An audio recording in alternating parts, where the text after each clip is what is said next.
Welcome to the Placer County Board of Supervisors meeting for Tuesday, the 4th. We begin each of our board meetings with a flag salute. This morning is led by Supervisor Wygant. If you would please stand and join us in the flag salute.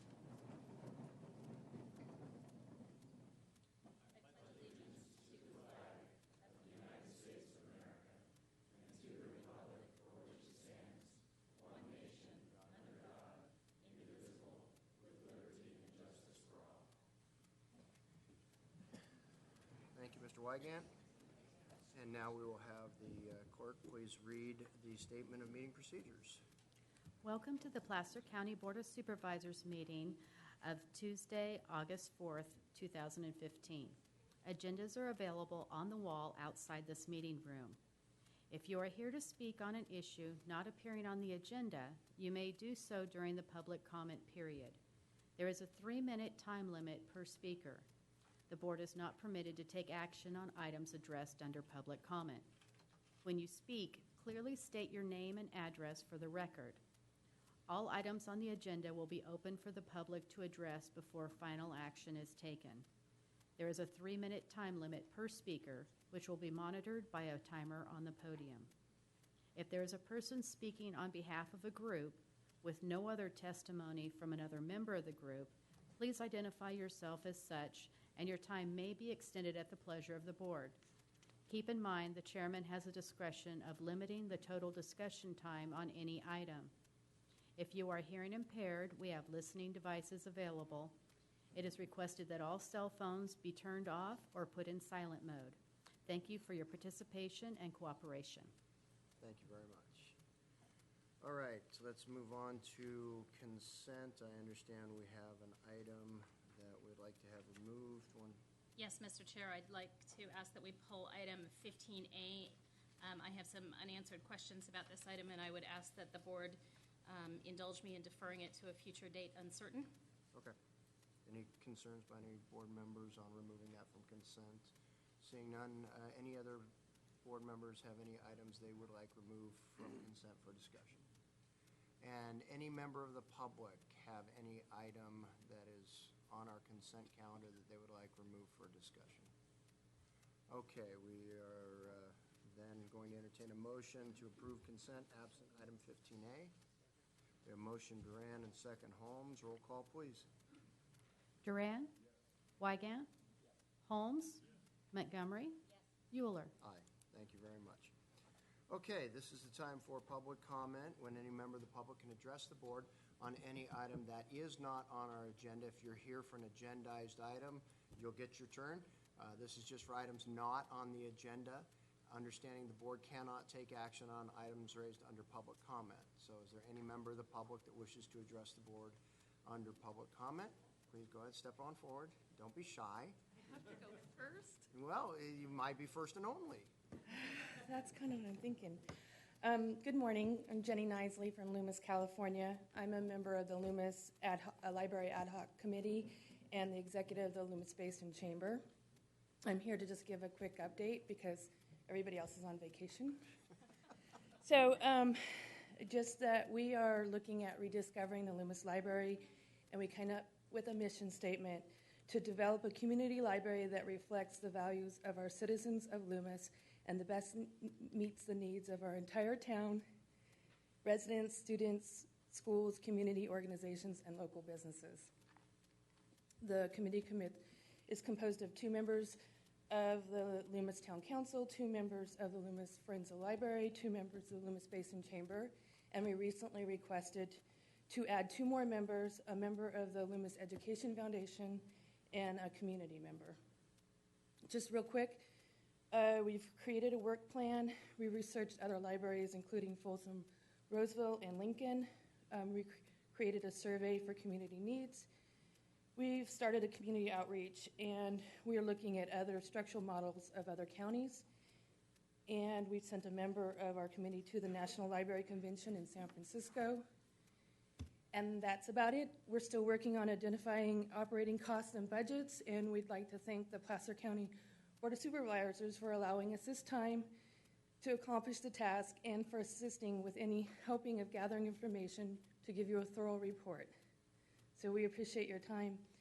that you've taken to talk to our committee members in our community, and we'd like to give a special thank you to our district supervisor, Jim Holmes.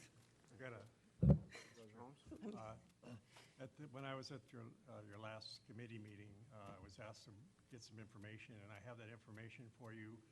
If you'll go to the board office, they'll get it for you. It's a packet of Okay, information. thank you. Okay, thank you. Thank you. Okay, next. Good morning. My name is Sandy Amara, and I just have a few words with regard to the shelter, the homeless shelter, the barracks. I've been a member of St. Teresa's St. Vincent de Paul for nearly 4 years, and also Right Hand of Auburn. Not for 4 years, since its inception. I've been involved in helping the homeless in North Auburn for the last several years. I wanted to give you a couple of examples of some success stories that I have seen in the homeless community since the shelter's been open, and the beneficial effects that the shelter is providing for this population as well as for the community at large. Our mission statement for the homeless is to have people help themselves, and the shelter's promoting this objective. I've noticed that since the shelter is open just a few months ago, there's been many success stories. And recently, I want to tell you about one, a chronically homeless individual was able to secure a night cleaning job at Bel Air Supermarket. And after several years of living on the streets, this was a very important accomplishment for him. His perseverance in looking for work paid off, but he still faced many obstacles regarding housing, transportation to work, looking presentable, and where to store his possessions. Most of these issues were resolved with him being able to stay in the shelter. He now has a bicycle, which he takes to and from work, which is near his place. He has a safe place to sleep, a place to shower, and a place to store his possessions. He now pays taxes. He's getting housing of his own. And were it not for the shelter, these issues probably would have been insurmountable. Another homeless individual was provided a bus ticket and temporary accommodations for an important hearing in the Bay Area. And while waiting for her results, which took time, the person temporarily resided at the shelter these past few months, as opposed to being on the streets. This person received, luckily, a favorable result at the hearing and will now be able to pay for transition and more permanent housing of her own. Generally, I have seen formerly chronic homeless individuals who, sorry, Father Mike, are from St. Joseph's School, some from Channa High School, and they have entered the shelter. And they no longer roam the streets. They are looking very nice. They're dressed appropriately. They have a safe place to sleep, and their frame of mind is much brighter. This is a slow process, but I have seen many beneficial results that have taken place in these past few months. And had it not been for the shelter, many of these people would still be on the streets and not successful, and I'm almost done here. I just want to thank you very much for your support and for all you have done to help this become a reality. We really appreciate it, and so does the homeless population and the community. Thank you.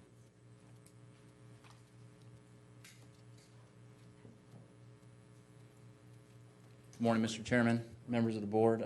George Morris, Nevada Yuba Placer Unit, Unit Chief for CAL FIRE, Placer County Fire Chief, and Placer County Fire Warden. I'll come up with a catchy acronym for that eventually. I'm here today to give you, right. I'm here to give you a quick update on the Lowell fire and kind of what transpired. And I know that information has been coming to you throughout the week, and I'm not here as part of a victory lap necessarily because we sit at 2,300 acres and 85% containment on the fire. We still have quite a few resources on the fire, mopping up and doing fire suppression repair. But I want to give you a quick chain of events on how we got there, what happened. The fire began on July 25th at about 2:30 in the afternoon and rapidly expanded. It was in the Steep Hollow drainage in Nevada County, but a clear threat to the Bear River drainage, which is on the border of Nevada and Placer County. It burned about 500 acres in the first hour, and so some decisions were made early on to augment resources, and we got a lot of help early on from local fire agencies, specifically Placer County Fire, our volunteer companies, Dutch Flat, Colfax City, Alta Fire, North Tahoe Fire, Penryn Fire, South Placer Fire, Placer Hills and Forest Hill, the United States Forest Service, Rockland Fire, Auburn Fire, to name a few. So pretty much all hands on deck in western Placer County and some from the east side. We also received an immense amount of support from the Placer County Sheriff's Office, the Placer County Office of Emergency Services for information dissemination, setting up shelters, all those things that have to happen in a natural disaster, and they have to happen very fast. The Salvation Army was there on the first night, helping feed our folks at the incident command post.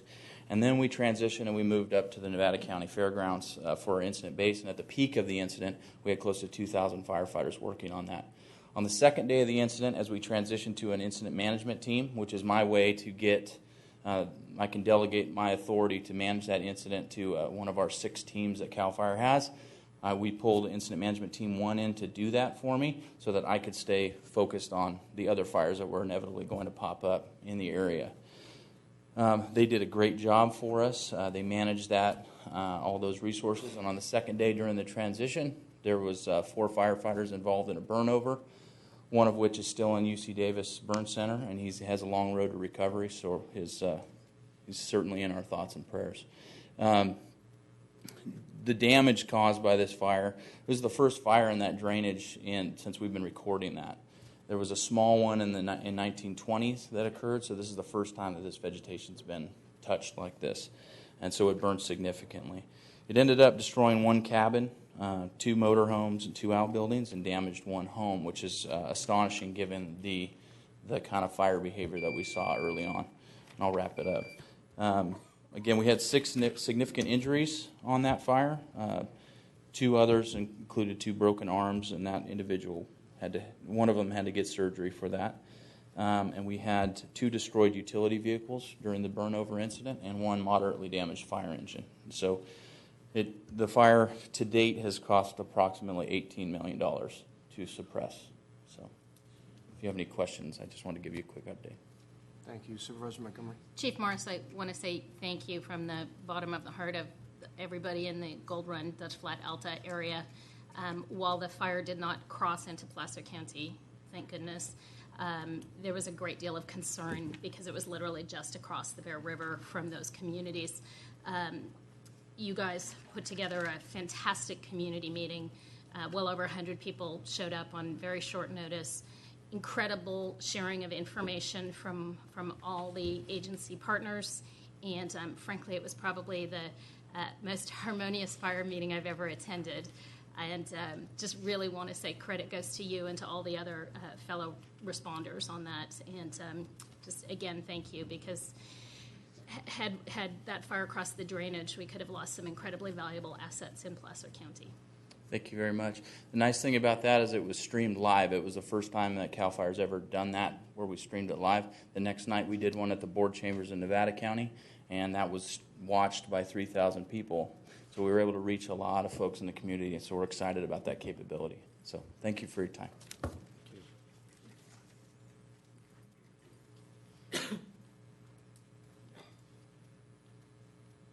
Good morning, everyone. I'm Father Mike Carroll at St. Therese of Avalon up in Atwood. Just wanted to, again, if I may, compare to, we deal with the homeless and the problems, but every one of us are so grateful, and our prayers are with our fire personnel that are keeping us safe. Now, I've been gone for 6 weeks, so you guys have had a vacation from me, sorry. I was home in Ireland with a lot of time to think and pray, and also when I came back, the right hand of Auburn, I don't know what we call it, the barracks or whatever, I was up there last Friday night with Leo McFarland, who is, on behalf of Volunteers of America, have been running it. I've known Leo 40 years, believe it or not, as a young kid, and his family were all in police personnel. So when he got involved with taking care of the homeless, he always had the sheriffs and the and the city police were always working hand in hand with them. And so we hope and pray that we can all work together. Again, I just wanted to make a comment or two, if I may. Get a lot of criticism, and maybe some of it is deserved, or maybe it's earned. But as regards keeping our schools safe above, it wasn't the first time because of the jail that we have to try to keep it, safe. We have cameras in there. We've put up fencing, so you've got to go through the offices and stuff. So I realize that we need to keep our schools safe. But the other thing is we need to give people hope. The other thing about the field opening up just about the same time that we were asking for something really put a black eye or two black eyes on us. Because I wouldn't want anybody out in that field where it is, in front of people working in front. I know maybe it has identified the problem, but after coming back, I went up to the field, and most of the people that are there, there's a few extreme cases of animals and other things taken care of, but mostly it's drugs up there. I know it, you know it, the police know it, and I feel inside in the barracks we've been giving people hope. And the lady next door, one of the leading ladies in the print place that wanted a form filled out last week, her daughter's getting married, she said, "Father, you want to see the faces of the people that are in the place." She said they go out in the morning, their faces are totally different. And I'm hoping and praying that as we move along, we may not be able to get everyone in there, but at least it should be something that they can work towards. It's a light that they can go towards. And I'm hoping and praying with the county. And we've made a lot of mistakes, maybe in some ways. Mea culpa, me maxima culpa. But at the same time, we need your help. We had a fund for the bishop. Most people turned the bishop down, but they haven't turned us down here and asking for helping with the poor. We had 60,000. We've spent a ton of money to try and get into the thing. We don't have it. If as we go along, don't lose us as a partner, and we don't want to lose you. Let's try and help the poor together. Thank you. Thank you, Father.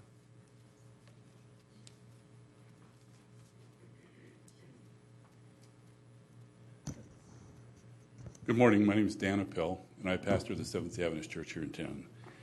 I'm here to just offer some words of thanks today. First of all, we as pastors often have to try to motivate and push the lay members of our congregation, our community, to do things.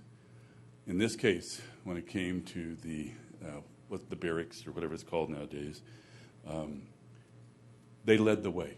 And I want to express my appreciation to the many people in this community who are not leaders in the sense of being recognized as head of corporations or pastors or whatever, who stepped in and have cared enough about the people in our community to do something about it.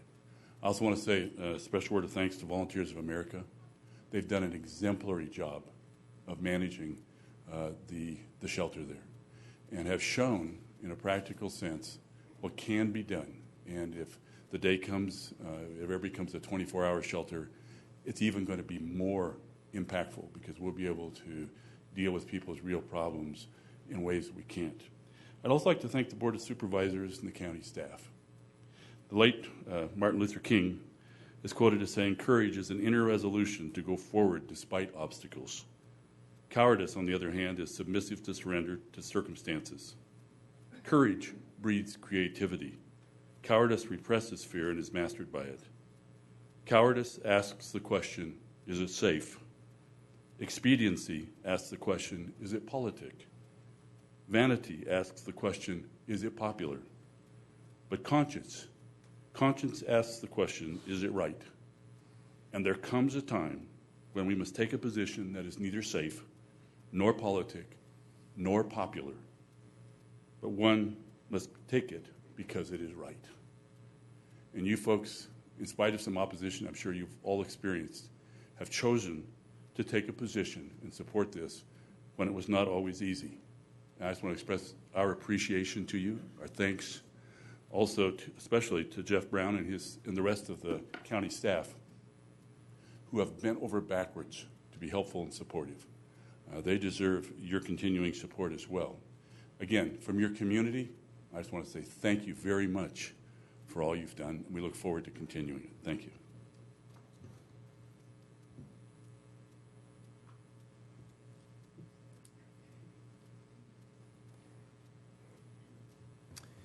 Good morning. I'm Tom Loop. I'm from Right Hand Auburn, and thank you for letting us be heard today on this matter of the shelter, the homeless shelter. When we started this effort, our plan of this group of various volunteers was essentially to do something about the problem of people in the winter spending the night out in the cold, out in the rain, under businesses and front porches of businesses, and be there in the morning, and not having any place to go. That was our main goal.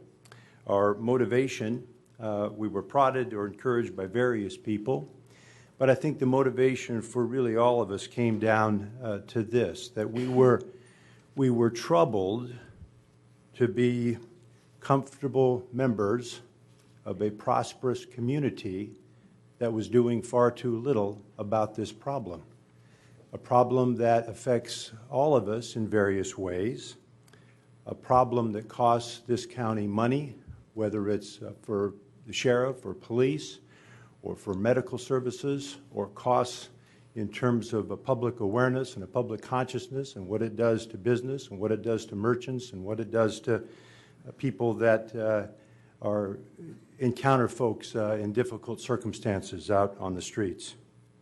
It affects us all.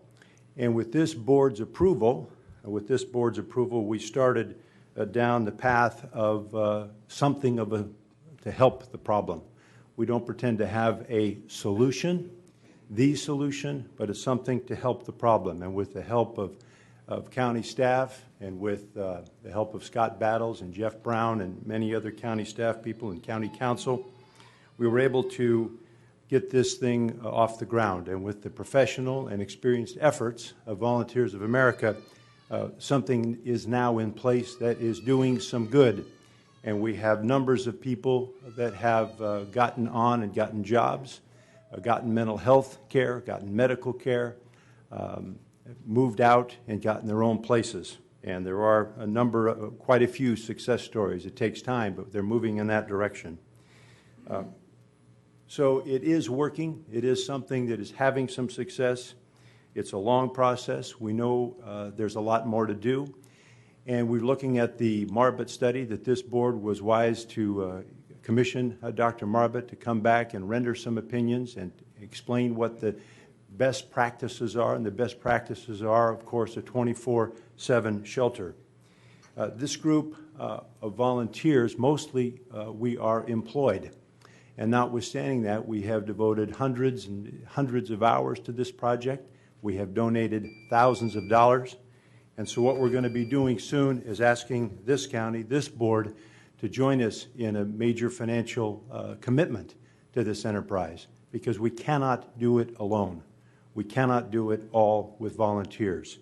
We know it's for the betterment of this county, and we look forward to our full presentation and your careful consideration on August 18th. Thank you very much. Thank you.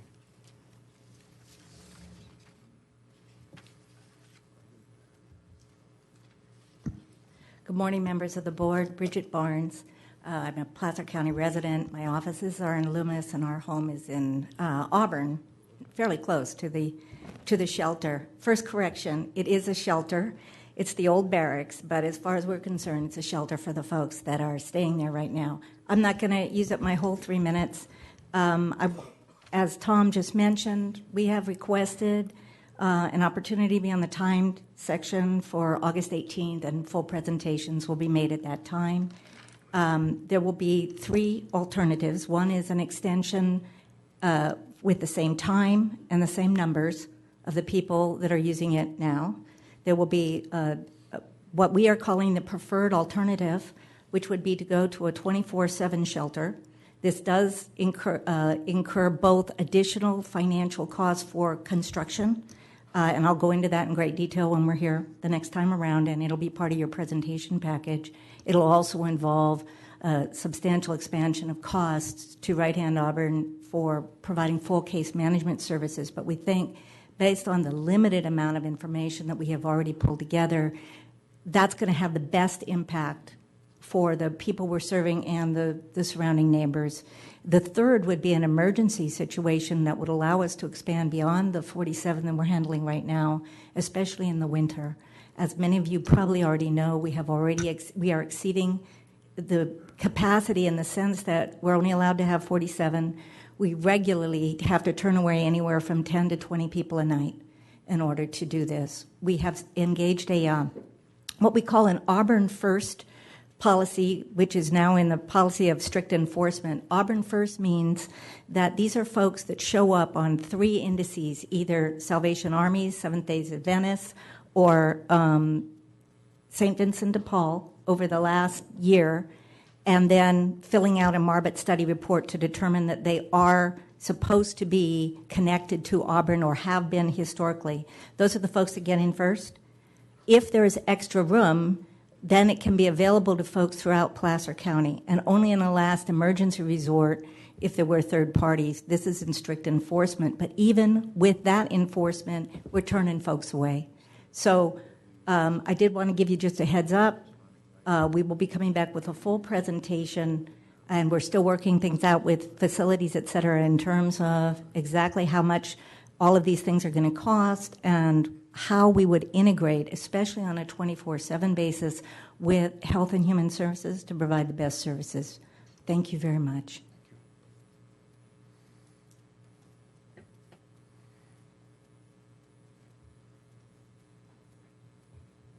Gary Mappa. Surprise, I'm not here to talk about the shelter. Sorry. I'm here to talk about the camping ordinance that goes into effect August 6th.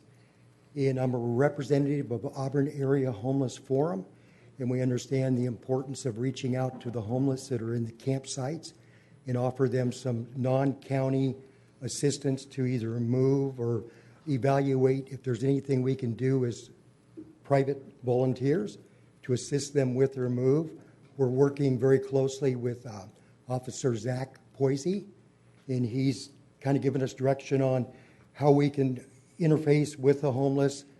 We'll begin meeting with them August 5th and kind of determine or evaluate which homeless individuals would like us to assist them with moving or hauling off their trash or doing something that will help eliminate any guests on the campground before the sheriff department actually comes in and enforces the ordinance.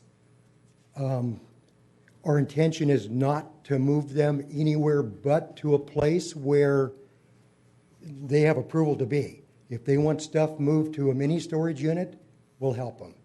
If they tell us take all this trash to the dump, we'll take it. And that'll occur probably on the 6th. The 5th, when we're going to meet, is to just do a walk around and evaluate who wants help. If they don't want help, then we're not going to insist or try to market, our program to help them. It's just we're available to help you. And if they don't want help, like I said, they can deal with what happens when the enforcement comes in. Included in our volunteers, we've got, I'm not going to do any more than maybe 4 or 5 people because I don't want to go out and act like we're an intimidating force. I do have a salvage company who will provide a truck to off-haul whatever they give us permission to off-haul. So our intention is just to provide some type of service as volunteers, and hopefully we can assist the county with getting some of these individuals moved before Zach comes in with his team. Any questions? Thank you. I don't see any questions. Okay, anybody else wish to address the board under public comment prior to us moving on to our action items?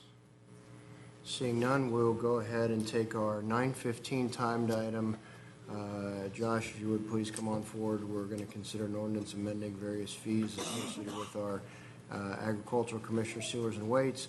Prior to our 9:45 timed item, I want to let CEO staff know I'm going to jump to item 6C, which is the 211 information and referral service item. So after Josh is done, whomever from our staff is going to be presenting item 6C, if they'd be prepared to come forward. So with that, Josh, go ahead. Good morning, Board. Josh Hunsinger, Placer County Agricultural Commissioner and Sealer of Weights and Measures. The item today for you to consider is an adjustment to our hourly charge rate for my department, both for our agricultural programs and for our weights and measures programs. This adjustment is proposed to go from $50 an hour to $83 an hour. It is a fairly significant increase.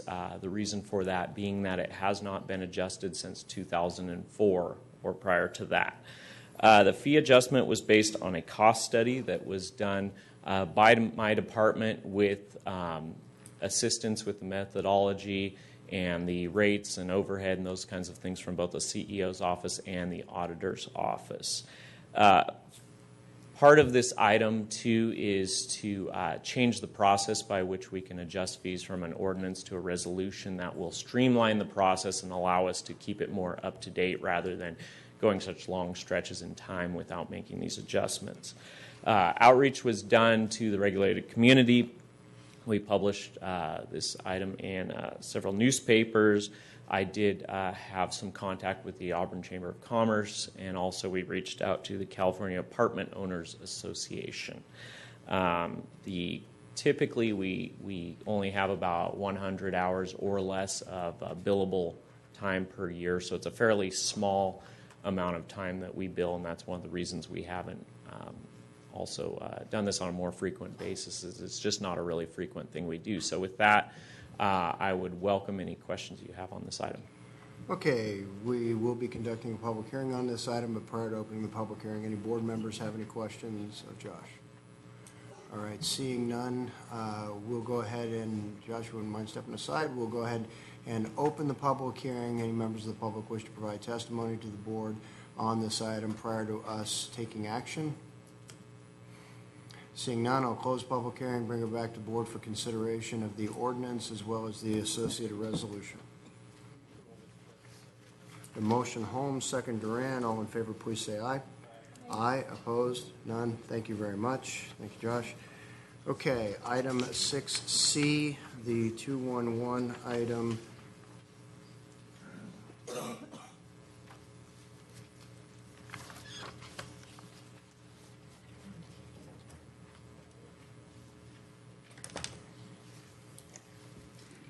Good morning.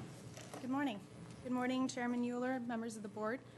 I'm Lauren Featherstone with your County Executive Office. I'm here today to discuss the findings and recommendations of the 211 feasibility study, as well as to request moving forward with an RFP to secure a local lead agency and call center provider.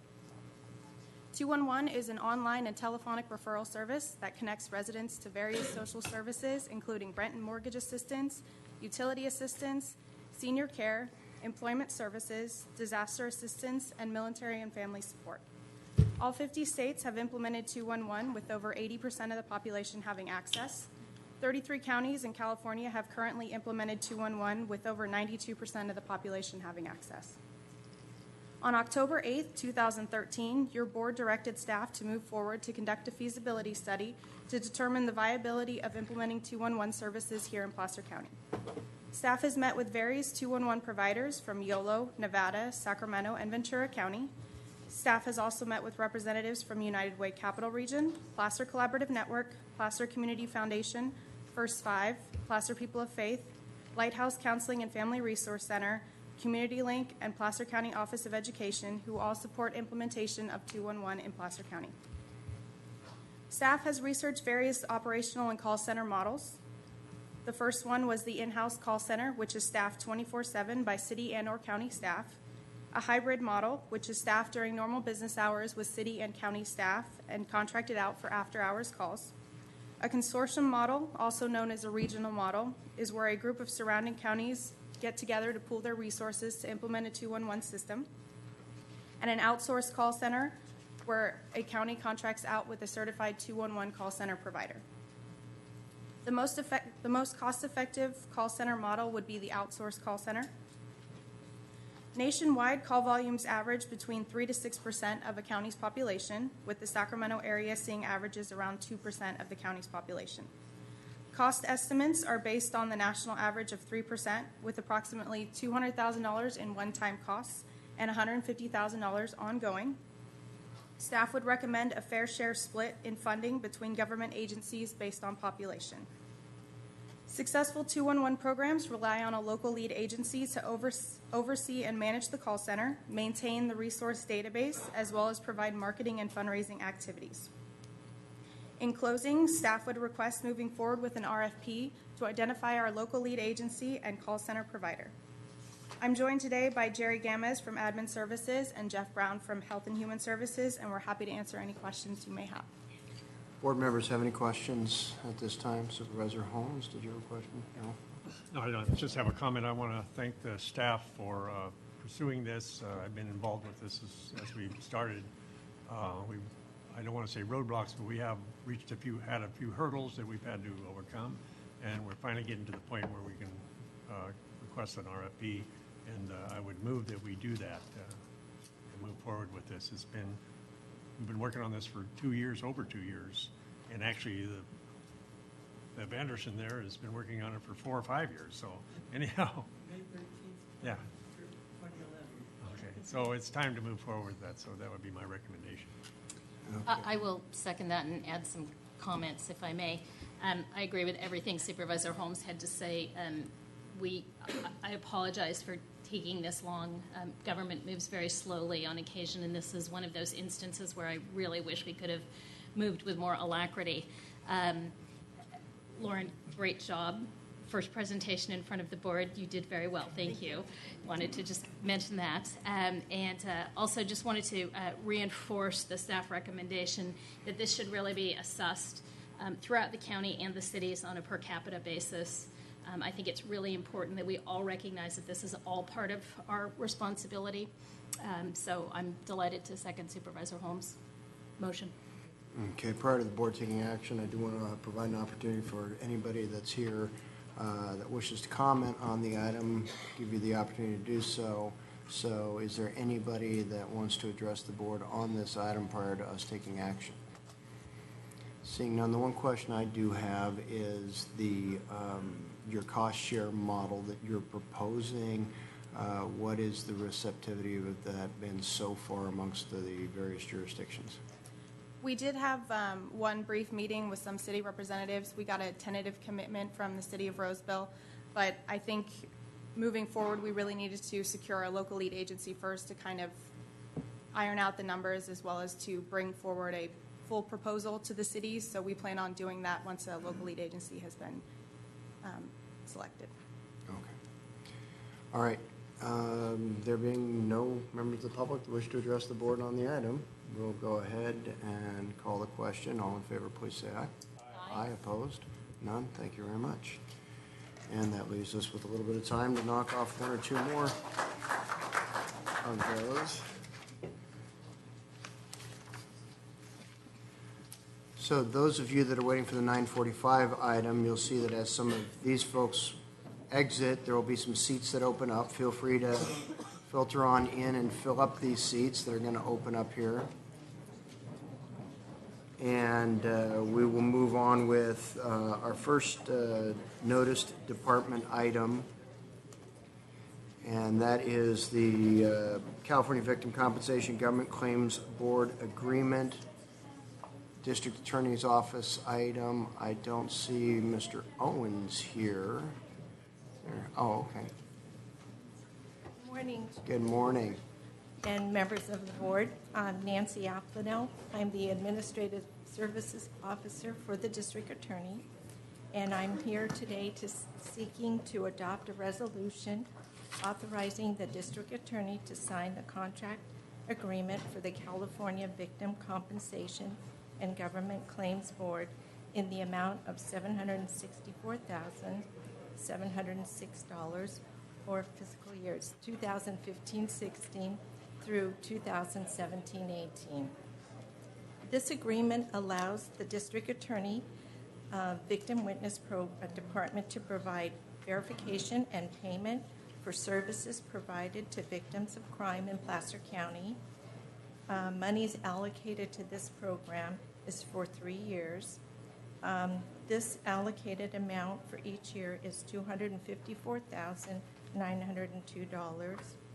And as we begin the new funding cycle for the new fiscal year 15-16, we are required to have a new resolution in order to receive the funds. The contract funds for the California Victim Compensation Claims Program helps fund the salaries and benefits for 3 claims specialists and 1 victim witness advocate for the Victim Witness Assistance Program. The claims specialists assist victims in completing victim of crimes applications for restitution purposes. The Victim Witness Advocate provides information to victims and witnesses of crimes as to the criminal justice process and procedures. Physical impact for the first year of this contract is in the amount of $254,902, as well as required general fund match of $101,577 are included in our 15-16 requested budget, and then funding for subsequent years will be included with each year's budget submission, and there's no additional charges to the general fund. Question? Any board members have any questions on the item? Seeing none, any member of the public wish to address the board prior to us taking action on this resolution? All right, what's the pleasure of the board? Motion Montgomery, second Holmes. All in favor, please say aye. Aye. Opposed? None. Thank you very much. Move on to our Health and Human Services item, Adult System of Care Grant Agreement, U.S. Department of Housing and Urban Development. Next one's Maureen, too, if you want to try to. Good morning, Mr. Chairman, members of the board. I'm bringing to you 2 revenue contracts for your consideration this morning.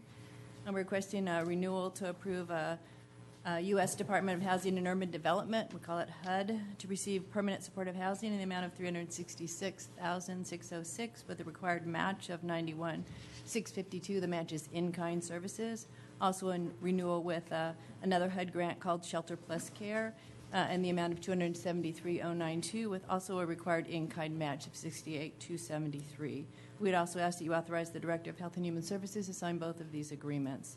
These 2 HUD programs assist persons who are homeless by providing rental subsidies, allowing participants to pay up to 30% of their income for rent. These 2 programs have been in place since 2004. The permanent supported housing also provides support services to assist persons to become self-sufficient. This program helps to reduce homelessness for those who have mental illness in Placer County. It's one part of our matrix of services assisting persons who are homeless in the county. In 13-14, 56 adults and 11 children were served. The permanent supportive housing also exceeded expectations of serving chronically homeless. They projected 2, and they actually served 17. The Shelter Plus Care Grant is similar, again, subsidies.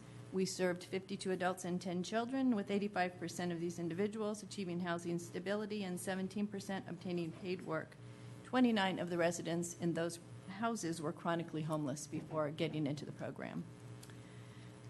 So with that, the first one is a December start time, so that's going to spread over 2 years, and so the funding and the in-kind match are in the correct amount is in the 15-16 budget, with the balance to be in the following budget, and the Shelter Plus Care Grant is budgeted in next year, including the in-kind match.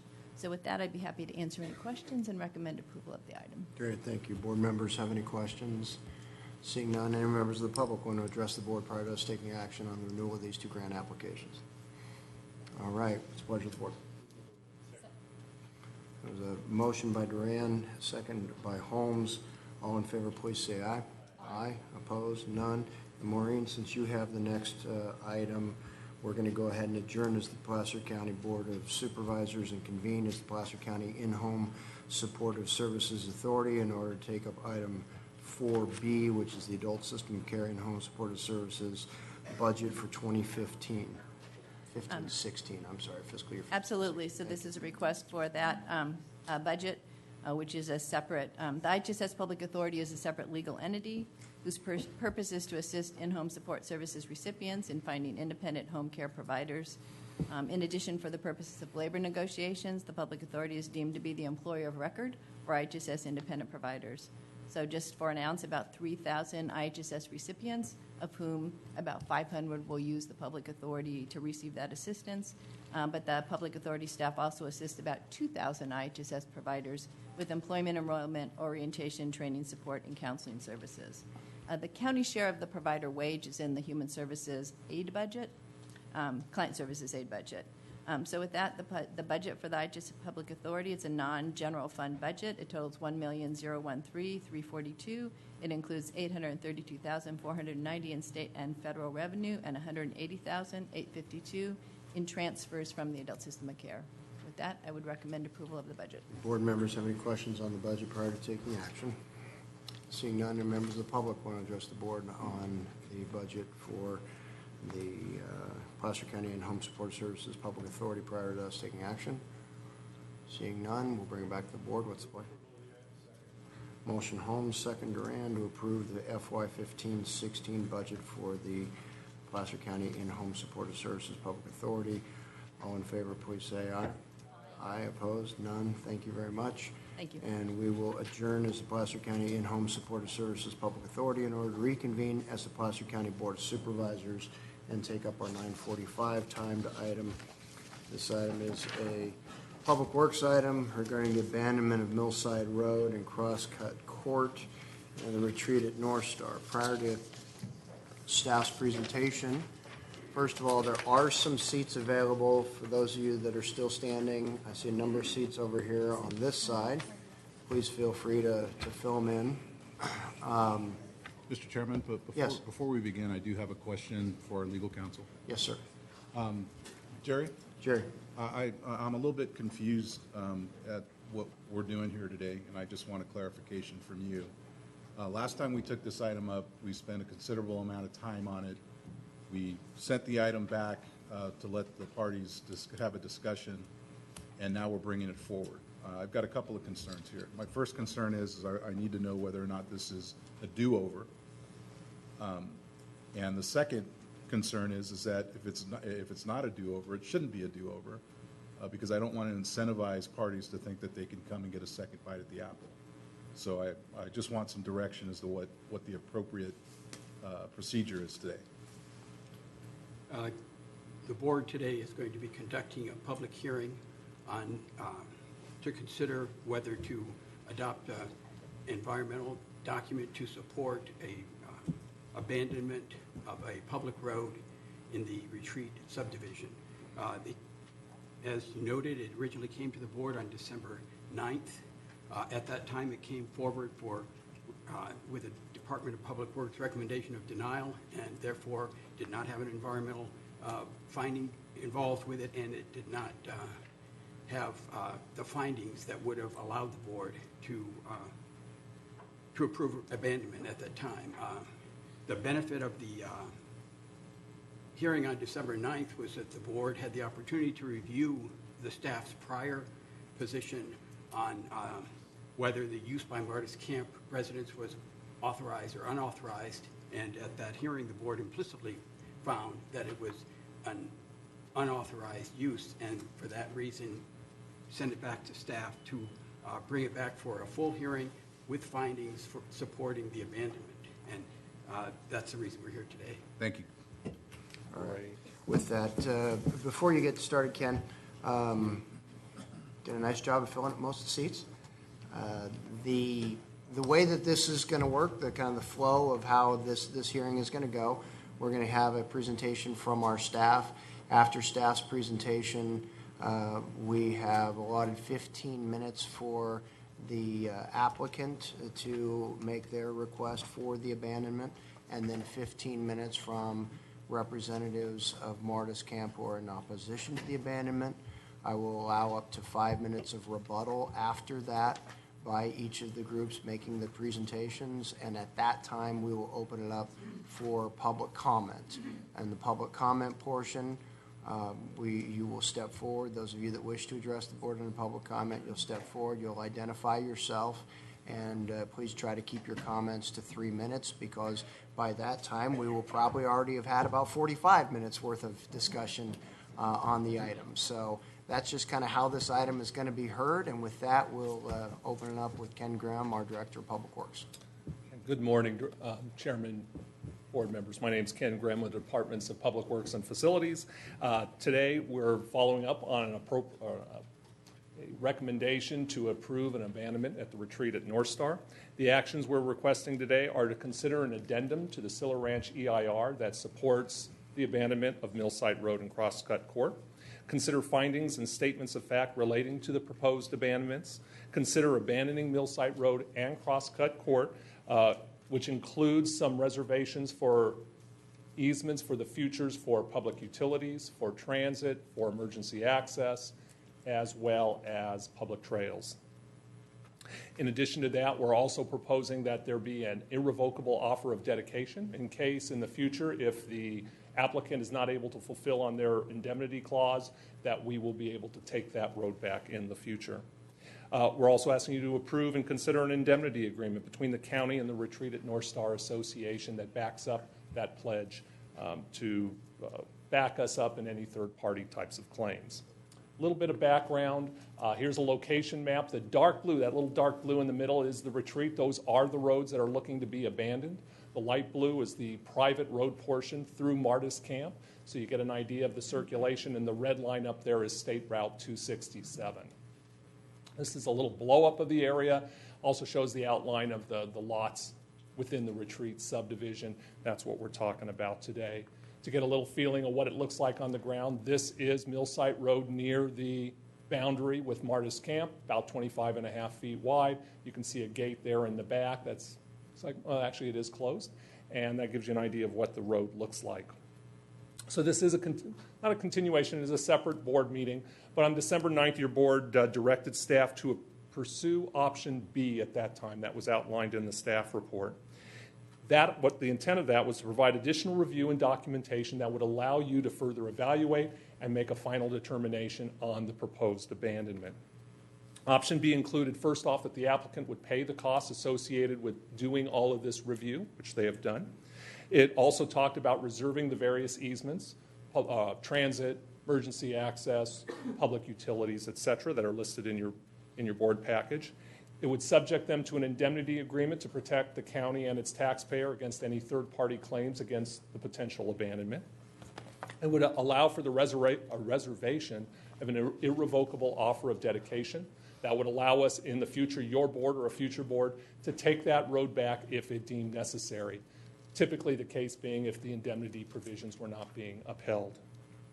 And then there was also talk about reserving potential private easement rights for Vail, the North Star Mountain operator, to be able to continue to use Millsite Road for access to the mountain for, again, operations and maintenance. This morning I just got a copy or saw a copy of a signed private easement agreement between Vail and the retreat property owners. So I think that issue becomes kind of moot at this point since they do have a signed agreement. All the other agreements have been prepared and drafted. The environmental review is complete, included in your packet. If your board can make the necessary findings and feels comfortable with that and approves the abandonment, we recommend that it be based on a series of conditions, a lot of them here, the 8 of them, that would be conditions of the abandonment before it would ever become recorded. Number 8 is the execution of the access agreement that we just talked about, and we have gotten now that they have a signed, fully executed agreement. So with that, 8 becomes essentially a moot point. The key findings your board needs to make, there are a series of them in the resolutions that are attached. The 2 that the Streets and Highways Code requires is that, first off, the roads are not necessary for present or prospective use, and I think based on the discussion, there are alternatives to Millsite Road, particularly for Martis Camp for getting to North Star. And also that the roads are not useful for as a non-motorized transportation facility. We are maintaining the public trail that crosses over Millsite Road, so that will be maintained. But other than that, it is a road that will go up to another private road. There are a couple outstanding questions that remain, or at least want to make sure your board is aware of them. First off, the indemnity agreement provides an initial offering of approximately $360,000 that they have financial liability for any sort of third-party claims that might come up. They are obligated for whatever the cost may be. The indemnity is a full indemnification, but that's just the initial offering, so you need to be aware of that. Second, the applicant has asked for consent to settlement, so that any settlement, particularly beyond the $360,000, would require them to sign off on. That's a policy direction of your board. I assume county council can provide further direction on that, but that provides some limitation as to what you do if you choose to allow for that consent. The execution of the access agreement was a point, but since we just received that access agreement, again, I believe the private agreement between Vail and the resort, or excuse me, the retreat, is now a moot point. So the requested action today: consider the addendum of the Siller Ranch EIR, consider the resolution with the various findings and statements of fact, consider the resolution abandoning the roadways with all the reservations of the various easements, including the irrevocable offer of dedication, and then approve the indemnity agreement between the county and the retreat at North Star property owners, or the association of them. And so with that, I think I will turn it over to you, to your board, if you have any questions, and be happy to try to answer those. Any questions of Ken before we hear from the applicant? Ken, if you would please just go back a couple of slides there. That's good enough, yeah. I'm sorry, go back forward one more to the improved section there. So my questions in December are going to be pretty much my questions today in regard to the as-built environment out there. This section of Millsite Road and its width. What is the width of Millsite Road as it continues on up the hill? As it goes up on the retreat side, it's approximately 20. It varies, but it's approximately 25 to 26 feet going up to Big Springs. Big Springs, thank you. Okay. And when you go the other direction, down into Martis Camp, the width of the road as it's built today? It starts getting wider. There's an increment of wideness that occurs, I believe, within Martis Camp. Then outside of Martis Camp, when you get to Schaefer Mill, there's another increment of width that goes up. I think it does vary again, but they are increasing widths, particularly as the traffic volumes go up. The width of the road where the signed improvement plans show that the first gate and signage internal to the project, the Martis Camp project, where that gate and signage were supposed to be installed. What is the width of the road on the Martis Camp side? Yeah, between that portion of the road here, that's the unimproved, going down to where Martis Camp improved, where the lots start becoming, is an increment wider. And it does vary a little bit, but it is an increment wider, I want to say 28 to 32 feet, but I'm not exactly positive. And then it goes up to 36 feet in the built environment as you get further down. As you get outside of Martis Camp, yes. Okay. So, but throughout Martis Camp, though, it's consistent at 32 feet? It is wider than the 25.5. Okay. Make sure we're accurate. A project that receives approval today by the Board of Supervisors, what traffic volume is anticipated for a 25-foot roadway? In general, we have lots of 25-foot roadways, and they take a wide variety of traffic volumes. A project that is approved today? It would normally be a lower volume road, normally in hundreds, not in thousands. Okay. Do we not have a service standard that says approximately this many homes requires this kind of a width?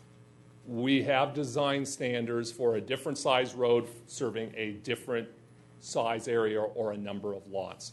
We do have those. This would indicate a smaller number of lots, very few number of lots. In the as-built environment that we're discussing today? Okay. Yes. Whereas the 32-foot roadway section would indicate? Many more. Yeah, probably a much more standard two-lane public roadway. Okay. That's all the questions I have for you right now. Thank you very much. Okay, we will begin with the applicant that is seeking the abandonment. That would be, I believe, Mr. Taryn representing.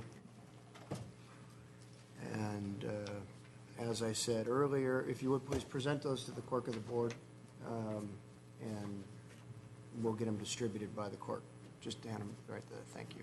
Thank you, Chair Euler. Are you ready? Let's hold off a sec so that she can start the clock on. Just don't start my clock yet. No, we'll wait.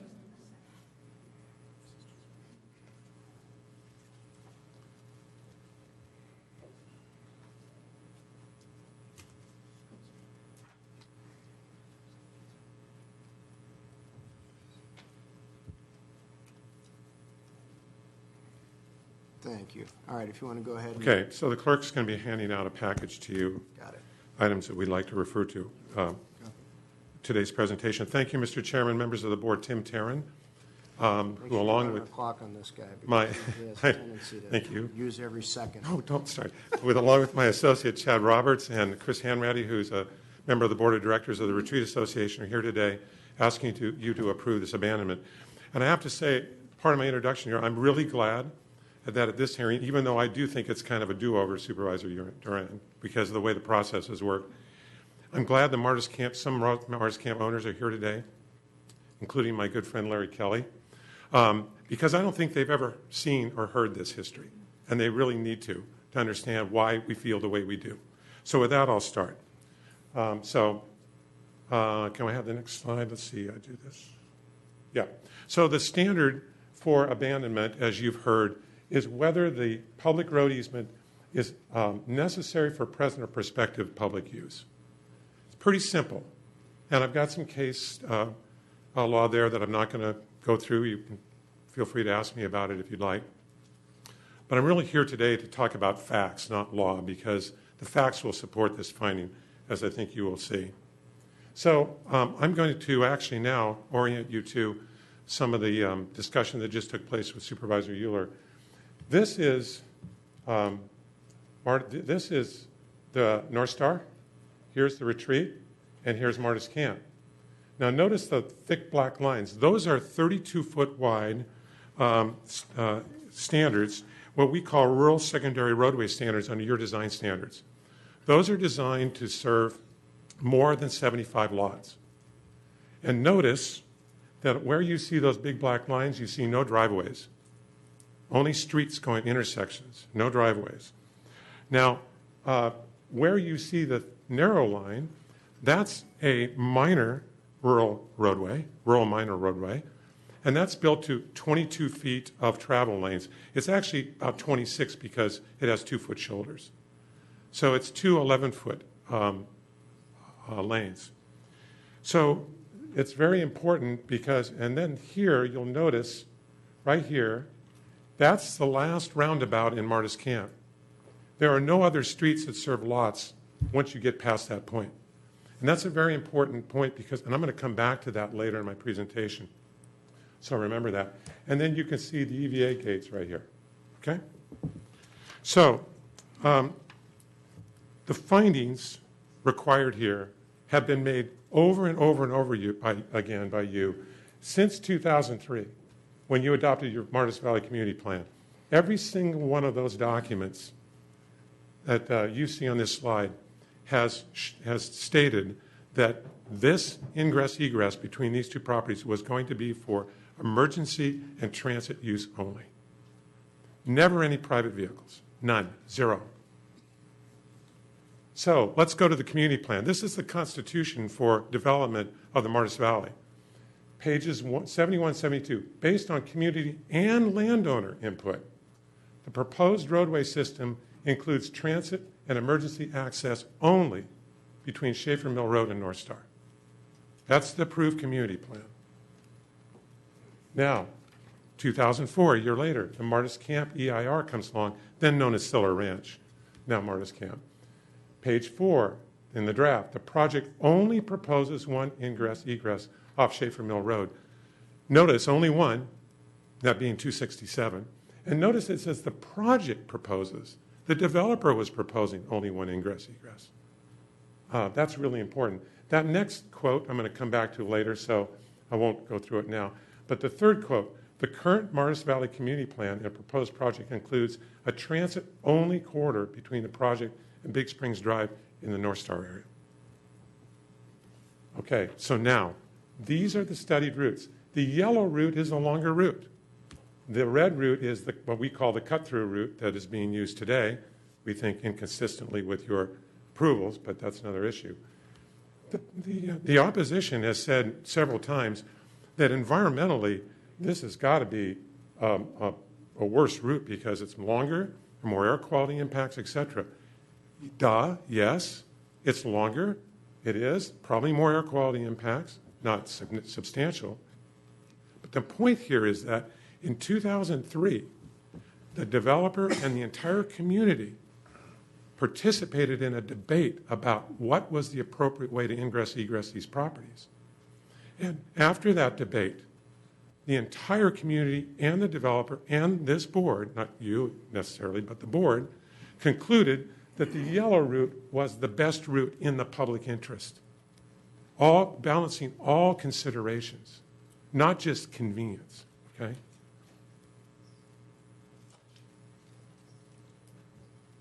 Okay, now in 2004, excuse me, I gotta go back one. 2004, along comes the retreat and its EIR. And here, remember, I showed you that narrow section of the road and that the fact that there were no driveways in Martis Camp and there are no driveways on Big Springs Drive in North Star, but there are driveways in the retreat. And that was a concern for Public Works and the board. But the EIR concluded as the roadway would only be open to transit through traffic, traffic levels along this roadway are expected to remain relatively low, and the safety and delay implications of allowing driveway access along the roadway are considered negligible. So that's why you allowed us in the retreat to have driveways, because the only traffic that was going to be on that road was transit and us, our 18 lots. That's it. So driveways were okay. All of a sudden, we've got 650 plus lots from Martis Camp accessing Millsite Road, completely different situation. 10% grade, 22-foot wide travel lanes, 9 driveways, snow country, not a good situation. Okay, now, in 2007, along comes the addendum to the EIR. And I won't go through this in detail because I don't have time, but Martis Camp wanted their own ski lifts, so they did another environmental document. Not one single private vehicle trip was assigned going through this EVA gate in that environmental document. Not one. Okay? And there's other text that shows. And by the way, this is at a time when our opponents make a big deal out of the fact that Millsite Road had not been open to the public yet. But Millsite Road had been, the irrevocable offer of dedication had been accepted by you.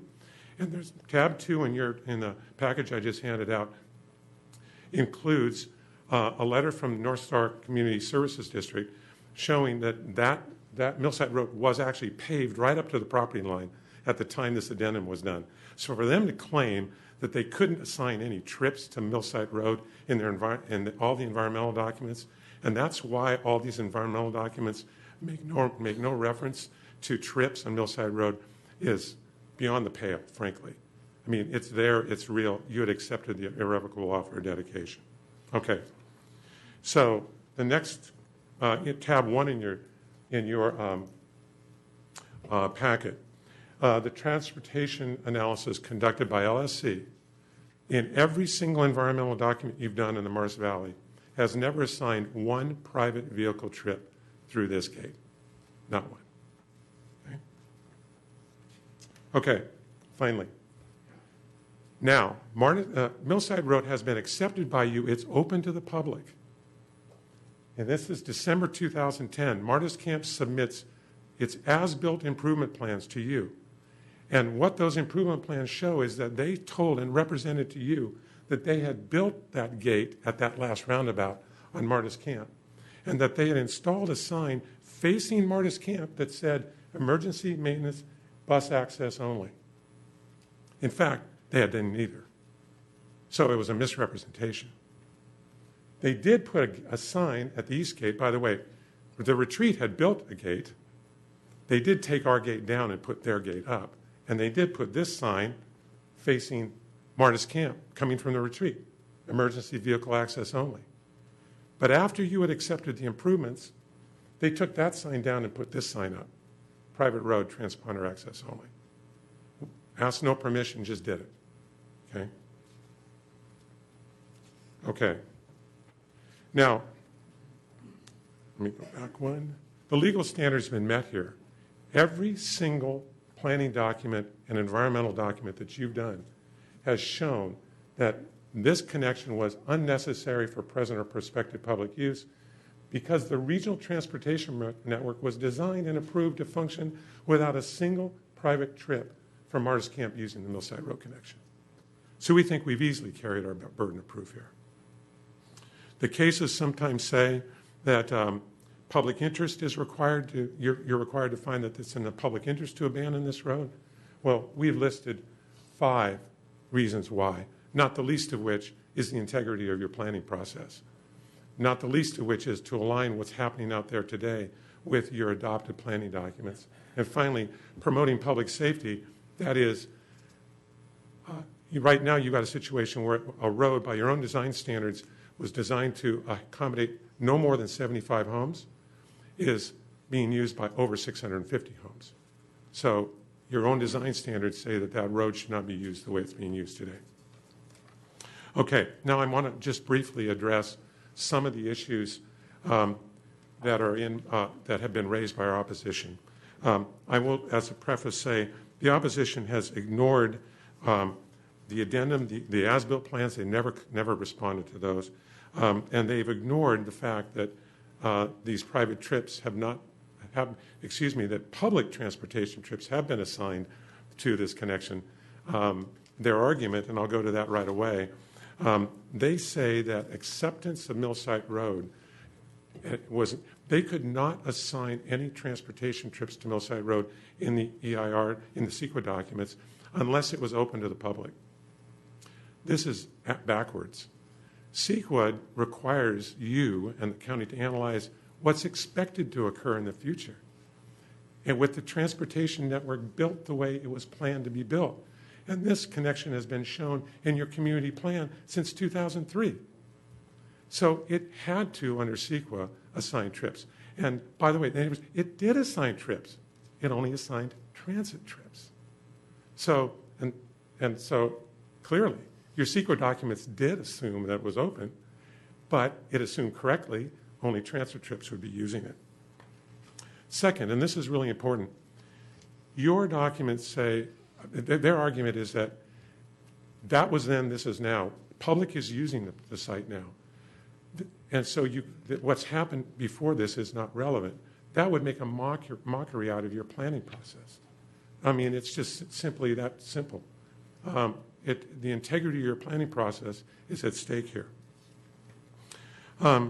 They also say that you cannot abandon this road unless there is an equivalent access available to the public. And they equate equivalent with same distance, equal convenience. Well, when you studied this back in 2003, the public went through this debate. There was a shorter route, but the public and even the developer and you decided the longer route was the best route in the public interest, all things considered. Okay? And then this last one I really enjoy, and I'm glad I have time to do it barely. Well, actually, I don't. But anyway, they argue, I'm going to skip this because my time is limited. I got to go to the conditions. The conditions. We are very, we accept the conditions with 3 changes. One is number 8 needs to be deleted because it's no longer necessary. By the way, they really objected to that. And everyone was just trying to do them a favor by giving Vail an easier way to service their ski lift. And they raised a big objection about it. We looked at it as what would a good neighbor do to another good neighbor. And we talked and reached a reasonable accommodation. So that should be deleted. Number 4, though, this is really important. It says you must reserve a transit easement. And staff says their interpretation of the retreat condition is that easement needs to be for public and private easements. That's incorrect. We understand that's just one interpretation. We think the correct interpretation is when the Martis Camp plan was approved, a community plan was approved, it didn't specify public or private. But when Martis Camp was approved with private roads, the only easement reserved was a public transit easement. So it would make no sense now to not reserve a public easement only. They don't have to accommodate any other private shuttles. So why should we? And frankly, if you did, when you adopted the public transit only on their project, you found that to be consistent with the community plan. So if you want to be consistent with the community plan, you need to do the same for us, which is it should be public transit only. And then finally, condition number 7, which says you will not record the abandonment if you approve it until all litigation is resolved of any kind by anybody. Well, this is just an incentive to them to litigate till the cows come home. Because as long as they litigate, the abandonment will not be effective and the status quo will be maintained. And that's not the right incentive to send. We say, make it in the board's discretion when to record it, or the county executive's discretion. We understand you may not want to record it right away, but that should be your decision when to record it, not an absolute standard when all litigation has been resolved. So that is my presentation. I just want to say North Star Property Owners Association supports us with their 1,480 members. North Star Mountain Properties supports us, the biggest developer of real estate up there. And the North Star Community Services District has taken positions supporting this abandonment. We hope you will too. Happy to answer any questions. Thank you. Any questions of Mr. Tarrant at this time? I see Supervisor Wygant's light on. Yeah, if it's okay with you, Kirk actually would like to ask a question of Ken and possibly a comment from Jerry just as we go forward, noting that he'll have a rebuttal opportunity. Certainly. Ken, is your perception or is there any documentation that the scale and scope of vehicles and or trips for public access would be constrained by this easement? That I need a repeat on that. So the easement... Is there any limitation to the size of public transit buses or the number of vehicles that could access this easement after, if in fact we abandon the road? No. With the reservation, we would have as large and as many as we would want to do. And Supervisor Wygant, in the retreat EIR, 5 round trips or 10 trips a peak hour of transit were assumed. And thus the opportunity for Jerry to make any comments if he wishes to jump in on my question. No need? Thanks. That's good. I'm good. Thanks. Okay, Supervisor Montgomery. Yeah, this is, I think, also a question for Ken. Following up on Supervisor Wygant's question, how do we define public transit? You know, I'm not sure if there is one standard that everyone would agree to, but in my mind, public transit means operated by a public entity of some sort. So that would, if it were public, if it were only allowed public transit, that would preclude like North Star shuttles from using it or other private shuttle systems and would limit it to the county or some other public entity from operating it. So in this case, we're really talking TART solely. I believe that is what we're talking here, yes. Okay, thank you. I see no other. There was a definition in the Martis Camp reservation of public transit that would work. Just. I see no other questions. Thank you, Mr. Tarrant. Thank you. And whomever is representing the Martis Camp folks. Thank you. Chairman Euler, members of the board, good morning. My name is Bill Beatty, and I'm president of the Martis Camp Community Association, and proud to speak today on behalf of the many Martis Camp owners that are here today, I believe, quite a few, and for the 450-plus Martis owners who have signed and endorsed a petition which we've previously submitted to the board, demonstrating our strong and passionate feelings about this issue. And we're simply asking that the views and interest of both Martis Camp and Retreat guide the board in any decision resulting in a fair and reasonable resolution for both parties. And this point is really pretty central to my message today. a fair and reasonable resolution. Abandonment is under consideration today to solve this problem. However, we don't consider that this is fair and reasonable compromise for all, but rather one that responds primarily to the needs of retreat. We tried to listen carefully to the retreat's concerns and to craft a sensitive and thoughtful proposal that responds to those issues identified, namely adequate and verifiable controls on and regulation of our members' use of the road with potential forfeiture of use for violations, financial assistance for maintenance of Millsite Road, for striping of the road, solar speed signs, and other safety measures. In addition, a provision for reciprocal right of passage through Martis Camp for homeowners in retreat. And finally, and perhaps most importantly, a substantial reduction in limitation in the number of trips permitted through Millsite Road, a reduction that would limit Martis Camp to nothing more than might be expected from a 25-unit project. We believe this compromise proposal has in generally been received positively by the retreat, however, unresolved is one very large issue. The retreat is adamant that no private vehicles be permitted on Millsite Road, proposing instead shuttle service only, 1 per hour, during the ski season only, and during ski hours only. We don't reject shuttles as a complementary transit option, but we do not believe that this proposal is fair and reasonable compromise. Today and for the last 5 years, we have enjoyed legal, unrestricted access through Millsite Road, and the county is on public record as confirming that this is permissible and safe. The purpose of these trips range from ski school for young kids to theater attendance, events, biking, ice skating, pizza and sushi, visiting members in Big Springs as I do, and is a very direct and safe passage for a number of Martis owners who also live and own property in North Star. In short, for 5 years, this is how we have traveled to North Star. And for the Martis Camp owners, also taxpayers, residents, and voters of Placer County, we purchased our lots and we built our homes after the Millsite Road was legally open. This has become our necessary route to North Star.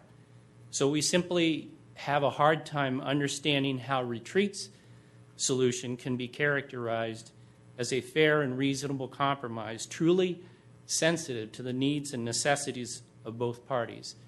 But that's where we stand today. So the board is now asked to vote to abandon Millsite Road in an attempt to relieve a perceived burden for the retreat and provide what that community deems as a reasonable solution. But accepting the retreat proposal of shuttles only, ski season only, ski hours only, is not a solution that, in our opinion, is fair and just and reasonable for Martis owners. And it doesn't seem aligned with the principle of governing for the public good. Instead, choosing the needs of a very few over the needs of a much larger and equally deserving group of people. Obviously, we all know where this will go if Martis owners are faced with abandonment and no reasonable options. However, we strongly prefer the more sensible alternative. Even at this late date and after months of trying, we do believe that a fair and reasonable compromise between retreat and Martis is achievable. And we do believe that settlement negotiations are the appropriate way for this matter to be resolved, not asking the board to make this very difficult and challenging decision. So today I respectfully ask the board to motivate and direct the retreat and Martis to go back to the table and get that job done this time and to achieve a true compromise for the benefit of both communities. Thank you, and I'd like to now introduce Harry O'Brien, our counsel for Martis Camp and DMB Highlands. Thank you very much.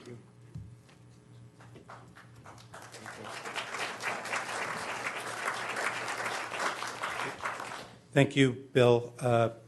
Chairman Euler, Supervisors, thank you for the time today.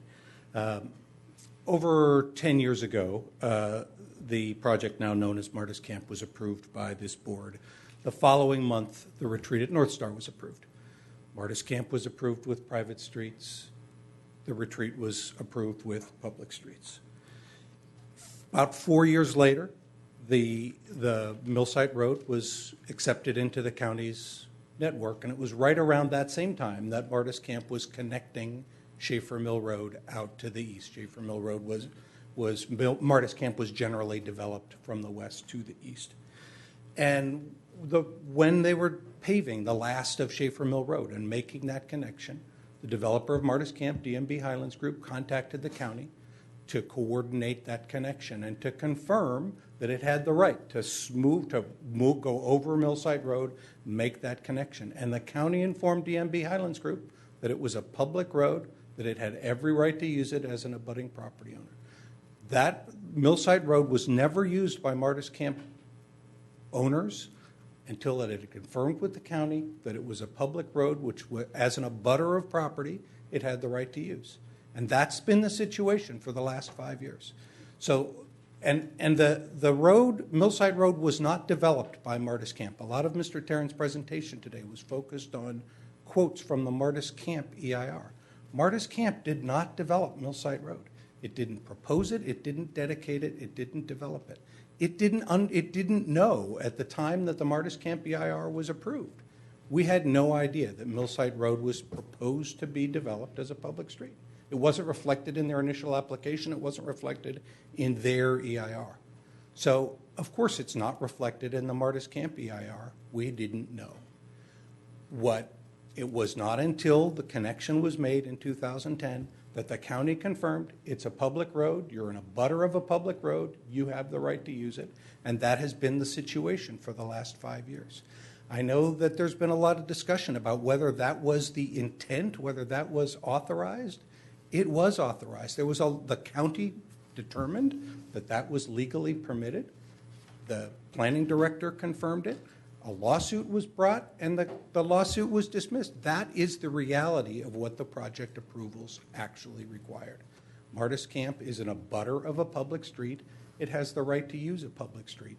And it's willing to negotiate, as Mr. Beatty just said, regarding reasonable controls on the use of that public street to assure that it's acting as a good neighbor to the retreat. But the idea that this was somehow resulted from some misunderstanding originally by Martis Camp, it was the retreat's decision, for whatever reason, to open that as a public street.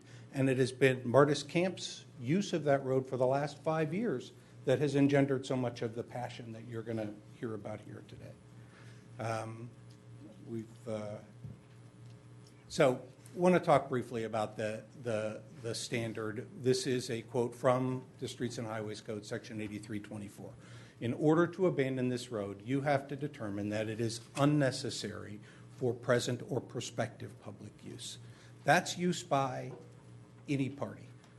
You have to find that it's unnecessary for Martis Camp, that it's unnecessary for the retreat, that it's unnecessary for North Star. You're unable to do that. The evidence before you is clear that members of the public, not just Martis Camp, importantly Martis Camp, but not just Martis Camp, wants to continue using that street. You intend them to continue using that street. That is not what this standard permits or is about.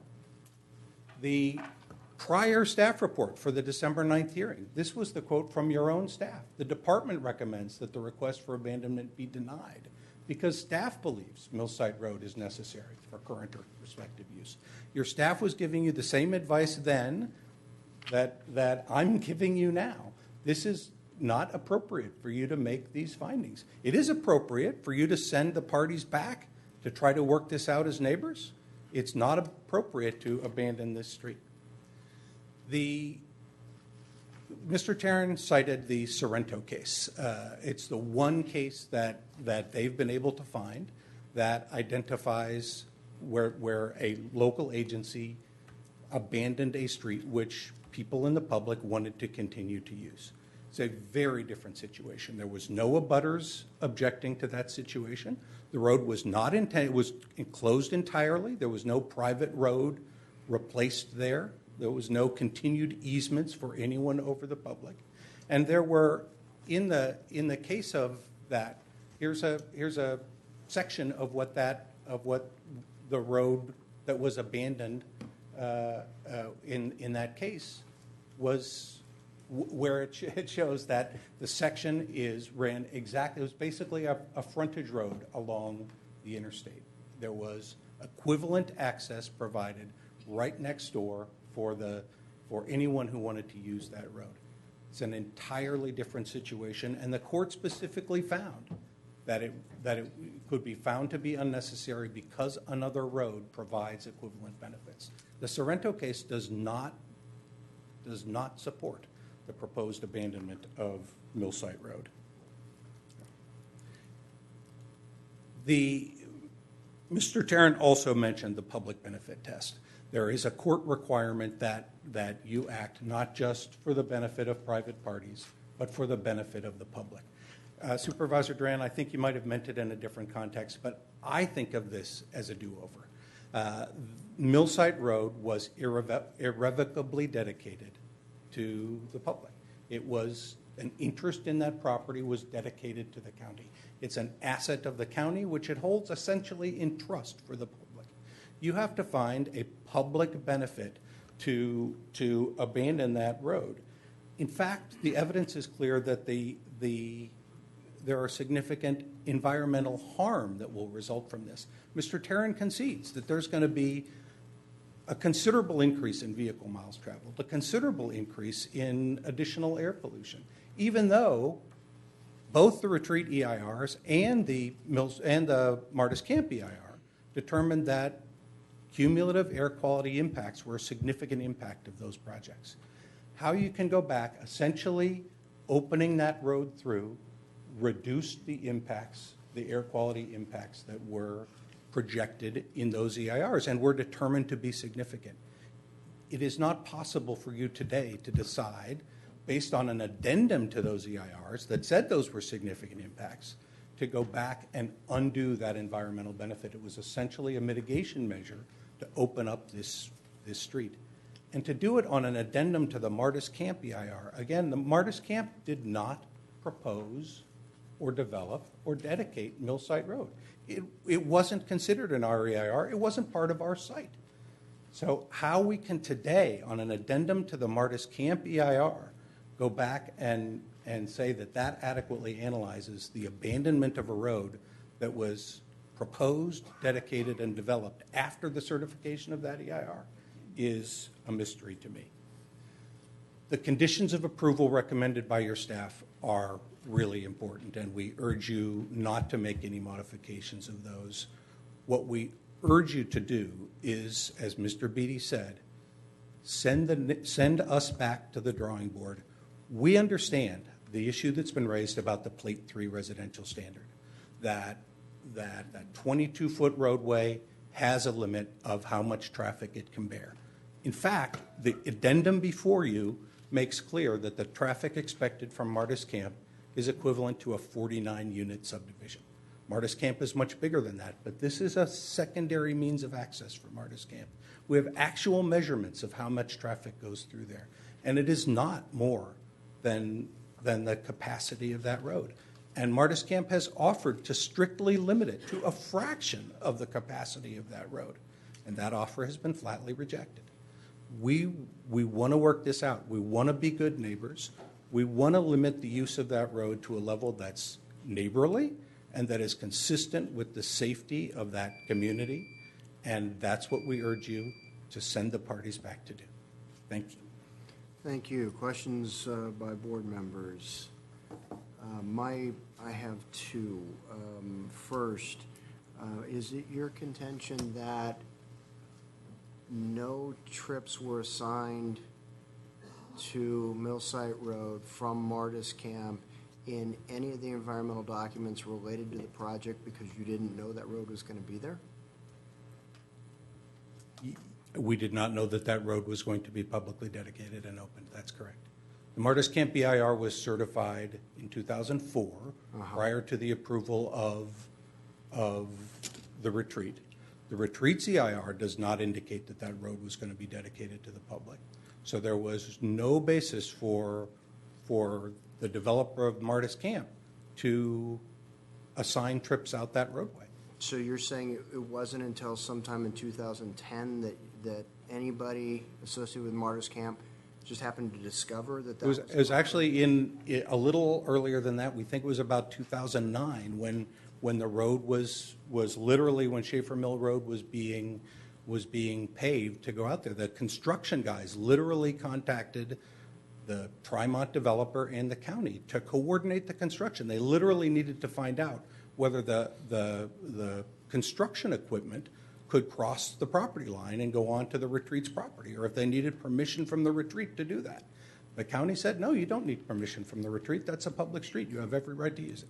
So you're saying that in 2007, when the EIR was done for the ski lift, which specifically identifies all private vehicle and private shuttle activity will access North Star via Route 267, that in 2007, nobody doing the EIR work on behalf of the county, because that's who we do the EIR work on behalf of, because we have to be able to defend the EIR.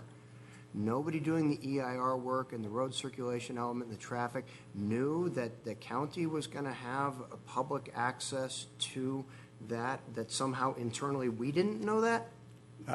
I can't explain how that happened, Supervisor.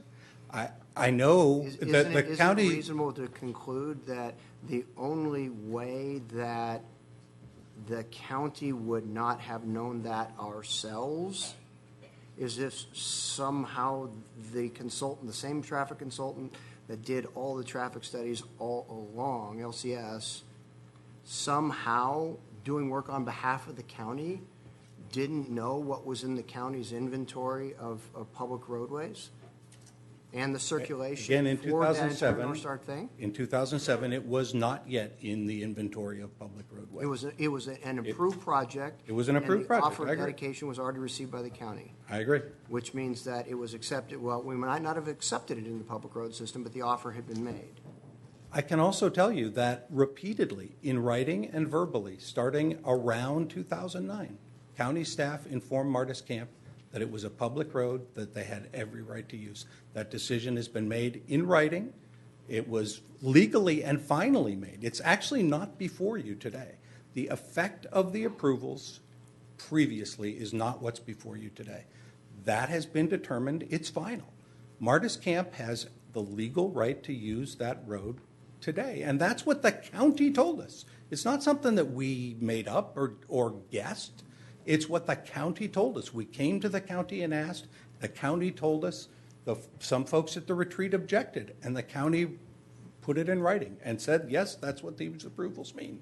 They asked for reconsideration. The county said, yes, that's what those approvals mean. They filed a lawsuit. The county joined us in that litigation and said, yes, that's what those approvals mean. That's what I'm saying, Supervisor, is yes, based on all of that, 5-6 years of that history, it is our belief that that road is a public street that abuts our property that we have the right to use. And again, we want to be good neighbors. We want to find a solution that works for everybody, that assures that that road is safe and is not overstressed. But the answer, it's not as simple as to just say it was never intended to be used. That wipes away the last 5 or 6 years of the county history telling us how it was supposed to be used. Thank you. Bill, I have a question for you.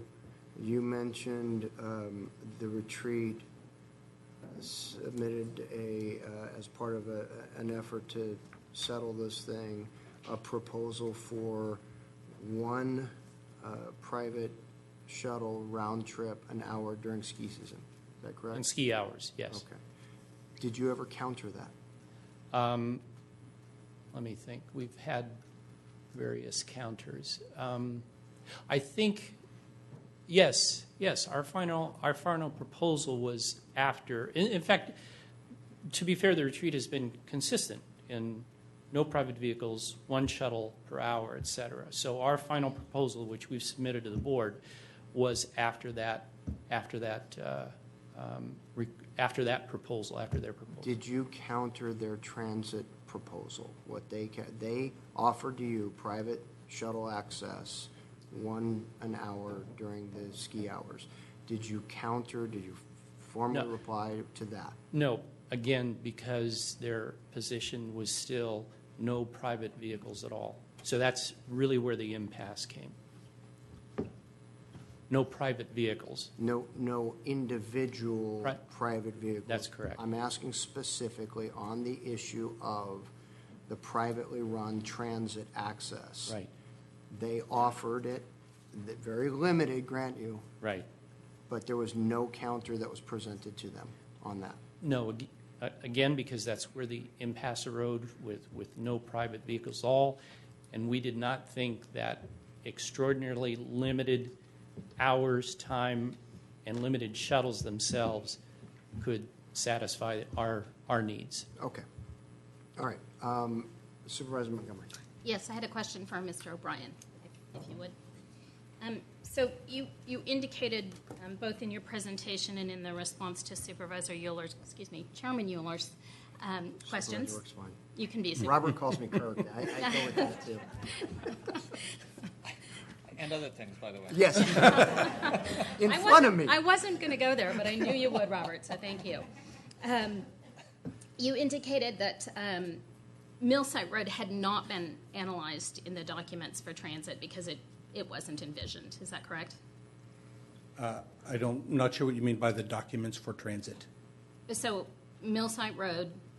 The Martis Camp EIR did not analyze. It assumed that all of again, it was certified in 2004, assumed that all of the traffic would be routed around 267 because Millsite Road was not yet there and had not been publicly indicated that the intent was that it be publicly dedicated. Okay, so that's great. That helps me. So my question then becomes, if that's the case, how is it that how do you support your assertion that the environmental document for the analysis for 267 is insufficient, either as it stood, since it was analyzed for transit on 267, or through an addendum?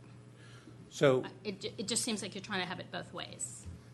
Well, the purpose of CEQA is to evaluate the environmental impacts against the baseline of existing conditions. The Martis Camp EIR did that as of 2004. It analyzed the impact of the development of Martis Camp against the existing conditions, traffic conditions that existed in 2004. Again, Millsite Road was not a part of our project, so it was not ever analyzed in that EIR at all. The current proposal to abandon Millsite Road has to be analyzed against its current conditions.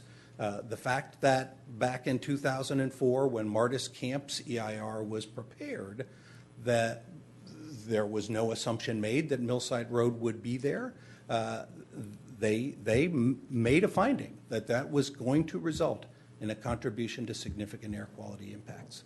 In fact, that contribution has been greatly reduced as a result of the opening of Millsite Road.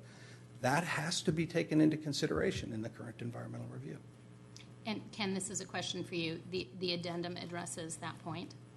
It takes a look at from my understanding, from the basis of what the original EIR of Siller Ranch had proposed.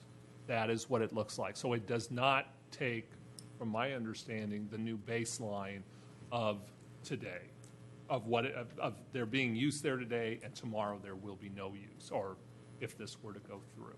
Okay, thank you. Thank you, Mr. O'Brien. Okay, seeing no other questions by board members, I did offer 5 minutes for rebuttal for each side. So, Mr. Taryn. Thank you, Mr. Chairman, members of the board. Mr. O'Brien's just wrong on the facts. The retreat EIR conditions of approval in February 2005, and I'm going to read them if I could take the time. Millsite Road shall be constructed at a minimum to the west property line for a future emergency access transit access road connection. And condition, help me, Chad. Oh, here it is. Condition 37, dedicate to Placer County a 40-foot wide minimum highway easement along Millside Road for road and utility purposes. So in February 2005, everybody knew it was going to be a public road. Everybody. Their 2007 addendum knew it. And when Mr. Parr and his civil engineer signed their as-built plans in 2010, they knew it. The road was even open then, and they knew it. This is a situation where it's, ask for forgiveness instead of permission. That's what's going on here. Second, as late as 2010, immediately after the staff made their determination, that never came to you. Staff made their determination, whatever they made. Retreat had already constructed a gate there that was taken down by Martis Camp. But protests have been lodged ever since that date. Martis Camp has proceeded over the last 5 years, not innocent. In the law, we call it with unclean hands. They knew there was a protest. They knew what the Martis Valley Community Plan said, and they have proceeded and fought every single inch of the way. With a lot of power, admittedly, but they knew it, and they fought ever since then. I'm going to yield the rest of my time to Mr. Manley, our CEQA expert, who's going to address the CEQA issue. Thank you. Good morning, Whit Manley, Remy Moose Manley. I'm a CEQA lawyer, and I want to talk to the use of an addendum in this case. Supervisor Montgomery, in particular, want to respond to your question. The baseline condition out there is we have a road that was planned for transit and emergency use only that is being used for public use. We know that because everybody in the room knows that that's the physical condition out there, and because your addendum says that's exactly what is happening. We also know that if you grant this approval for this abandonment application, it will no longer be used for public use. It will only be used for transit and emergency use. We know that because your addendum says that. Okay, that involves discretion. What are the impacts associated with doing that? And this is the fundamental point that your addendum makes perfectly appropriately, and that is we already know. We know because a road network that did not include public access on Millside Road was analyzed in detail in the Stiller Ranch EIR in 2004. This application will make the road network operate exactly as it was described there. And so what are the impacts associated with going back to that sort of state of affairs? The impacts are none. We're going back to that. Under CEQA, this is one of those instances in which common sense actually aligns with CEQA.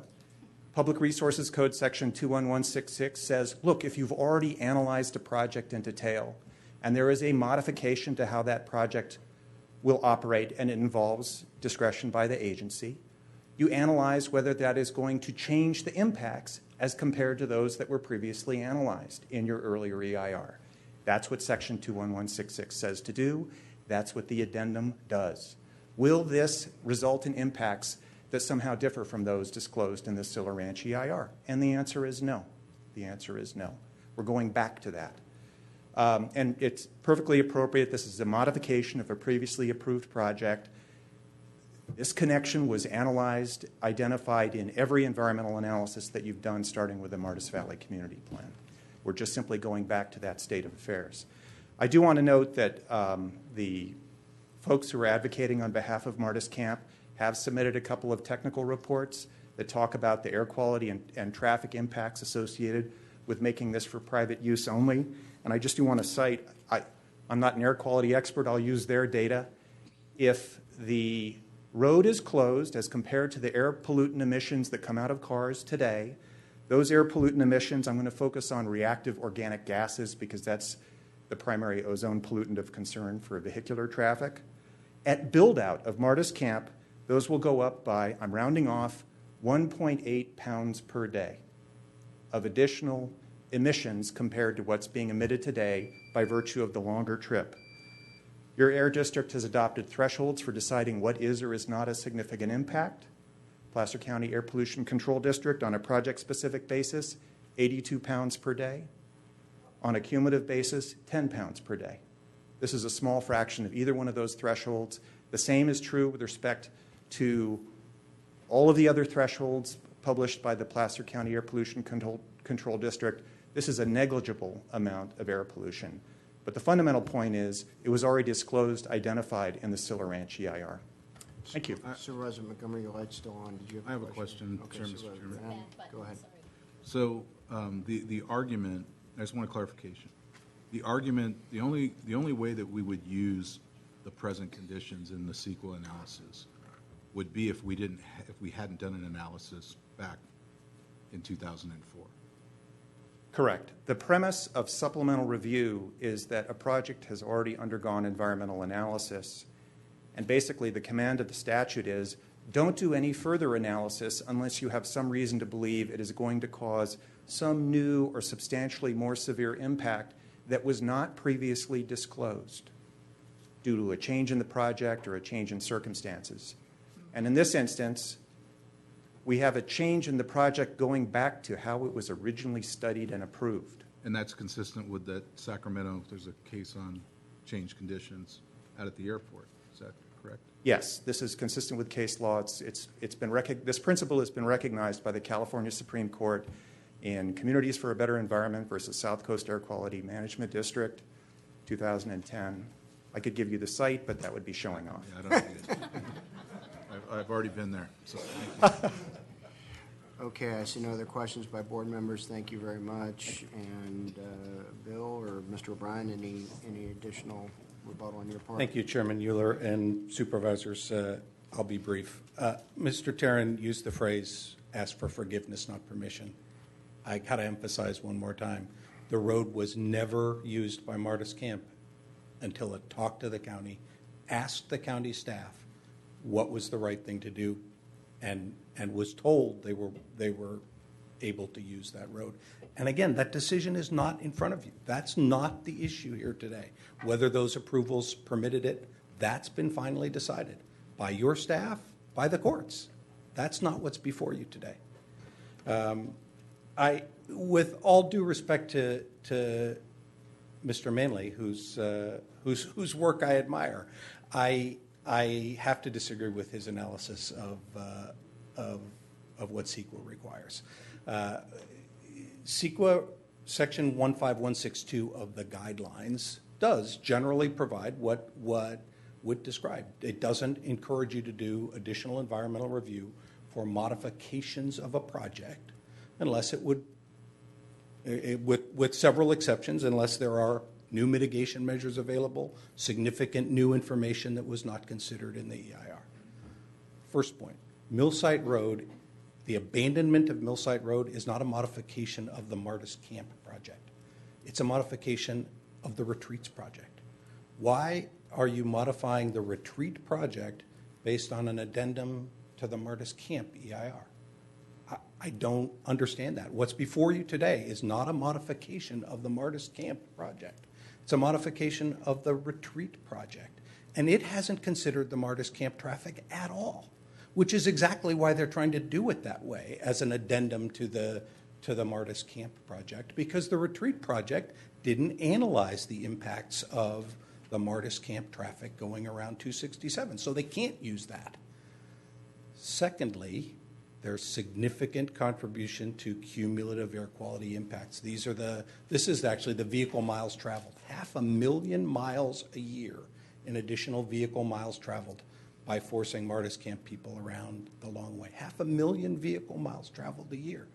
But that can't be thought about as whether that's something that you might want to mitigate.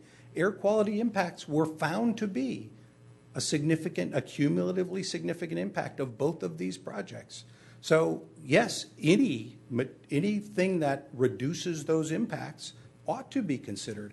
The reactive organic gases that Whit was talking about, the opening up this connection reduces reactive organic gases by 58% from what was identified in the Retreat EIR. So it is a mitigation measure that has to be considered.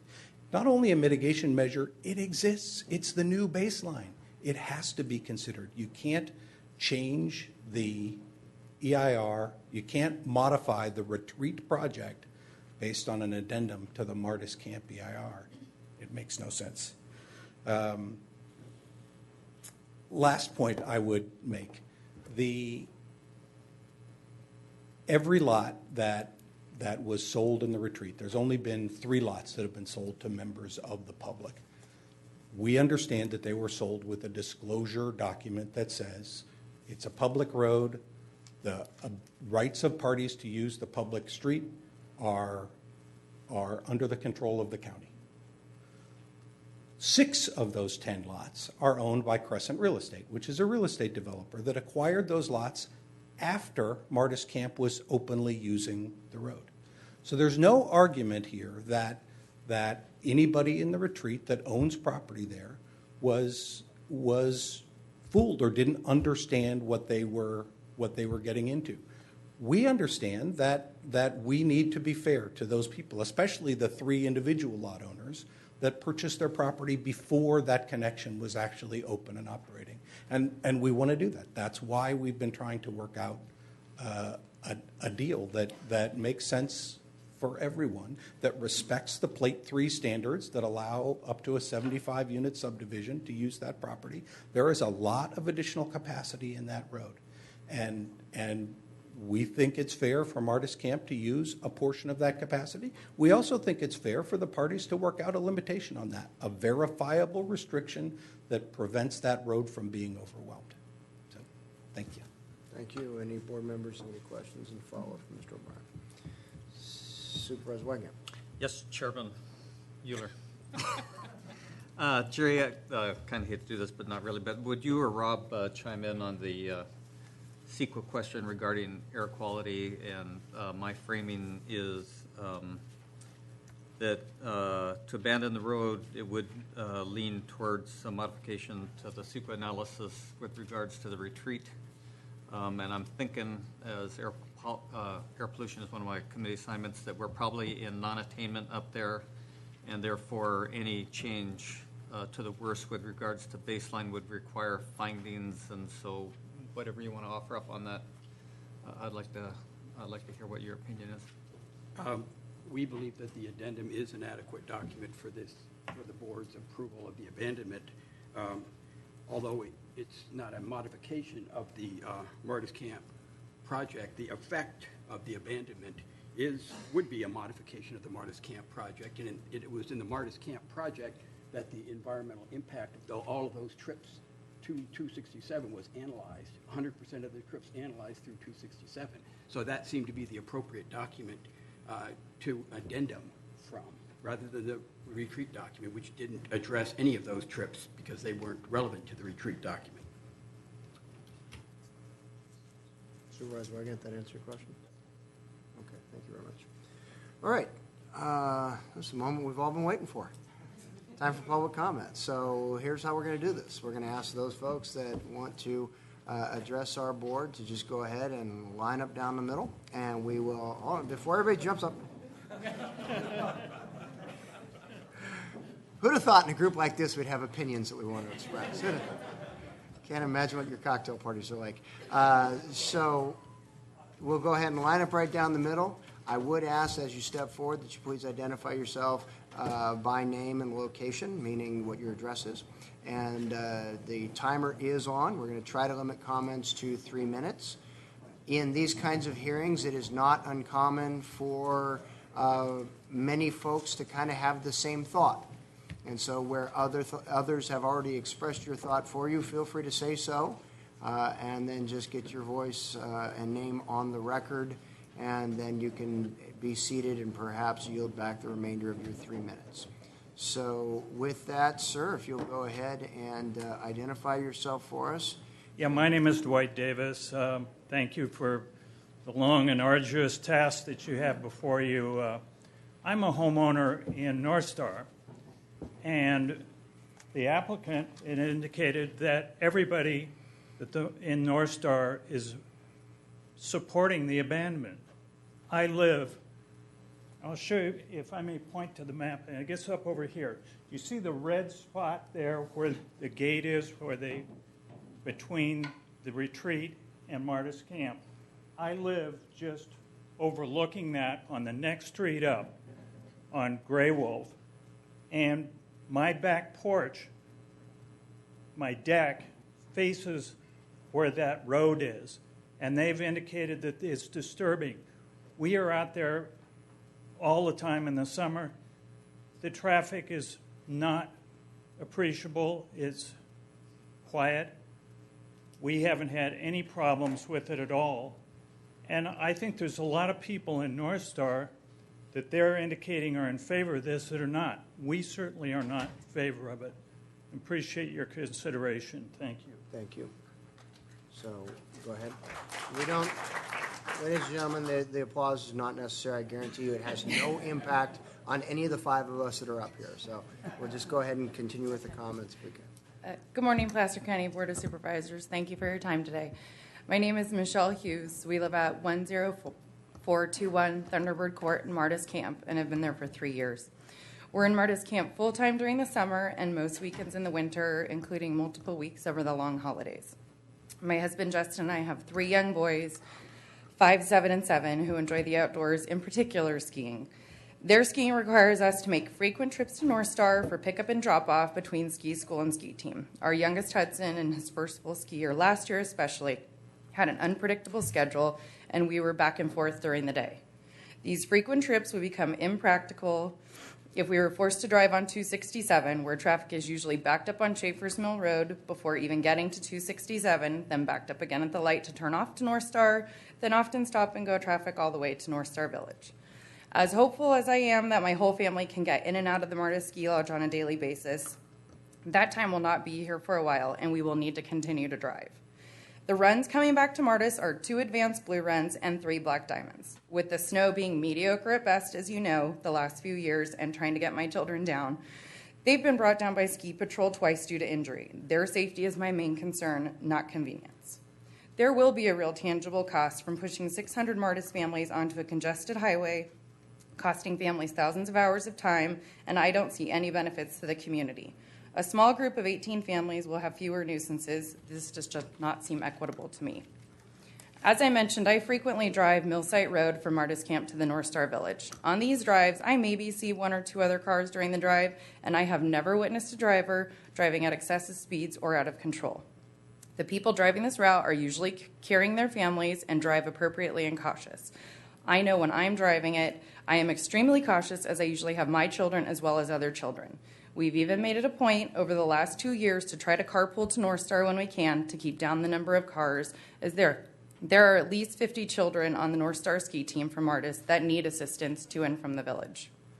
Lastly, Martis Camp has been cited several times for being one of the most successful developments in the Tahoe area, and the home prices and associated property taxes reflect that. Despite most homeowners spending a fraction of their time in Tahoe, we still pay taxes for the full year at some of the highest dollar amounts in Placer County. Yet we use very little of the public's resources, police, fire, and school, to name a few, proportionate to what we pay. Martis Camp also employs a lot of local residents of all ages, adding even further to that tax base. Despite this imbalance, and with our best efforts to be positive contributors to the local community, a small group is attempting to isolate Martis Camp from the closest public community area, North Star Village, where many of us like to support, which further adds to your tax base. I strongly urge you to keep Millsite Road open to us, one of the few public resources we actually use. Thank you. Thank you. Yes, sir. Hello, I'm Gordon Kingsley. We have owned a second home at North Star since 1978, is when we had it built. Seen a lot of changes, of course. We also have a home in Granite Bay. That's our permanent home here, so we're residents of Placer County. My background, I'm actually, I consider myself an environmental engineer. I'm a PE discipline is really chemical, but I have managed cleanups of everything from mom and pop gas stations to Superfund sites. And I've been through this CEQA. A lot of people don't know what CEQA is. It's California Environmental Quality Act. Of course, California has to have their own set of regulations, and we do, and I think they're good. But a number of things on this road. First of all, the width. I think that was a key. The width of that road was never meant for regular traffic through there. It's an emergency road. And in the winter, you could have all sorts of things happen that could close that road off. You have a bunch of people coming from Marta's camp there. You have accidents, or you have tie-ups, and all of a sudden, you're not going to have the access that we were all promised when we signed on to this EIR originally. And I'm really concerned about that. The other thing, I'm an environmentalist. There's a lot of animals in that area. You got traffic going through there, and despite what I've heard from others, and I have no doubt that they're safe drivers, but believe me, there's a lot of unsafe drivers. And so I think it's a real mistake to just think that you're going to have all these wonderful people going slowly through there. It's not going to happen. It's dangerous. As far as the environmental impact, I actually was involved in ozone depletion substances, pollution control. This is a drop in the bucket. I like the idea of a shuttle. I mean, you could have if you want, take a shuttle around on 267. You can have as many shuttles as Martha's Landing wants to provide and cut that down to practically nothing. Furthermore, 95% of the people up here in this area are not full-time residences. They come from the Bay Area. Often you'll see them coming in jets, very big cars, and when I hear all this about air pollution, it's just not realistic. You know, there's a bunch of stuff going on here that doesn't hold water. And so anyway, I'm completely against changing that road to public. Thank you.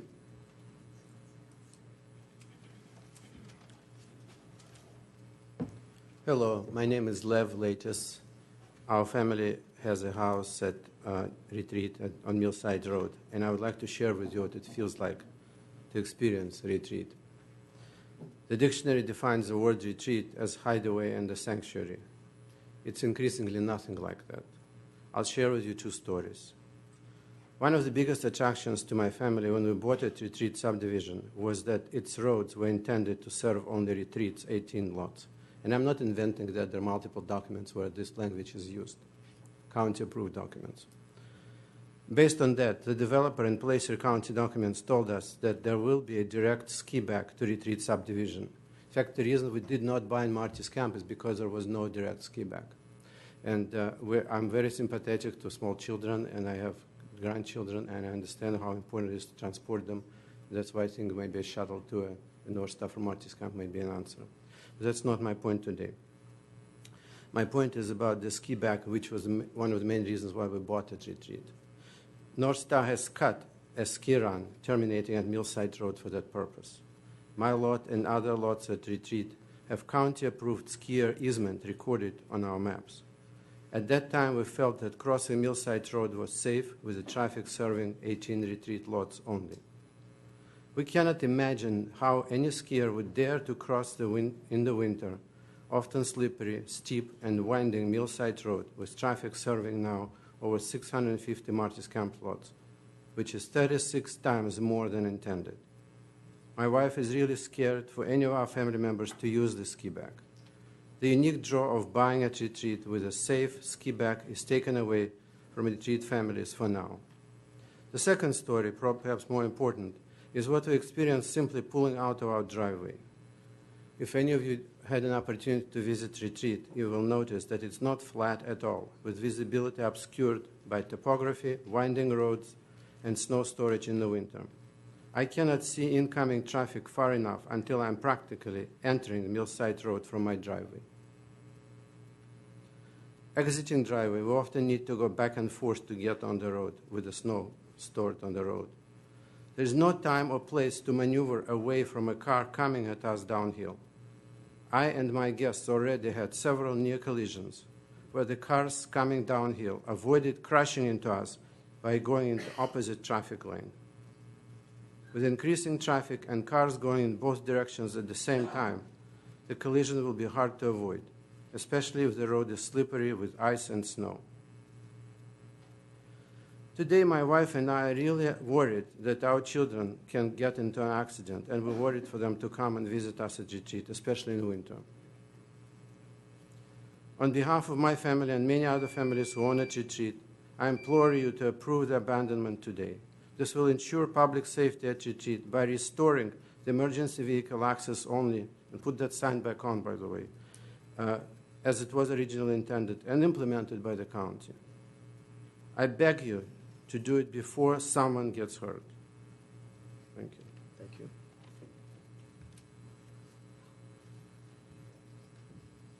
Hi, my name's Abigail Anderson. I live at 8695 Huntington Court, and I'm a resident of Martis Camp. And I completely understand your safety concerns. I am the mother of a 6-year-old, 4-year-old, and 1-year-old. And it's actually as a mother and because of safety concerns, in addition to other concerns, that I am asking you to advocate keeping Millsite Road public. There are lots of reasons to keep it public, but the 3 most important reasons to me, and also I think the 3 most important reasons to the well-being of the communities, not just Martis, not just North Star, but all the people traveling on Route 267 and on North Star Drive. There are 3 main ones. The first is safety, the second is congestion, and I think the third is commerce. So on the first one, again, I get the kid thing. I think about road safety every time I buckle my 3 kids into their car seats. And I think about it because we're in mountain terrain here, and we all know that safety is a great concern. We also know that accidents increase dramatically in bad weather with increased traffic. And so putting more cars on the road in congested areas like 267 increases the possibility of traffic accidents. I just don't know how we would do that.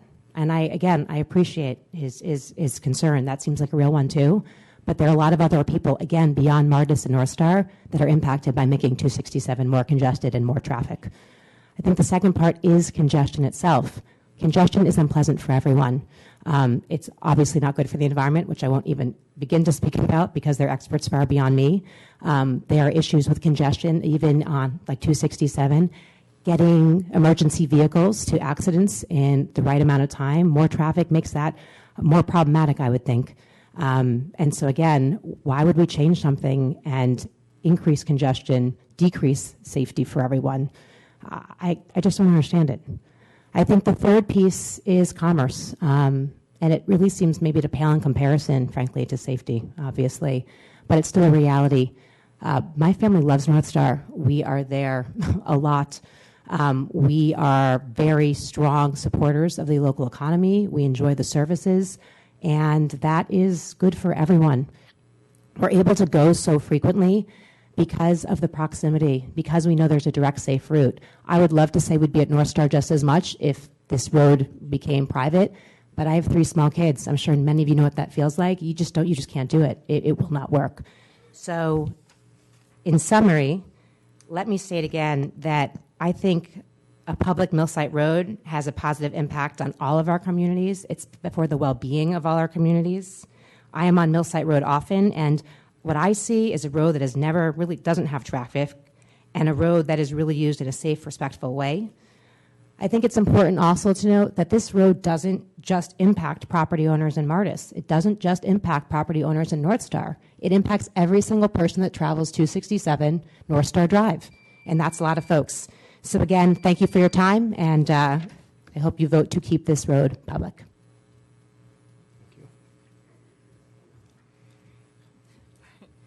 Hi, I'm Sonia Arison Sengut, and this is, say your name. Me, I'm Henry Sankut. And this is Henry Sengut. And we have a home at 10263 Alana Drive in Martis Camp. And we come up for months at a time in the summer and the winter. And Henry skis. And I'm a mother of two young boys who obviously the road is important to. But I'm actually here to read 2 letters from businesses in North Star. One is from Michelle Morikawa, the general manager of North Star Lodge by Welk Resorts. And I'm just going to read her text here. I'm writing to you today as a business member of the North Star community, as I understand you are considering a request to abandon public access of the Millsite Road. We at North Star Lodge by Welk Resorts frequently host a number of Martis Camp members, and we strongly oppose the proposed abandonment. Millsite Road access is an essential benefit to both Martis Camp members as well as the businesses of the North Star community. As an alternate access route to North Star, Millsite Road reduces traffic congestion on Highway 267 and North Star Drive. This ultimately provides a more pleasurable experience for all guests who wish to enjoy North Star.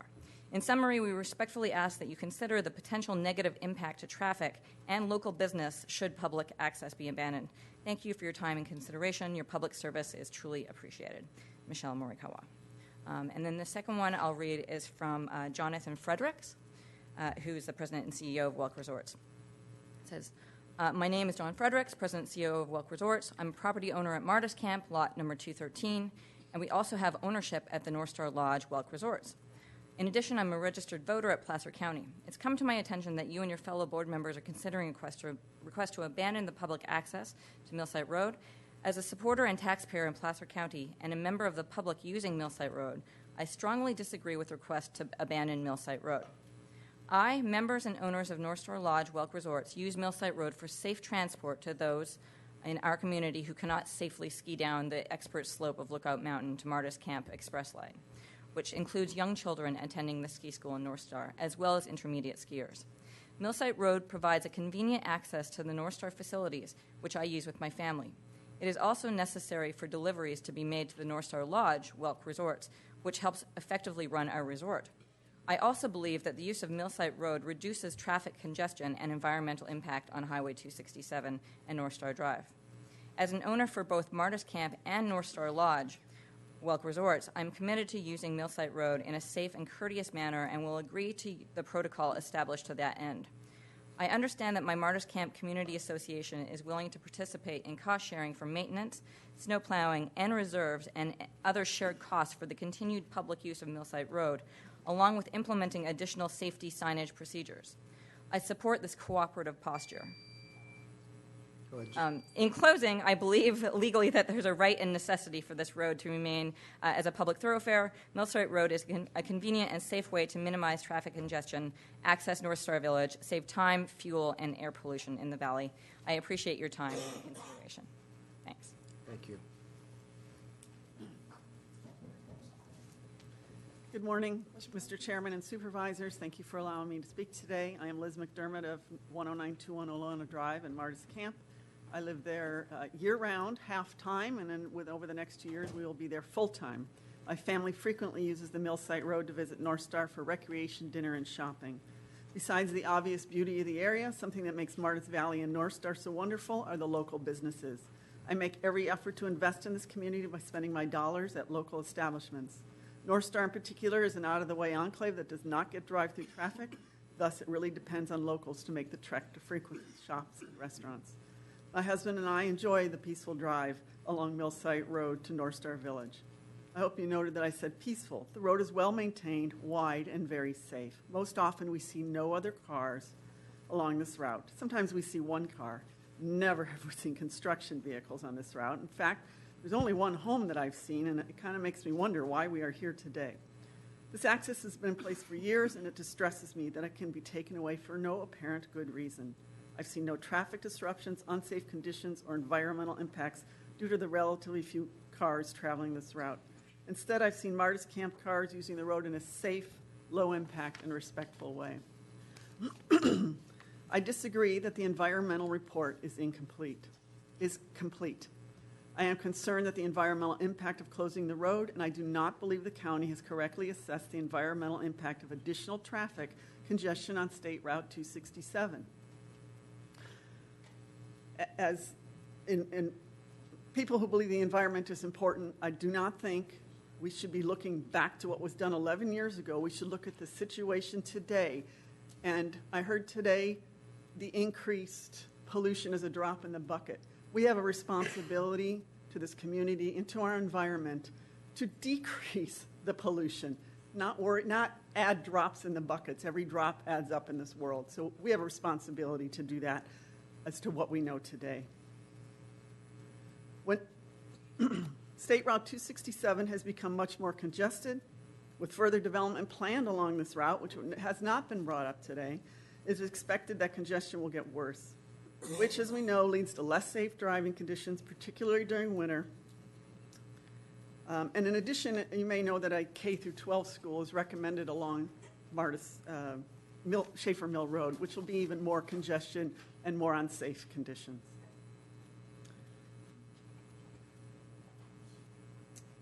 My path to building a home in Martis Camp has come through 30 years of working in the healthcare industry, where one of the most important things I learned is respect for others. I believe that the Martis Camp individuals working with the North Star individuals can respectfully work out a compromise, work out a situation where we can work together to keep this public road open.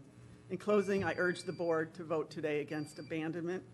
Given the many other challenges faced by Placer County and the lack of environmental assessment, it would be unfortunate to continue to take the board's time and the time and resources of other county employees on this matter. Thank you.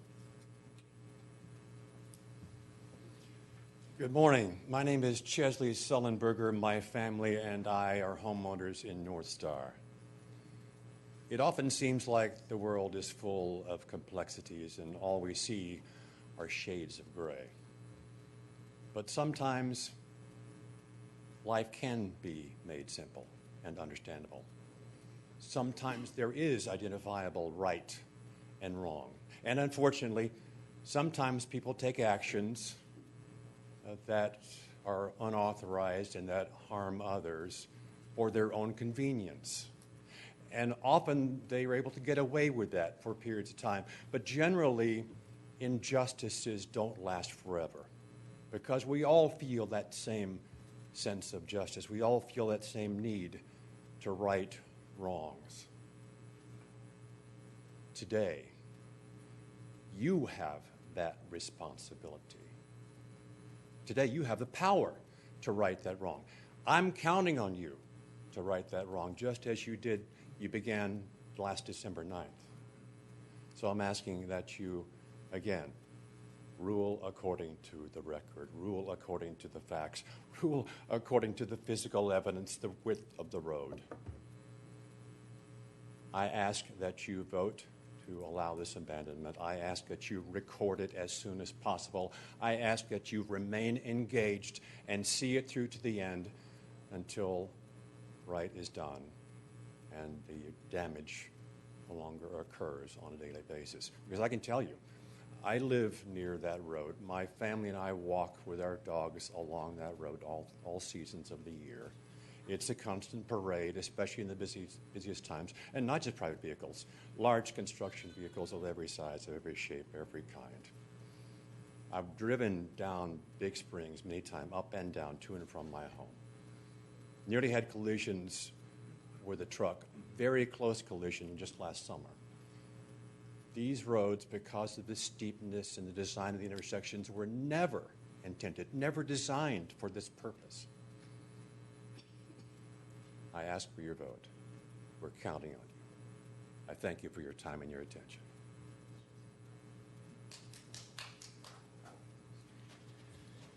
Good morning, Supervisors. I'm Jeff Van Hart. I'd like to come at this from the perspective of being both a Martis Camp owner and a North Star owner for over 25 years.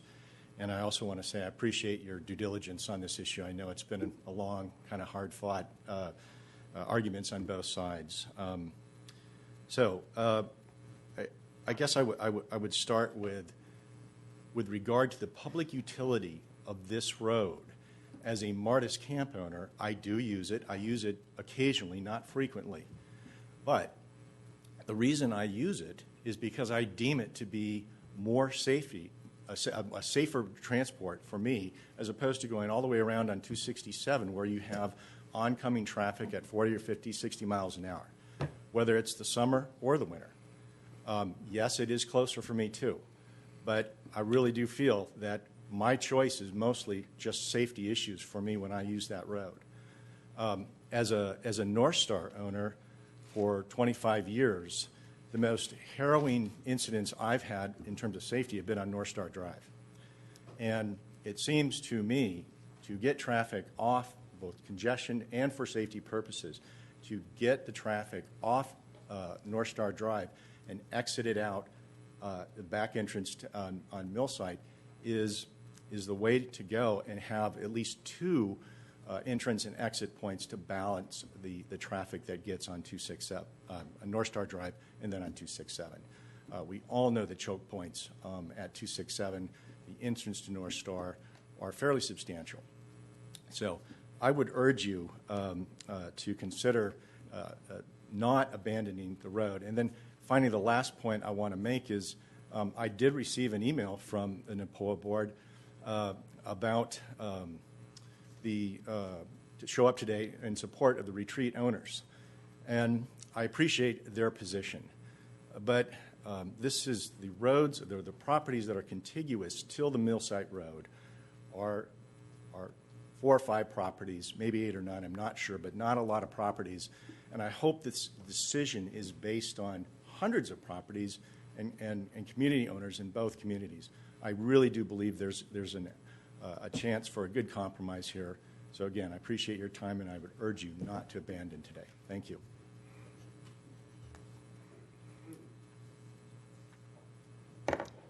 Good morning.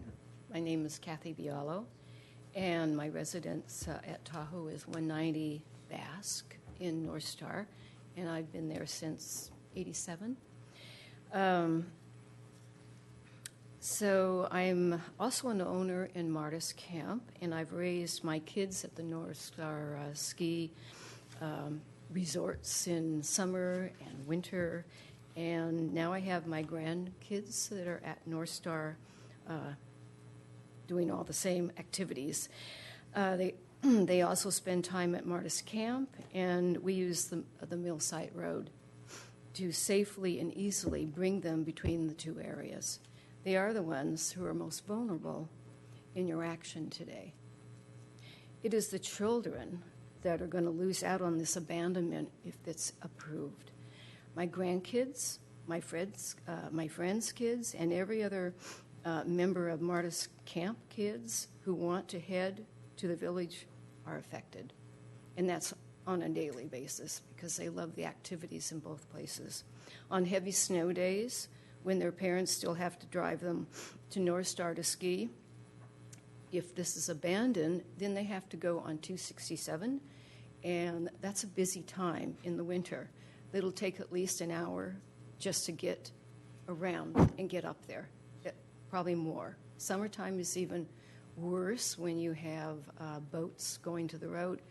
I have waited on that road for 2 to 2.5 hours just to get to the summit because it's just a standstill because the lake is completely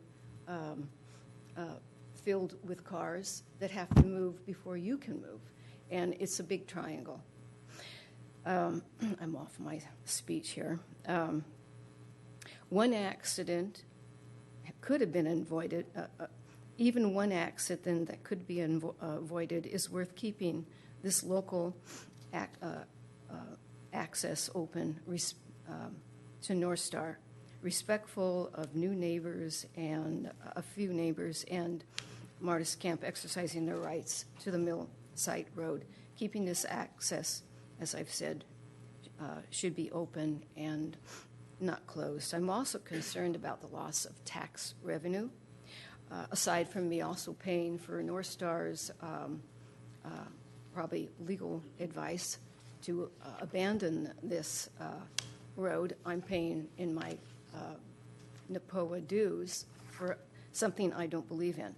I'm also concerned about this tax revenue. The camp residents pay a lot. Martis Camp pays a lot in taxes, and they are being demonized for no reason. It is easy to assume, anyway, it's mainly, my last message is it's mainly about the kids getting to the activities they need to. They're too young to go up the slope in Martis Camp, and it's too hard to get them there in earlier times when the team demands that you be there before 8. It would be difficult, so they probably would not be going. Thank you for your time. Thank you. The document I'd like to submit into the record. Yes, please go ahead and present it to the clerk of the board. And then if you would please identify yourself for the record. My name is Jack Bialo. That was actually my mother. Good Are you the one she's worried about skiing down that mountain? Still to this day, yes. Unfortunately. I understand the concern. I was never that good. So first of all, thank you for your public service. I can only imagine the time and patience it takes to deal with the public, so thank you. I thought the pastor's words earlier today by Dr. Martin Luther King were moving, and it's too bad in this situation the two parties cannot heed those words. There are those trying to build roads, like the pastor, and those trying to close roads and exclude others from life in the pursuit of happiness. My family has owned a home in North Star since 1987. We have owned a home in Martis Camp since 2009 and own a home in Mountainside at North Star since 2014. I'm 37 years old with a lifelong experience at North Star in the greater Tahoe area. My brother and I were on the North Star ski team for 6 years. Both worked at the North Star Resort, and each have lived in the North Star area for several years at a time. We know many families with cabins and condos in North Star. Of those friends with cabins in North Star who are members of the NPOA, not one supports this abandonment application. On the contrary, they are all upset that the NPOA formally opposes Martis Camp members' use of Millsite Road. Many did not know about the access and have felt no effect. Those who do not know about the Millsite Road access disagree with the retreat stance and the NPOA's support thereof because they have not felt the effects, contrary to what is alleged in the abandonment application. The statements by the NPOA and the retreat are exaggerated and unfounded. Why is there a contingent of individuals from the NPOA that are hell-bent on excluding members of their own greater North Star community over a road access issue?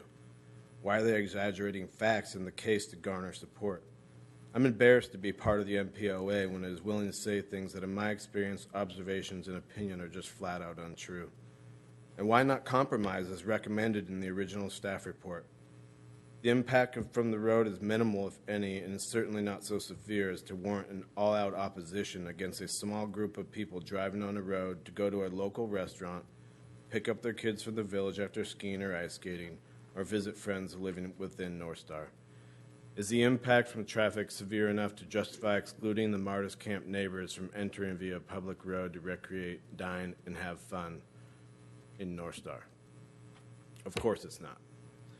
This board should not approve the abandoned application. The true facts do not support abandonment under law. Instead, let the 2 or 3 parties who live in the retreat work this out with Martis Camp. Martis Camp has already offered to pay its fair share of maintenance on Millsite Road. Isn't the neighborly thing to do to accept that olive branch so we can all move on with our lives and enjoy having fun together at the North Star Mountain and Village? Thank you. Thank you. Good morning. My name is Tom Piat. I've been the owner of 7412 Bighorn, a 3-bedroom condominium in North Star Village since 2008. I also own a home at 10712 Avoca Circle in Martis Camp, and I'm here to lend my voice in strong support to keeping access to Millsite Road open to Martis Camp members and their guests. My wife and I live at our home in Martis Camp mostly in the summer and winter months. We have many guests, both family and friends. As a group, we're at the North Star Village at least every week. During peak times, it can be multiple times per week. As a property owner in North Star Village, one of my primary concerns has always been the vitality and health of the village and its businesses. A healthy economy in North Star Village is critical to all area property owners as well as the entire Truckee area. I know that safe, direct, and uncongested access to Millsite Road through the East Gate is a key and maybe the key reason Martis members and guests go to the village. That access is necessary and irreplaceable, and I believe the loss of it would have a negative and damaging effect on the village and its businesses. I don't want to see anything happen that could negatively affect business in the village. To me, the North Star area, the village, the ski operation, and Martis Camp form one diverse community with shared goals and hopes for the area. I believe closing access to Millsite Road will only serve to isolate Martis Camp's residents. I believe it would be better for everyone to keep them in the North Star community.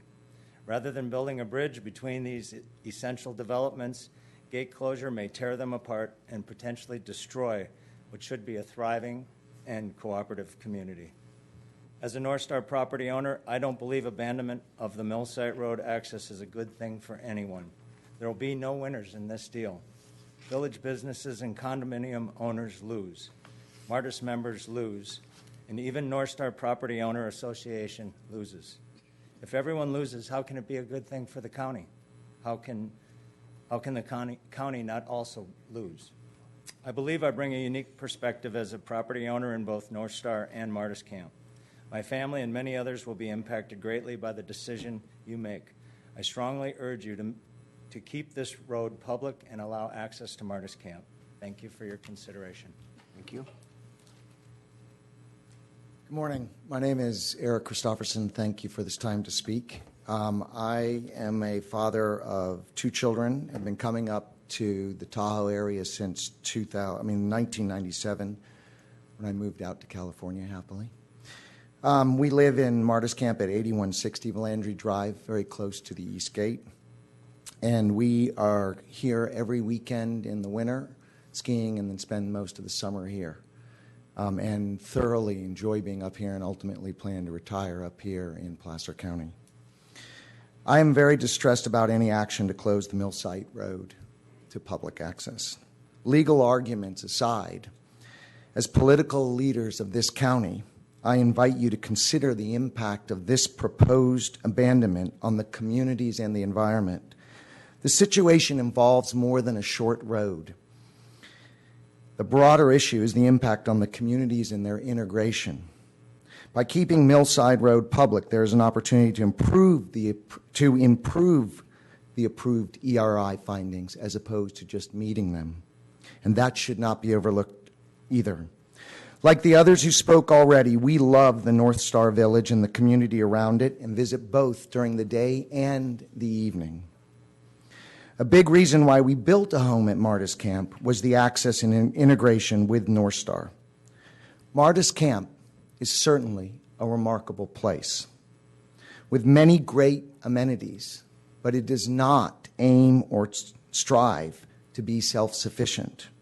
In fact, it is just the opposite. We have many friends there, and we enjoy the many amenities such as the ice skating rink, movie theater, outdoor activities, great cafes, and restaurants that we frequent regularly.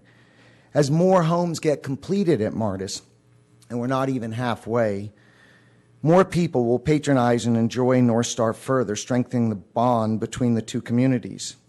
As you've heard earlier today, countless times, the travel time to get over to North Star via Route 67 can be very long.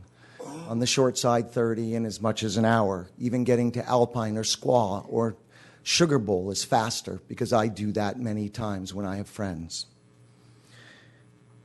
Given that we commute up from San Francisco every weekend, taking 3 to 4 hours up and back by car, this extra commute time will be a deterrent for us from visiting North Star and a likely result in infrequent visits and pushing us away from visiting and enjoying this wonderful community. If the goal is to send Martis members to Truckee and to the other ski areas, then abandonment makes sense, but I don't believe this is the desired outcome. I urge you to keep the road public and direct efforts instead on how to integrate the two communities, strengthen the economic ties, and foster more interactions between the families of both communities. We are in the early stages of creating a strong bond, and I am deeply concerned that the closure of the Millsite Road will create a major division between the North Star community and the Martis Camp community. This would be a sad outcome. Thank you for your time. Thank you. Board of Supervisors, good morning. My name is Jim Brigance. I'm a North Star homeowner. I'm also a director on the board of directors for NAPOA. In your packet and what we've heard salient points this morning on many reasons, for brevity, I only want to talk about one again, and that's the issue of safety. One of the things that we continue to hear from Martis Camp is the safety concerns with 267 and North Star Drive. But what we've also heard this morning is that the EIRs that were conducted and presented and accepted and approved were approved without issue at the time for that very route. What we're not hearing, too, is the fact that I think the numbers that I saw, if I saw them correctly, was 81 planned trips a day from Martis Camp to to North Star. I'm assuming that's round trip. It's convenient to go one way. It's convenient to go back home. It's 160 cars on average a day that the EIRs did not plan for or the roads developed to be able to handle this kind of increased traffic. The Vail Master Plan, very much in the details of this, neither included increased traffic flow through North Star.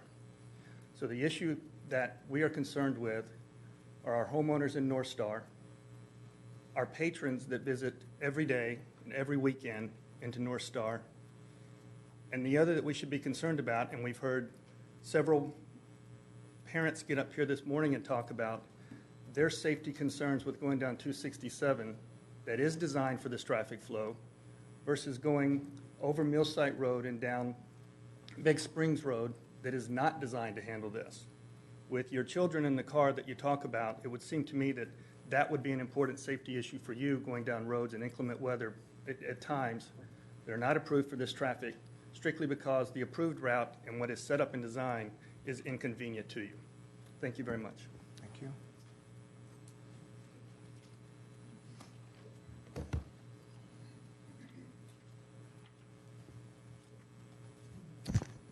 Good morning, Mike Staudenmeyer. I'm the General Manager of the North Star Community Services District. I wanted to share with you a couple of different points from a different perspective, I think. As a governmental agency, we look at the approvals that are ongoing with different projects. Mr. Tarrant put up on the screen earlier today a list of about 8 planning documents that kind of carved out the way the different development projects were to operate. And as we look at those, as well as the county staff and the resort operators, we come up with plans. One of them is the traffic management plan for North Star. And we end up investing a lot of money in these plans and infrastructure improvements to help with the circulation, in this case, of the traffic and the people visiting North Star. This specific plan of North Star's traffic management system contemplated only ingress and egress from 267. And as a result, over $12 million was spent today, including the substantial project just last summer by this county to enhance the system to enable better flow from 267 in both directions. The unfortunate piece of this particular system is that it has an Achilles heel. That is the intersection at Big Springs and North Star Drive. Every time a car comes down into North Star Drive from Big Springs, the entire system stops. And my office overlooks the intersection about half mile downstream of that. And you know, on a typical day, we'll start seeing backups around 9 o'clock. They can last a lot longer than that on peak days. And they can also extend all the way to Highway 80 on really big days. So by increasing the number of vehicles entering the system at North Star, at Big Springs, which this abandonment seeks to relieve, you in fact preserve some of the value and investment that was made in this system. So that's just a perspective I wanted to share with you. Beyond that, I've heard a lot of talk today about the fact that with the abandonment, you would be forcing folks from Martis Camp onto 267. And I don't believe that's the case, as there is a provision preserved in the abandonment conditions to create a public transit easement over mill site, which exists today throughout Schaefer's Mill in Martis Camp. And if we really all care about the environment, safety, and convenience, I think we'd be hopping on buses and reducing those impacts even further rather than hopping in a private vehicle. So I wanted to share that as well. Thank you for your time. Thank you. Good morning. My name is Mike Plishner. I'm a 25-year resident of North Star. My home directly overlooks the intersection of Big Springs Drive and Millsite Road and the significant traffic that comes through that intersection today. I was also responsible for negotiating the terms of the EVA agreement between North Star Property Owners Association and the North Star Resort and the North Star Highlands people, which is just up the road from the EVA we're talking about here. 3 points I want to make. First point is playing by the rules. As your staff report makes clear, this connection was approved as an EVA only. And despite that, the Martis Camp developer took matters into its own hands handed out 1,000 transponders, and in effect created its own facts on the ground. Having created those facts on the ground, the Martis Camp residents now wish you to turn those facts into an approval simply as a matter of convenience to avoid 4 or 5 extra miles of travel. I'm sorry, while it might be convenient, this is a complete flouting of the rules under which you make approvals in this county. That's not the way our government is supposed to work, and it would be a sad day indeed if you decide otherwise. Point 2, safety. Your staff report makes absolutely clear that as a 22-foot wide road, it is supposed to serve no more than 50 homes. When Martis Camp is finished, it will have almost 700 homes, 13 times the amount which is appropriate for this particular location. I watch that intersection every day, and there are construction vehicles, there are large construction trucks, there are pickup trucks from the various service providers for people in Martis Camp, in addition to all of their residents. And yes, this past weekend there were even 2 golf carts screaming around that corner with their radios blasting, going back into Martis Camp. This particular roadway along Big Springs Drive is one where many of our families walk down to the North Star Village. This is an accident waiting to happen. Moms with kids in strollers use the side of that road to walk down to the North Star Village. With 13 times the amount of traffic beyond what was intended, this will be an accident for all of us to live with one of these days if this proposal is rejected. Finally, what's the reasonable alternative going forward? The reasonable alternative is exactly what is being proposed in the abandonment. It's exactly what we agreed to without getting the Board of Supervisors involved for the Big Springs EVA. Very simply, emergency vehicles, public transit only, no construction vehicles, no private cars. That's the right result. Thank you.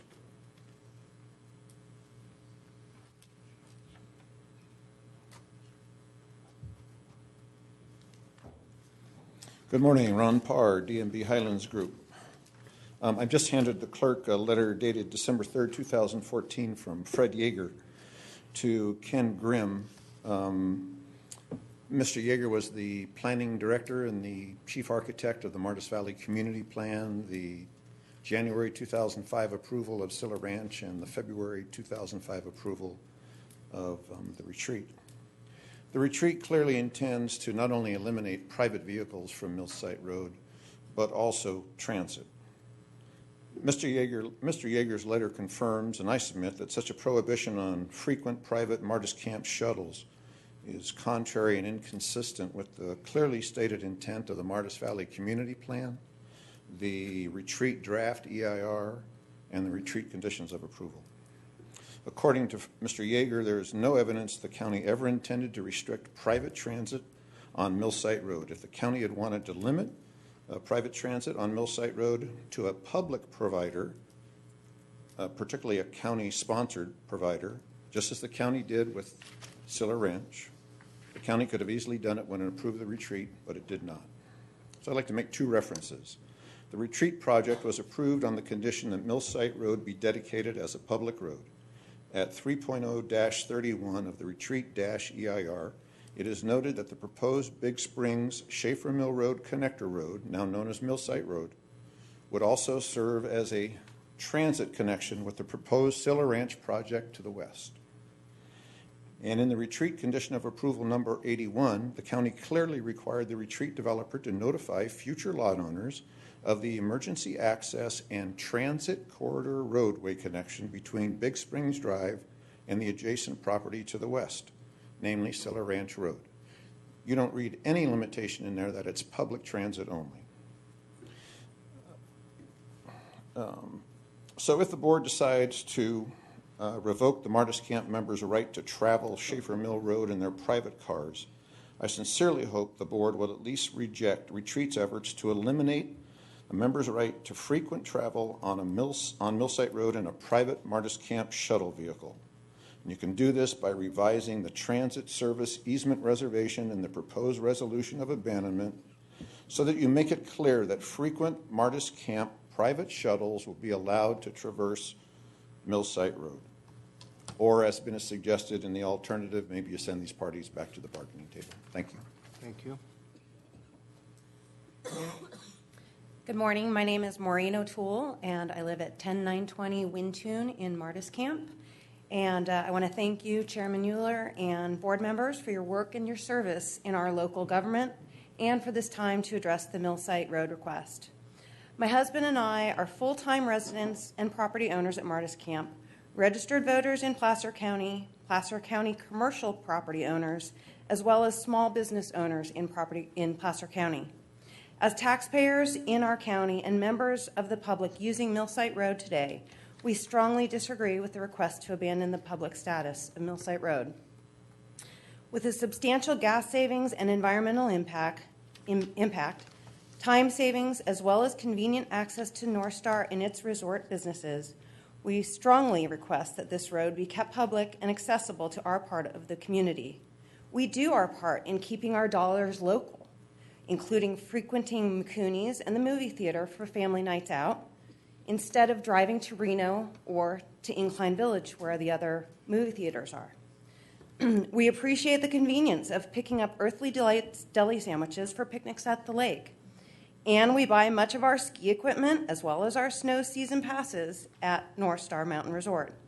Additionally, getting our son to ski team during the winter is safer because it means less driving in the snow and ice conditions. And a couple of points off my script here that I wanted to address. Initially, there's less than 20 of us full-time residents. There's been a lot of 650 people or, communities that are going through, and there's 20 families or less that are full-time.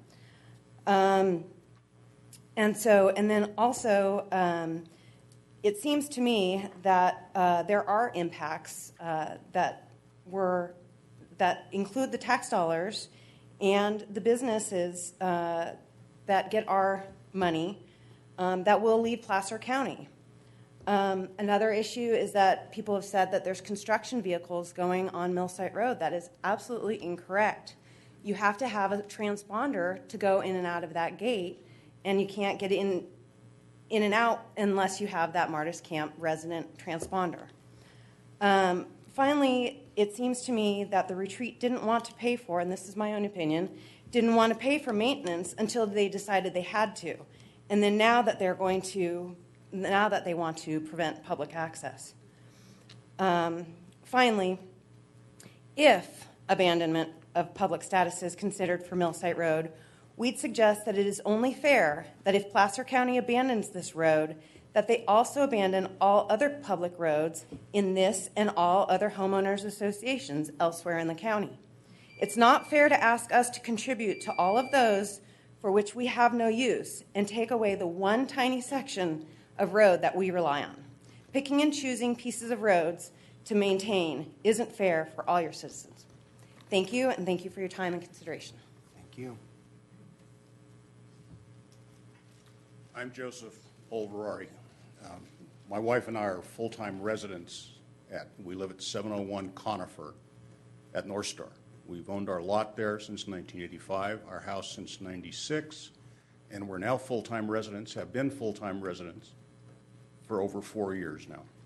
We frequently hike into the village from our house through the trails, and we have, with our dog, Molly, and have often watched the intersection of Big Springs and North Star Drive. The Range Rovers and Mercedes SUVs come flying down the street there, make a left-hand turn, not going into the village, but leaving to reach 267 as a shortcut to the lake. Arguments were made that this only affects 18 homeowners in the retreat. That is not true. It affects every member of the Homeowners Association and every resident of North Star.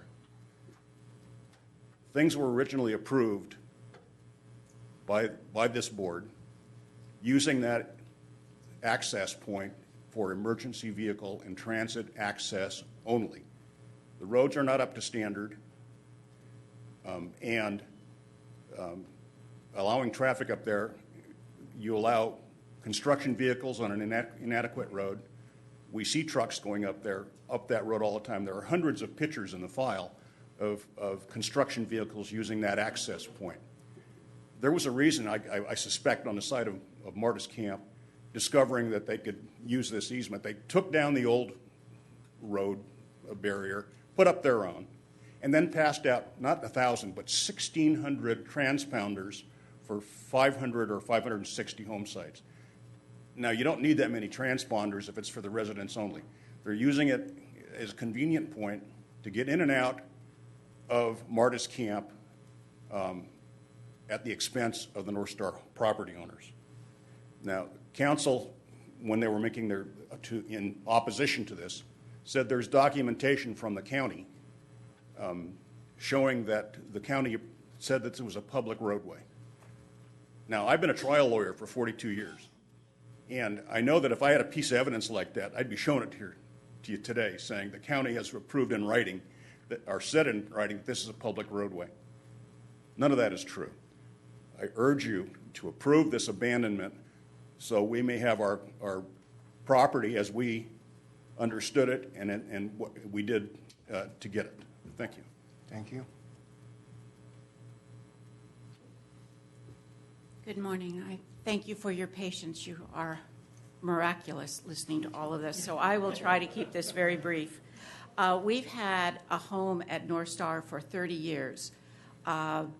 We bought the first lot that was sold for the Big Springs development. So now we have a home at 1702 Grouse Ridge, which is also directly above the intersection of Millsite Road and Big Springs. So I have to tell you, there are construction vehicles going through there because I see them. We hear the cars and the trucks stop and accelerate at the intersection from our bedrooms. It is really intrusive.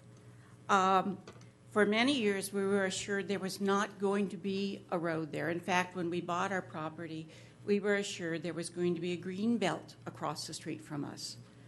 After we started construction, we discovered there was going to be a development across the street from us, and then later on found out that even though we were assured that it was an EVA-only gate, that was not going to be true either. So a lot of the complaints here today have been saying this is only to benefit a few people in the retreat. That, in fact, is not true. If you abandon this, it will benefit a lot of people in North Star. We've come to North Star in part to get away from the noise and the traffic of the Bay Area. It's not a treat to drive 3.5 hours up here and have noise and traffic around our house. It makes the traffic from Martis Camp makes our neighborhood more congested, less safe, and certainly noisier than we were promised. I want to feel like it's safe for my children and grandchildren to walk to our house from their house down on Indian Hills without having to try to cross Big Springs with all the traffic that does come as a result of those 1,600 transponders that were given out. It's also had a very detrimental effect on the value of our house. To have that much traffic around our house has been, it's made us sad because we know that the value of the house that we spent way too much money for has gone down. So we want to be fair and reasonable, as we were asked to be fair and reasonable, but I think fair and reasonable might be a different solution, perhaps a private shuttle, but certainly not the private cars that are going back and forth. Thank you very much. Thank you. Hello, my name is Judy Howes. I live at 914 Bass Drive at North Star. I have had property in Tahoe since 1977, and I've been a full-time resident for the past 5 years. The street that I'm on is not affected as much as some of my neighbors. I'm fortunate, but I still care about them. And I do see the traffic coming into North Star. And Martis Camp is a private community. The road only is going one way with the traffic. I have run a map quest using 2 routes, one from a home in Martis Camp to the village at North Star, going through the EVA gate, one from the same home going to North Star Village using 267. One route took 11 minutes, the other took 12. I rest my case. Thank you. Thank you. Maybe they have helicopter travel on Google Maps. I don't know. I'm Bo Hyde. I'm at 8166 Villandry Drive. I have 3 kids, 7, 4, and 3. We got a house. This will be our 3rd year by the gate. That access was a big reason we bought there. Our kids love to ski, or at least our boy. Our girl started last year. We've pre-bought season passes this year, signed up our boy for ski team. And by the way, thank you guys for your patience and your service. That path is very important, not just for convenience, but also for the safety of our kids. Most of the people, we don't drive along that road without our kids. So we're very mindful of safety. We have 3 kids in child seats and boosters. We go very slow. It is very safe. It's never been crowded. There's never any cars there. Last year, twice, our girl, who's 4, had to leave the ski school because of exhaustion, and they called, and we had to come quickly to come pick her up. And being able to get there quickly is a huge factor for us, for the safety of our kids. I mean, if we have to drive all the way around and there's congestion and traffic and we have to spend an extra hour to pick up our kid who's suffering from exhaustion, I just don't think that that's fair. I mean, but as far as the safety and the construction vehicles going out through Millside Road, there's hundreds of construction vehicles that go through Schaefer Mill, and it's a development. There's a lot of construction there. I don't think we should be penalized because a couple of them broke the rules and went through that other access way. Fortunately, as Martis Camp gets built out, there'll be less construction vehicles, and that shouldn't be a problem at all. But I agree that should have been addressed a lot better. Let's see. I think it is very important for the public use. I mean, we all use the village. We use the shops.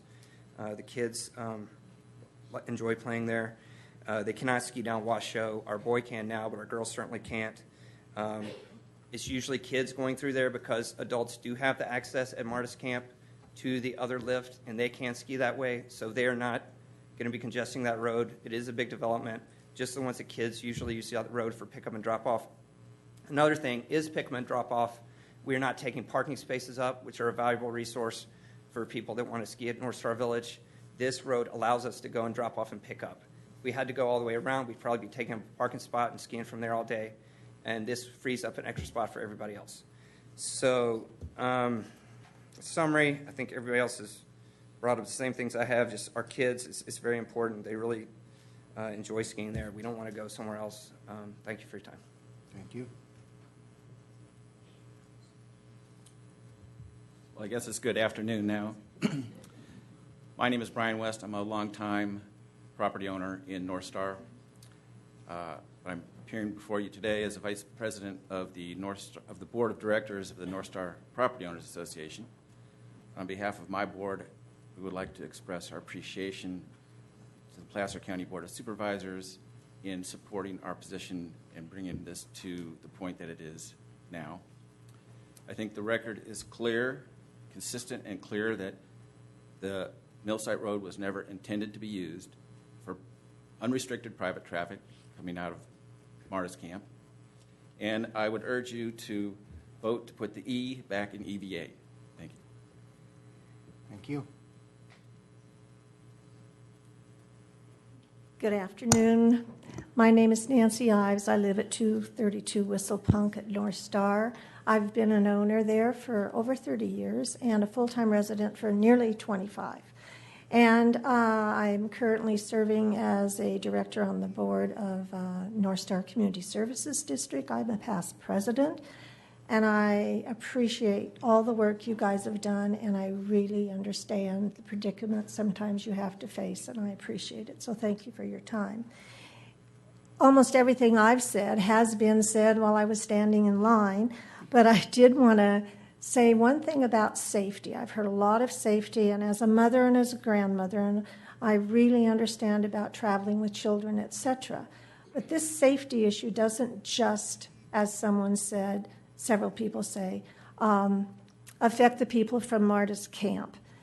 That road doesn't stop right when it hits North Star. It goes up through Big Springs, and it goes down through that intersection that you've heard about, which is horrible. And then it goes down North Star Drive or up North Star Drive. And it affects everybody who lives in North Star Drive because that's our only exit. We cannot go out Millsite through Marta's camp because it's a gated community. So that's our only exit from our homes. And so it really does affect us. And like Mike Stoudemire was telling you, we spent thousands of dollars to try to mitigate traffic at North Star so far. And by now allowing another entrance, which wasn't really planned for, that mitigates pretty much. It pretty much dissolves what we've done with the intercept lots and the roundabouts, et cetera, et cetera. The other thing that was only mentioned once, but people are using that as a shortcut to Tahoe. I have friends who live at Marta's camp, and they do that all the time. So it's not just to come get your kids off the ski hill. It's a shortcut to Lake Tahoe. And if you look at the map, it's a pretty good shortcut, especially if you're going there for the day with your kids, whatever. Anyway, that's pretty much that's all I had to say new. I just wanted to thank you again. And as a fellow elected public servant, I know how hard it is, but I still implore you for good governance, vote your hearts as you know how it was planned. That road was always planned as an EVA. Thank you very much. Thank you. My name is Fred Copeland. I'm a homeowner on Indian Hills and North Star, also one of the few homeowners in the retreat. We're building our permanent residence there as we speak. I think it's pretty clear to anyone who has seen Millsite Road, anyone who's read the EIRs like we did before we made the purchase of our lot in retreat, that road is not built for the amount of traffic that it's currently using it, the amount of traffic that is going to be used once Marta's camp is complete. And I think it's safe to say that there's been no evidence to the contrary, that the road was designed, approved, and intended to be built or intended to be used only on a limited basis with only EVA access. I don't think anything we've heard today, despite all the histrionics, despite all the claims about children's safety and so forth, necessarily disproves that. In terms of comments earlier about compromise and private shuttles, I was a little disturbed that there couldn't be some sort of reasonable solution here. I mean, the law says the road should be limited access. The EIR says it does. But to me, as a good neighbor, it seems to me there should be a solution. Well, I heard a comment earlier this morning where at the end of his statement, he basically said, and I quote, "You all know where this will go." And I think that implication was that we're going to sue you until you run out of money. And that's pretty unneighborly as an attitude. I know when you're rich and entitled, you can make those kind of statements, but that's not good neighborly behavior. So my last comment is that why can't we all discuss private shuttles as a way to get children to and from the base area, to and from the revenue-generating shops in North Star? There's no reason why private shuttles cannot accomplish all the goals that everyone's been complaining about for Marta's camp. So thank you very much. Thank you.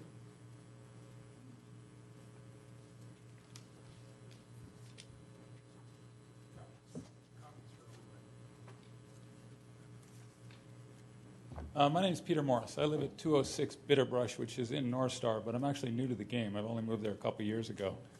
What I just handed the clerk is 2 pages out of the Martis Camp CCNRs. I've heard a lot of conversation about the surprise that this is a private road, but if you actually look at what I highlighted in there, you'll see it's pretty simple. The only comment that's made in the CCNRs that everybody that bought in Martis Camp takes on when they buy in Martis Camp is that it is an emergency access road connector to North Star. And it speaks to the public transportation easement across said emergency access road to North Star. Don Parr, who was part of DMB initially, I believe, spoke to the fact that there may have been one mistake made in terms of isolating that to public transportation as opposed to private. I use the shuttle service in North Star that NAPOA provides. It's wonderful. I can go up, I can have 3 martinis at McCooney's, and I don't have to worry about driving home. And it's dial-a-ride. So maybe that would be a level of cooperation where the NAPOA design for public transportation on a dial-a-ride shuttle could be integrated to solve the problem of bouncing back and forth without having to go out on 267. Thank you. Wanda, would you make sure that we get the copies of what he handed you there? I'm sorry? I'd like to thank the board for the opportunity to speak. I'm a retired physician. I've had property at North Star for 37 years. I'm sorry, your name for the records. It's Richard Park, Dr. Richard Park. Thank you. And the reason I selected North Star was because of dial-a-ride. 12 years ago, we almost moved to Incline, but they didn't have dial-a-ride. Dial-a-ride allows you to go to the village, not have to find a parking place, not use gas. And if this group could agree to allowing dial-a-ride and restore the original agreement, you would reduce traffic from 800 or 80 round trips a day to maybe 10. So you'd have a 90% improvement simply by instituting a dial-a-ride, which is very convenient. No one has to drive. The bus drivers are trained professionals. They don't speed. They're very careful with their passengers. I think it would be a major improvement in safety to only have dial-a-ride. Secondly, this is referred to as a public road. It's not a public road. I can't drive on it. It's a dead end for me. So what we're talking about is a private road access for one development, Martis Camp, which was never in the original papers that were done publicly. Finally, I'd like to make the point that Martis Camp is a very successful development, and they're going to sell out. And whether there's direct access by private vehicle through the EVA road will make no difference to their bottom line or their property values. It negatively affects property values in North Star. So the county, by approving this, will increase the tax base and increase income to the county because it will restore the property values in North Star. Thank you. Thank you. Good afternoon, Chair Euler, members of the board. I'm Andrew Strain. I represent North Star, California. I'd like to be able to top the 3 martinis example, but I won't. If I want to make sure and acknowledge your staff's effort. Fabulous job in trying to craft a solution, and he's worked long and hard as I've seen him in action. I want you to know that we appreciate that, and I hope you do too. He's a terrific asset to the county. I would like to just point out that if you should act to abandon the right-of-way, that you do maintain in your decision the condition number 8 that was referred to earlier this morning, and it's in the staff report relative to the access and maintenance easement. Thank you. Thank you. Afternoon. My name is Hayes Parsleybuck. I'm here with North Star Mountain Properties. I have been assisting the Retreat subdivision over the last 2 years on this effort, and don't own a home in North Star or in Martis Camp. I have been a developer in Placer County for the last 10 years, so believe that I have a keen understanding of your process and what is and isn't allowed when developing subdivisions. A couple administrative items. Tim has asked me to refer you to tab 5, which speaks to abandonment revisions that the Retreat is proposing. Also, there was a comment from a nice lady earlier today who spoke of a letter from Michelle, I can never say her name right, but Marikawa, I believe, who is the GM of the Welk Resorts. And I actually spoke to Michelle last night about 10 p.m. And interesting thing is she emailed me earlier in the day and had said, you know, Hayes, can you enlighten me about this? I was told by my boss to send this letter, John Frederickson, who owns in Martis Camp, and I was directed to send this letter into the county. I spoke to Michelle. She's a very nice gal. I meet with her actually monthly for inter-resort coordination, and she acknowledged to me that she had no idea what the issue was and had no idea about the facts, but that, you know, this was the type of thing that's going on behind the scenes where folks are being told by their bosses to send letters to you guys. So just thought that was an interesting anecdote. Also, nice gentleman I introduced myself to, Eric Christofferson, talked about community integration. I think that's a very nice notion. If he and Ron Parr would like to come back before you to remove their gates on both ends, I think that could be an interesting proposal that you might consider. But that's not before you today, but I think it's a little bit of a misnomer to talk about community integration when you're in a gated community. Also, one thing that I think is perhaps misunderstood here by a lot of the Martis Camp residents is that Millsite Road was approved for 10 driveways on a 10% slope with direct driveway access. This is important, as we've discussed before, because of the road standards that you guys have discussed, but I think it also speaks to the fact that today there's only one driveway. So to take Harry's approach, he would wait until there was 10 driveways and an accident to deal with the problem. He doesn't believe in the planning that needs to go into place. And so what we're trying to do here today is to talk to you about what will be a problem not only today, or what is a problem today, but what will be a bigger problem down the road. And I think, you know, quite frankly, I believe that abandoning Millsite Road will not only be safer for the Retreat and North Star residents, it will also be safer for the Martis Camp folks. One last point here. The Retreat very much believes that a resolution with Martis Camp is in everyone's benefit, thus the reason the Retreat has proposed for limited shuttle access. The Retreat continues to be open and willing to discuss that type of proposal with Martis Camp. We believe that limited shuttle use would allow the great kids that live in Martis Camp or visit Martis Camp to be able to utilize the North Star Resort safely. Also, please conclude your comments. Yep. One last, this is in the record, but this is from LSC Transportation Consultants. It speaks to one of the points that Ron made, and this is the key sentence from the letter from LSC, who works on behalf of the county. No private transit vehicles associated with the Siller Ranch uses were contemplated to use the Millsite Road connection. We have that. Thank you. Thank you for your time. Thank you. And just before you start, okay, another gentleman just got up. We're down to 3 folks in the line. Is there anybody else, or is the gentleman in the green shirt that just jumped in there, is he going to be our last speaker? Last call. Okay. All right. Looks like we got 3 left. Thank you.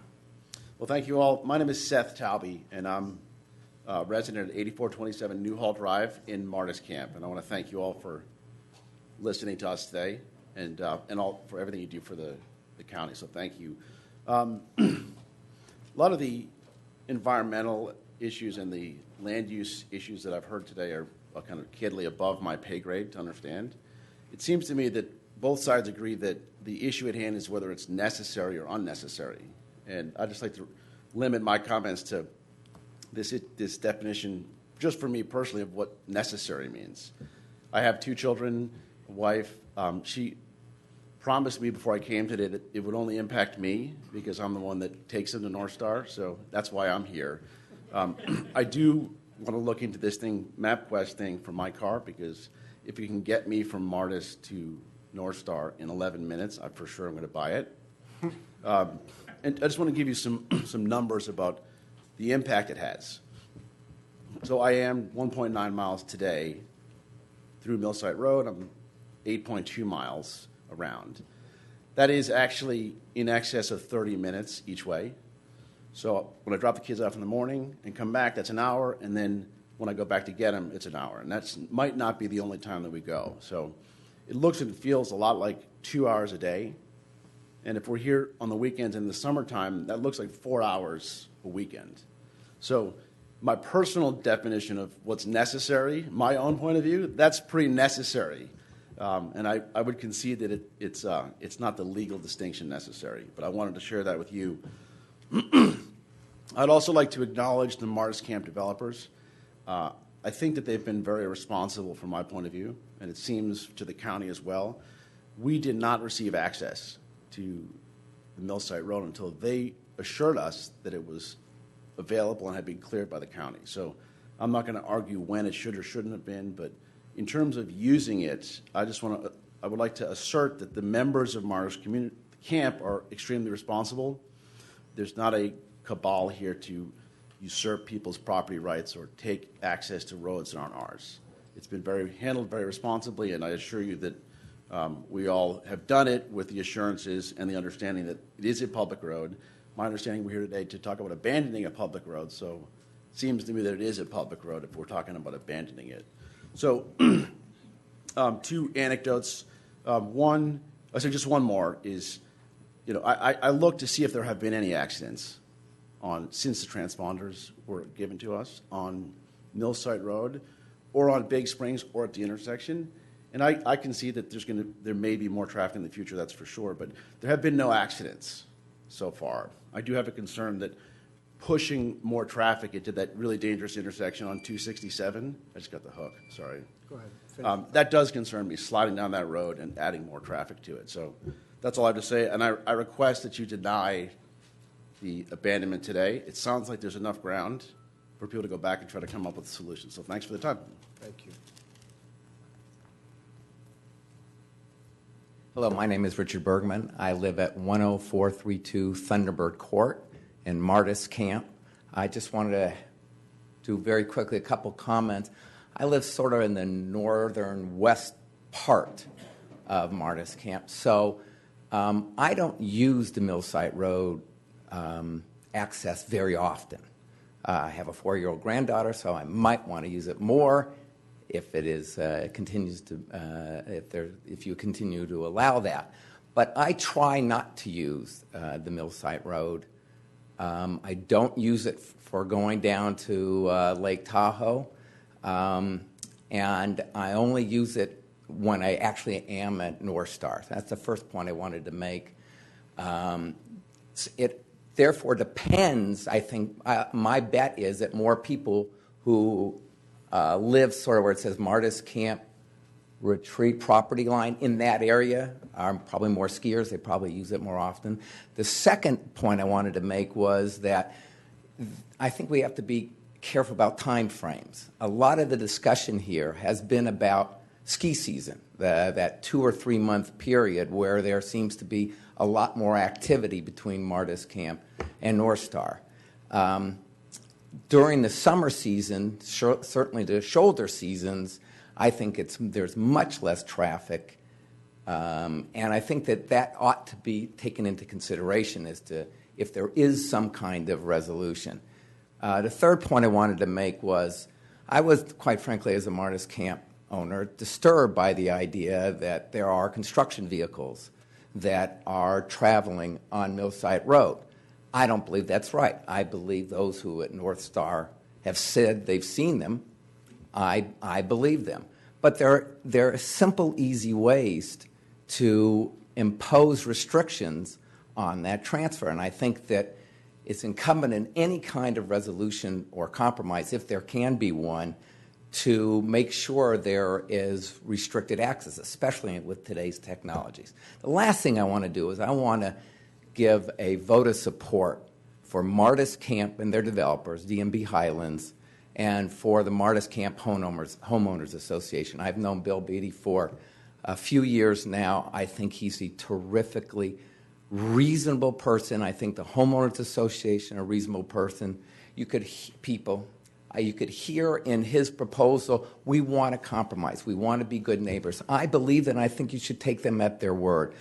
I've worked on purchasing my home and building the home in Martis Camp with DMB Highlands, and I think they are an exemplary organization. And given the opportunity, I think that they would work hard to make sure that everybody is satisfied with the result. Thank you. Thank you. Hi, my name is Mike Bialo. I live at 190 Basque in North Star, Truckee, California. And I'm also, like my brother and my mom said, we are also members of Martis Camp. We own some properties there as well as up near the But Ritz. you're the one that can ski down the hill fine. Yes. Yes. That's true. She's not worried about you. I was going to get into that. So, yeah. So anyway, I really wanted to listen to everything everybody had to say because I really feel like I have a really good understanding from the North Star and the Martis Camp perspective, especially historically when it comes in regards to North Star, a ski resort, and you can name every ski resort in Tahoe. I've had a pass or I've been on the snowboard team of every single different program that has ever been offered. So, and I was the first person to ever snowboard on the North Star Mountain ever by a lot, not just a day. So anyway, I've seen the, North Star or Truckee go from, a logging community to a tourist-based community, and North Star go from being a very small resort with limited ticket sales purposefully to mitigate traffic, I suppose. And now we are obviously, flash forward, 30 years, 40 years, and we have the new 267 bypass. Most people aren't aware that that is a new access route to North Star and to the Lake Tahoe. That's new. It used to go through downtown Truckee. The train stopped. Everybody waited. And we've had numerous bypasses and traffic mitigation things go on there.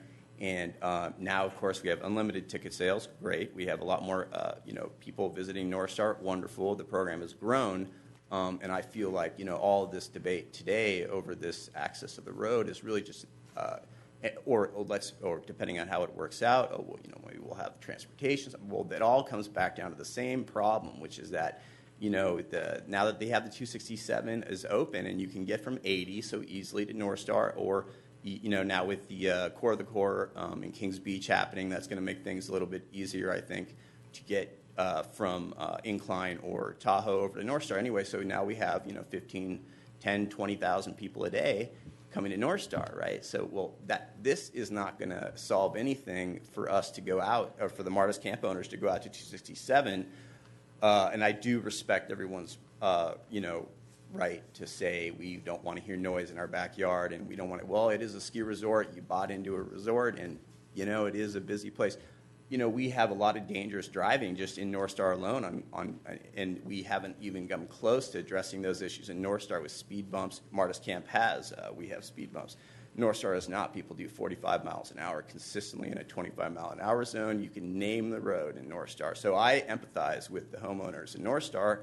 We need better traffic mitigation, and safety for our own community there. So now, that being said, we have so much traffic coming into North Star that for us to have some access back there, and we are respectful, and we'll continue to be respectful of the neighbors there, and so I just wanted to say those things, and that's all I had to say. Thank you very much. Thank you. Yeah. Okay, well, 2 hours and 45 minutes later, I'm going to bring it back to the board. What I'm going to request of the board is that we do a first round of questions, if we have any, of staff clarifying various points within the presentations, that we withhold our thoughts on the merits of what's being requested until after each board member's had a chance to ask clarifying questions of staff or the applicant or the opponent, whomever, of course, it's your discretion that you'd like to ask the question of. So with that, Supervisor Wygand, you have some questions of staff or some clarifying points? I do, Chairman Euler. First question is, I think staff stated last time when we met that there were no conditions violated in the current use of the roads involved, and I just want to make sure that my recollection is accurate and or if there hasn't been a change of opinion. That is my understanding too, that community development has reaffirmed that that road currently is public and available for all the public to use, which includes Martis Camp. County Council concur? the difficulty in a case like this is the intent is designed to be reflected in the conditions of approval. And sometimes the conditions of approval aren't explicit enough to carry through the intent. And I think when staff was originally contacted about that, the staff's first action would be to review the COAs and see if they prohibited this kind of use. And there was no specific provision that said residents of Martis Camp shall not use the EVA any more broadly than anyone else in a matter of the public. I've heard before there's a handful of cases, and this one's not like any of them. There's only a handful of cases, and each of them is unique. And this one has a few very unique provisions to it, including the fact that the public not only includes Martis Camp residents, it's exclusively Martis Camp residents other than the transit and emergency vehicle access. So I think staff looking at the conditions found that there was no condition prohibiting this, and that was the opinion they gave, not an opinion that it was legally permitted or that it was legal or authorized. That was the scope of that review. And of course, the board has final authority over that interpretation. Thanks. So probably from both answers from both also, could the county craft and negotiate with a contact provider a shuttle service with Martis Camp that would be compliant with our public transit condition? We do supply services in other places in Lake Tahoe, for instance, for some of the ski resorts where we provide night service through various means. It is a public service, meaning it's open to all, and they subsidize it. So with that being said, I see this as being kind of potentially similar, that if there was a determination that this was a public service, the difficulty would be it would only be accessible by Martis Camp residents. Typically, any service we would supply would be open to anyone to utilize. I'm not sure how that would work here in this specific instance. Jerry? Any comments? I think the board can fashion a transit condition specific to this abandonment proceeding. And have it be compliant with the condition? Yes. Thank you. That's all. Those are my questions. Kirk? Any other board members have questions of staff before we kind of get into the deliberation portion of this? Supervisor Holmes? Oh, I'm sorry, Supervisor Duran. But I guess I'd like to go back to the question that, just the end of the question that Supervisor Wygant had asked Jerry about the effect of the letters that have been written on this. Your last comment was that, yes, there have been letters. Staff wrote a letter with regards to certain conditions, and I've read one letter, and I've also read the letter, I believe, was in 2011 that was written by, I think, Michael Johnson, that didn't really seem to have the depth of analysis with regards to the reliance on those documents. And your last comment was that it's a letter. I agree, most of the time I agree with staff because, I think staff does a terrific job with what we give them. But every once in a while I have to disagree with staff. I think that's entirely fair. Staff disagrees with me. My constituents disagree with me. But I think at the end of the day, for me, that the statement that you're making, all right, letter goes out, analysis goes out, but at the end of the day, it rests with the board, I think is very important. Now, the question that I have is, why wasn't this brought before the board when those letters came out? Is there any reason? Or were there negotiations that were taking place at that time that prolonged the situation? Because I know when I came on the Board of Supervisors in 2010, I had already heard about this, about trucks coming in, and that was a big deal at that time. So can you give me some background on that? Well, the November 1st, 2012 letter was really just a response to a demand for code enforcement action brought by the retreat. And that's how it was treated, and that's what the response is. It was just a refusal to commence code enforcement action. Unfortunately for everybody involved, that letter quickly accelerated into a lawsuit when one of the property owners and a group called Trust filed a lawsuit against the county and contending that letter was somehow a determination that required SECRA and that there was a nuisance. So unfortunately, we got carried along through the litigation, and obviously the county's position in the litigation was to defend its position that this was not appropriate, that a code enforcement action is not a determination that requires SECRA. And that's really where it took a little while getting back to the board. I think it got back to the board on December 9th. So I'm glad you brought up the lawsuit, because it's been posited that the lawsuit was something that resolved something else and that resolved this all for us. In my opinion, and this may be an oversimplification of the lawsuit, was the lawsuit akin to the county needs to do something, of forcing the county to take action? No, the lawsuit was really the procedural issue of whether the county should have done a SECRA analysis before writing that letter. Okay, that's good. Thank you for answering that question. Any other questions? Okay, thank you. Ken, couple questions. Do you happen to know, is there a stop sign on Big Springs at Millsite? Big Springs at Millsite, I believe there's one going out. When you're on Millsite, you stop, right. But on Big Springs, you do not. But someone will say that's not true. I am correct. That's what I heard. You're correct that somebody will say you're wrong? No. Is that what you're correct in? No, So there is a stop on Millsite. But not, on Big Springs. so if I'm heading up Millsite, I got to stop, clearly. Correct. But if I'm on Big Springs coming down the road, or heading up the road, you've got the right of way. I just continue on, I don't have to stop. Under any condition you can conceive of, would the county ever approve the kind of traffic that we're talking about without a stop sign, without a controlled intersection at Big Springs and Millsite? I want to be very careful about how I answer that. We have lots of intersections where we have lots of traffic on a side street entering onto another street. A couple hundred cars or a few hundred cars a day would typically not warrant Let me ask it a different way.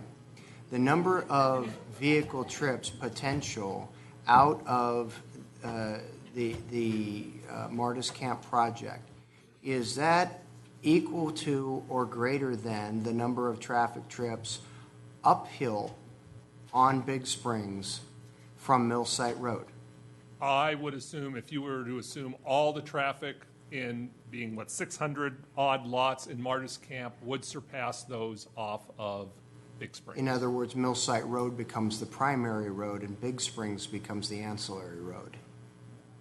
I guess theoretically, if you assumed everyone would go out that way, maybe you could get there. And have we ever approved a project with unlimited ingress and egress where we didn't require the developer to anticipate those level of traffic impacts? Do we do that today? Is that our standard practice today? Normally, if we would expect a significant amount of traffic to be coming out of development, we would be looking at those intersections that they could significantly impact. Did we ever, in any of the environmental documentation, analyze the impact on Big Springs due to the project, the Martis Camp project, and the traffic from it?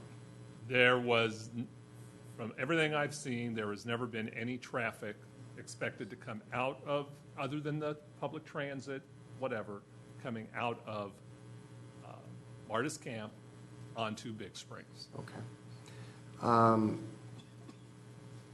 The improvement plans that the county accepted, a copy of which was provided to the board as tab 3 under the applicant's handout. The improvement plans do show at both the eastern and western, I will call them, as opposed to north and south, ends of this particular section of roadway. The improvement plans do show an electronic road gate. Can you help me get to the page? Sure, it's behind tab 3, and it is behind the X'd out page 8. This is page 8, revision 7 of 31.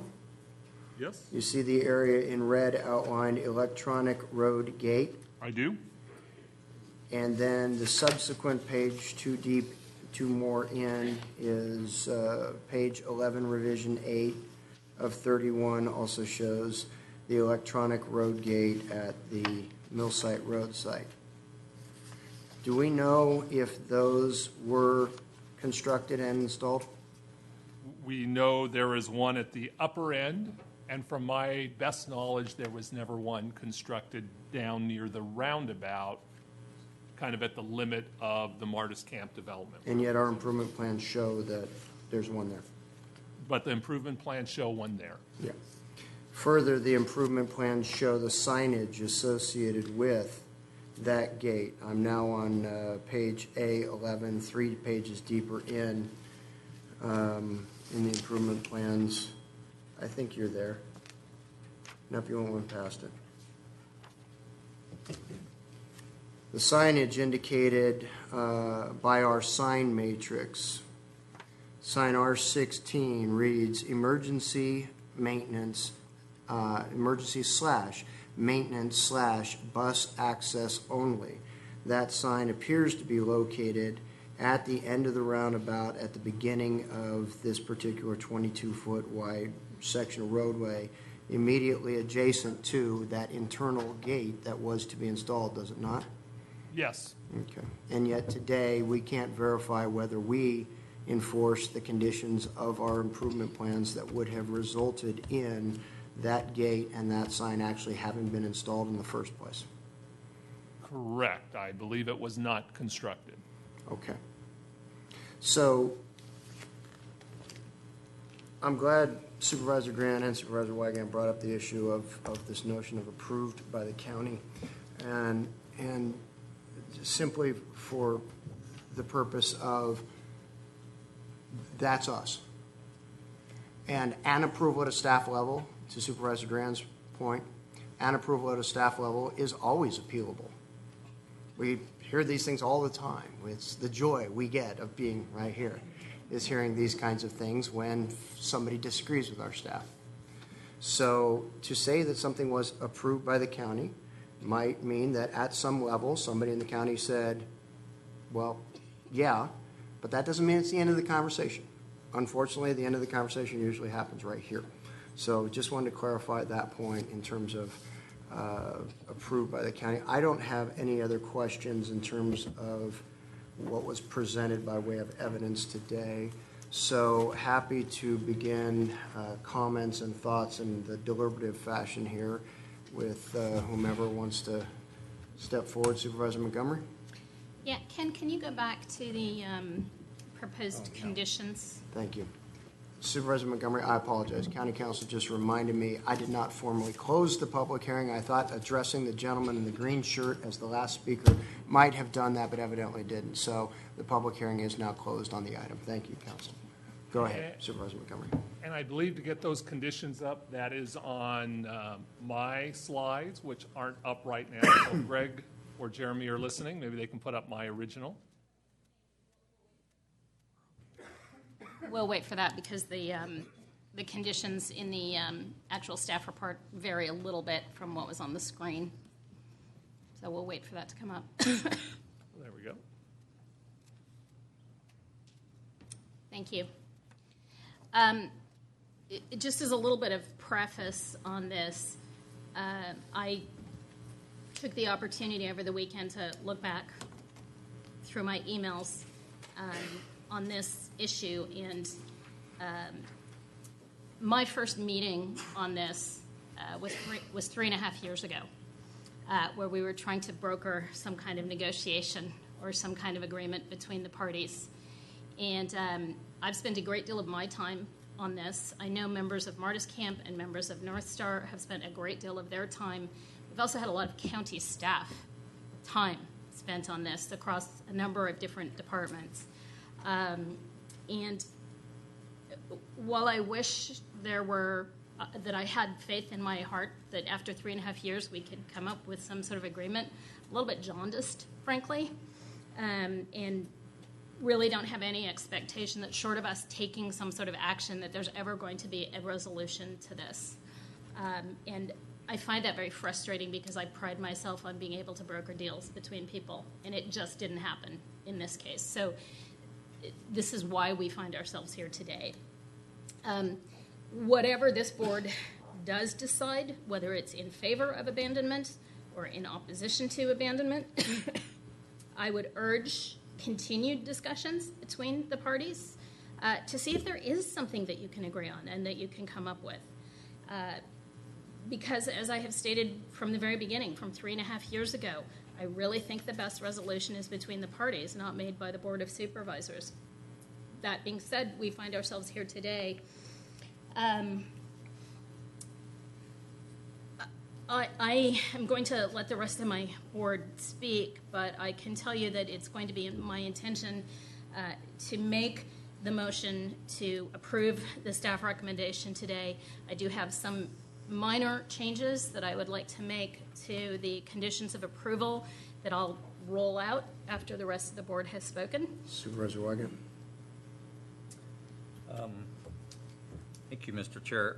So first of all, I guess I want to thank everybody for their participation and their civility. We don't always see that here, and regardless of what you hear on national news every night, local government works a lot better and biased, but I think particularly here in Placer County, but it's because we get a lot of community involvement. We have an engaged community, and that helps us a lot. So I've been around so long that I actually sat through the Martis Valley Community Plan approval, and I sat through the approval of Martis Camp Project and the North Star Project. And whereas I don't recall, Kirk will tell you, Chairman Euler, that I don't recall anything since I've been around for so long and didn't very much in the beginning. But I don't recall, I concur with staff that the current use of the road is not inconsistent with what was approved. But at the same time, there was no discussion about this particular kind of use. It was simply an unanticipated issue. But I will tell you that when the North Star project came forward, there certainly was not opposition, particularly by the developer, to the public transit entering the North Star project, and there was no constraint or restriction on the public transit use whatsoever. So it could be huge, could be onerous in some people's mind, but I wanted to provide that because I think it's important framing, because I agree with my colleague that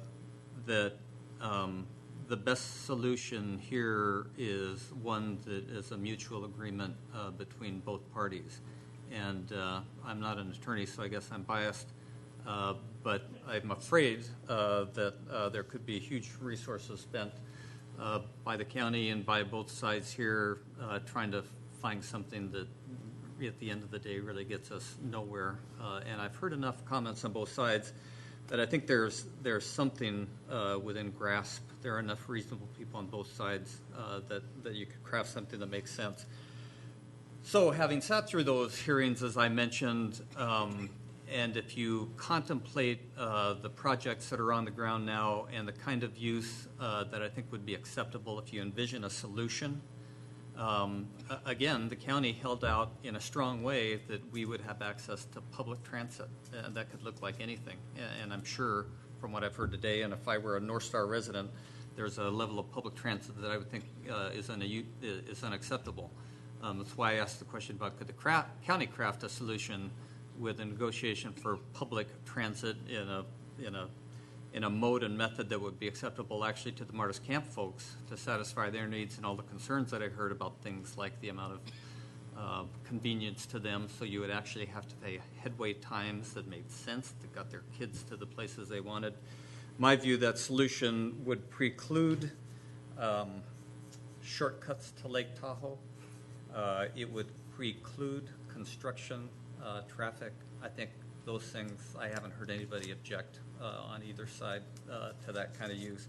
And the traffic volumes would be compliant with the scale and scope of the roads that were designed and put in place. So I would hope for that kind of thing as a resolution as we move forward, regardless of what the resolution looks like. And I would point out also that in one of the conditions for North Star, there is a requirement by the county. It's something we do frequently here in Placer County, and that is that there be notice to the buyers of the North Star project that the access between these roads was not just emergency vehicle service. It also included public transit, so that later on, when we sit in these kinds of hearings, we would have that to fall back on. Sometimes we find that those conditions aren't followed through with, but at least the county did everything we could to make it clear as to what that traffic would look like. But it was never intended to be. There was a lot of discussion that it was not just emergency vehicles, which would essentially mean that the North Star Road be a private road. And we've all sat through thorough discussions about whether or not a road ought to be private or public. Usually that's in a Granite Bay project, a gated community. But we didn't have that discussion. That discussion, as I say, was unanticipated. So for me, the abandonment of a public road is a solution that is not going to solve anybody's problems, particularly the counties. It's pretty aggressive action by the board. It's not one that I particularly feel comfortable with. And again, I think the solution is really a mutual agreement by the parties involved. But with that, I'm happy to hear my colleagues' comment. Supervisor Graham? Yeah, Robert, where Robert isn't an attorney, I am. So don't throw arrows at me. But where I come down is basically looking at the documents. And the reason that I asked the questions that I did of council was specifically to flesh out this whole idea of an approval. Those whatever letters go out all the time. None of us see them.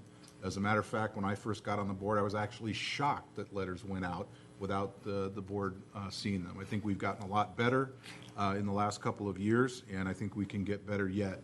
I agree with Jerry's comments that this is a wrinkle that, for better or for worse, was kind of, created its own inertia and its own drive. And I don't think anybody did this purposefully. I just think that it just happened, and this is where we are.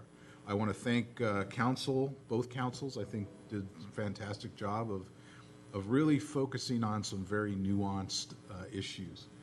But at the end of the day, for me, one of the biggest drivers of my decision, and that would be to support abandonment, is the fact that you have that the Martis Valley subdivision was created with their own entrance.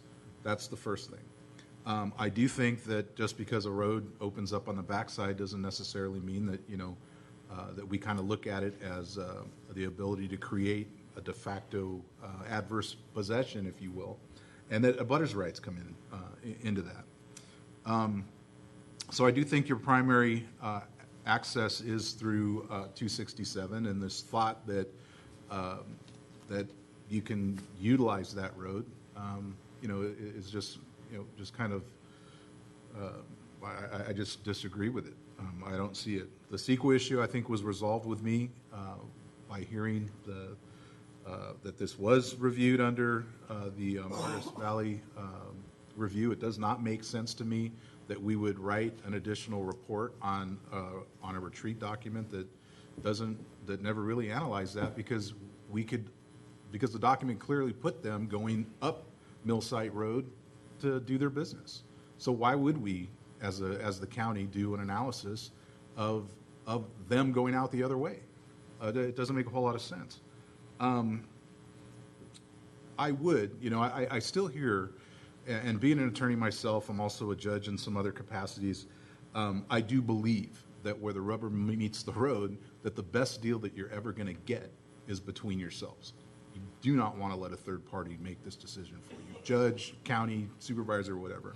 What I would propose is that we would do the abandonment, but we delay it 60 days to allow these folks to, I think we have enough people here from Martis Valley that weren't here at the original hearing in December that you understand the seriousness of this and that you look to your leadership to make a decision and to cut the best deal that they can, because you know what the alternative is going to be.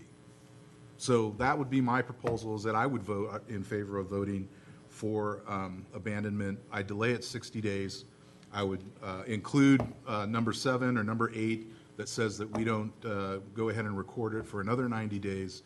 And if the folks can't come to an agreement within 60 days, we go ahead and the decision becomes final. I don't want to see any lawyers in here or anybody from North Star or from Martis Camp, and the ship sails. That's all I've got. Supervisor Holmes. Ken, can you help me understand how we could work out a shuttle, how the county Public Works could work a deal with both sides for a shuttle that comes from Martis Camp through Millsite Road over to North Star? Is that? Well, I think if there is agreement from both parties, there would be no problem whatsoever. It's a matter of just making agreement how it would be paid for, because I would propose that it not be subsidized by our general dollars for the general public. There would have to be a discussion about how often, and that's just a matter of dollars and about people willing to put in the amount of money necessary to make a service work. I would also suggest that whether it's public or there's even the potential for private shuttle or private transit, if the parties agree, could also work and keep the county out of the middle of that mix. So private shuttle will have to be an agreement between the two parties? I believe so. Yeah. And I've never really understood why Millsite Road isn't the same width as Schaefer Mill Road. How come it's only 25 in there? I am speculating now as to what might have happened or whatever else. Every project goes through its own review, and people make the best decisions they can on what's an appropriate road at that time for that roadway, and the road was conditioned as such. Much beyond that is getting wildly speculative of what people thought. So do you think because there was only 18 lots proposed that may have had something to do with the decision? Absolutely. Thank you. So that's where it comes down to me, the safety and the inconvenience of people on Millsite Road, or the convenience of the people on Schaefer Mill Road. And so I would support the motion, the request from the staff to abandon Millsite Road with conditions that Supervisor Duran has put forward.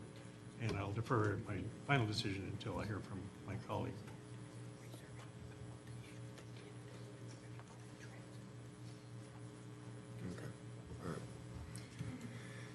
Okay, and just kind of my final thoughts on this. I mean, when we met, Bill, I couldn't have been any more clear. So hopefully nobody today just walked away surprised going, boy, what happened to Euler, Bill? I thought you had him. I look at the as-built condition, and I say the as-built condition does not support any contention that this was ever intended for private vehicle use. Simply not. If we had intended it, we would have required the 32-foot road width continue all the way out to the property line. We wouldn't have approved improvement plans that show 2 gates, both of which are signed for emergency vehicle maintenance and bus access only. We wouldn't have an EIR that only speaks to trips going the other way, an EIR that was not just used for the original project, but for all subsequent project modifications, including the lift in 2007. So the as-built environment is simply not consistent with the use that at one point staff did say, yes, you can go ahead and use it that way. But as the final voice for the county, I think I'm hearing at least 3 votes to say that's not what we intended. Now, to council's point, there is one way we can avoid abandoning the road, and that's simply enforcing our original conditions. If we had enforced our original conditions of that were reflected on the improvement plan, and made sure that there were gates that were not privately controlled, but were emergency vehicle access gates with fobs given to our emergency personnel and maintenance folks, as we do in other gated communities. If we had acted when the gate that was in came down and the gate that went in went up, we might not be sitting here today. But in expressing that concern to county council and asking county council's opinion of us not abandoning the road and simply the county moving forward with enforcing our conditions of approval, county council had assured me that we'd have a whole host of issues from a litigation side that we would be opening up for ourselves. And so unfortunately here we are discussing abandoning a road. And so while it is not my preferred method, it is absolutely the only method that gets us to what I believe, what I know to be, was the intent of both these projects when they were approved by this county. So with that, Supervisor Montgomery, you'd indicated you wanted to make a motion? Yeah, so just as a little bit in advance, while 8 may actually be redundant, I think we should keep it within the conditions of approval, although there has been an agreement between the two parties. I think it's valid to keep it in the agreement. Jerry, do you see any issue with that? No. No. Okay, good. We love it when the county council says no. On condition 7, if this board would agree to it, I would suggest that rather than using the language about all legal challenges having been expired, we look at something like at the direction of the county CEO in consultation with county council. I can see, given the 3.5 years of ongoing negotiation, that this could go on for a long time unless we took that particular legal trigger out. As to Supervisor Duran's suggestion, I'm actually very supportive of waiting, but I would suggest that we wait 30 days. There has been 3.5 years of discussion on this. People's positions are very well known, and I think if they can't get to an agreement in 30 days, they're not going to get to an agreement. The only concern I have is that knowing how long it takes doing this myself, drafting documents and sending documents back and forth, that's why I suggested 60 days would be more reasonable, because it's attorney time.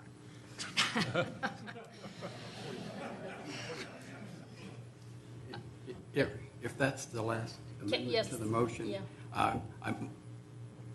I just wanted to suggest that the board take a tentative, make a tentative approval of this and allow staff to come back with complete findings based on a lot of the evidence that we've heard. What are, just out of curiosity,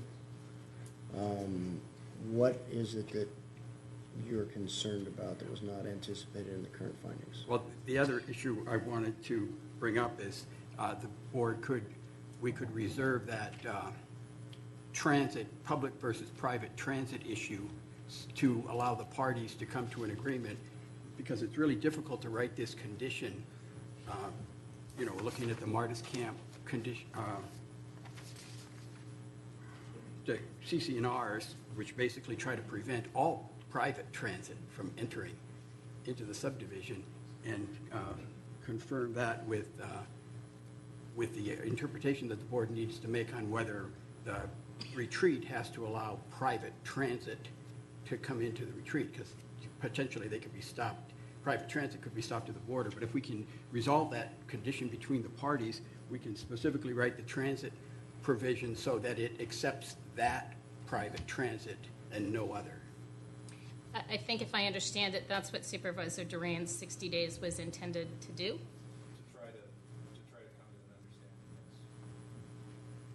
To resolve it. If I could maybe ask for one clarification for someone who might have to try to implement this the best we can.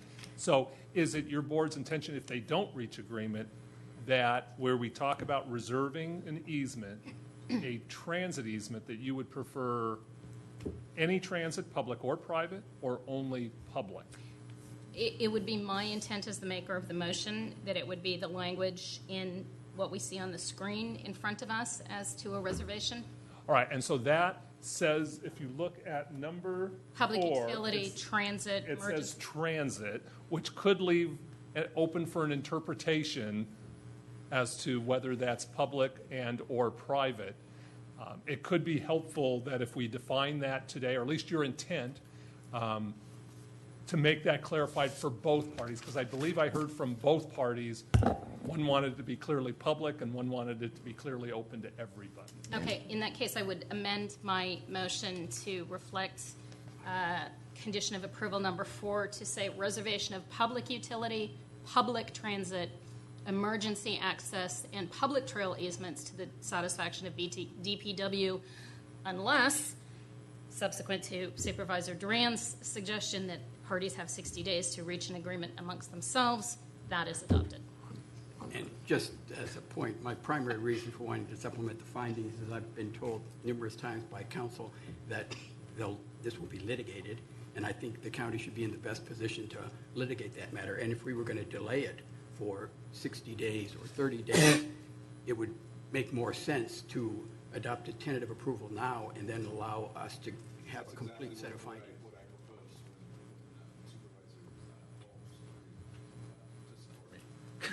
Was that we go ahead and do it today, make it effective in the future, but we take it today, set it out 60 days. But I want you to take a tentative decision today so that when you make a final decision, it'll be based on all the Yes. findings that are supplemented. That's correct. So, If I wasn't clear, I apologize. and, I mean, we could be back with those supplemental findings at the next agenda. It's not like I'm asking for 60 days or 30 days. And hopefully that's enough time for the parties at least to reach a preliminary agreement so that we could incorporate it into that. Jerry, I'm going to ask, let's take a look at the requested actions one at a time. And I want to see, when we talk about consider the addendum to the Silver Ranch final environmental impact report and adopt a resolution approving same, is there anything in there that you are uncomfortable with happening today? I would want to incorporate the statements that what Manley made on the record today. Okay.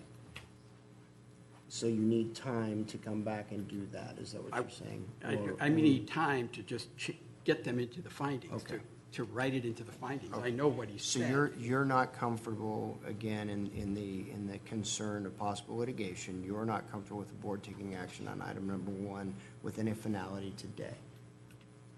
I think the board's tentative approval will be the final, will be approval of the project. All that we'll be doing with the adoption of findings, and we do this often in major Understood. projects, Understood. is just to adopt Right. the complete findings based on all of the new evidence that came in at the hearing. So that's why I think the board does need to make a tentative decision Right. rather than. And you'd essentially say that we would come back when staff is ready to present the item with for final approval?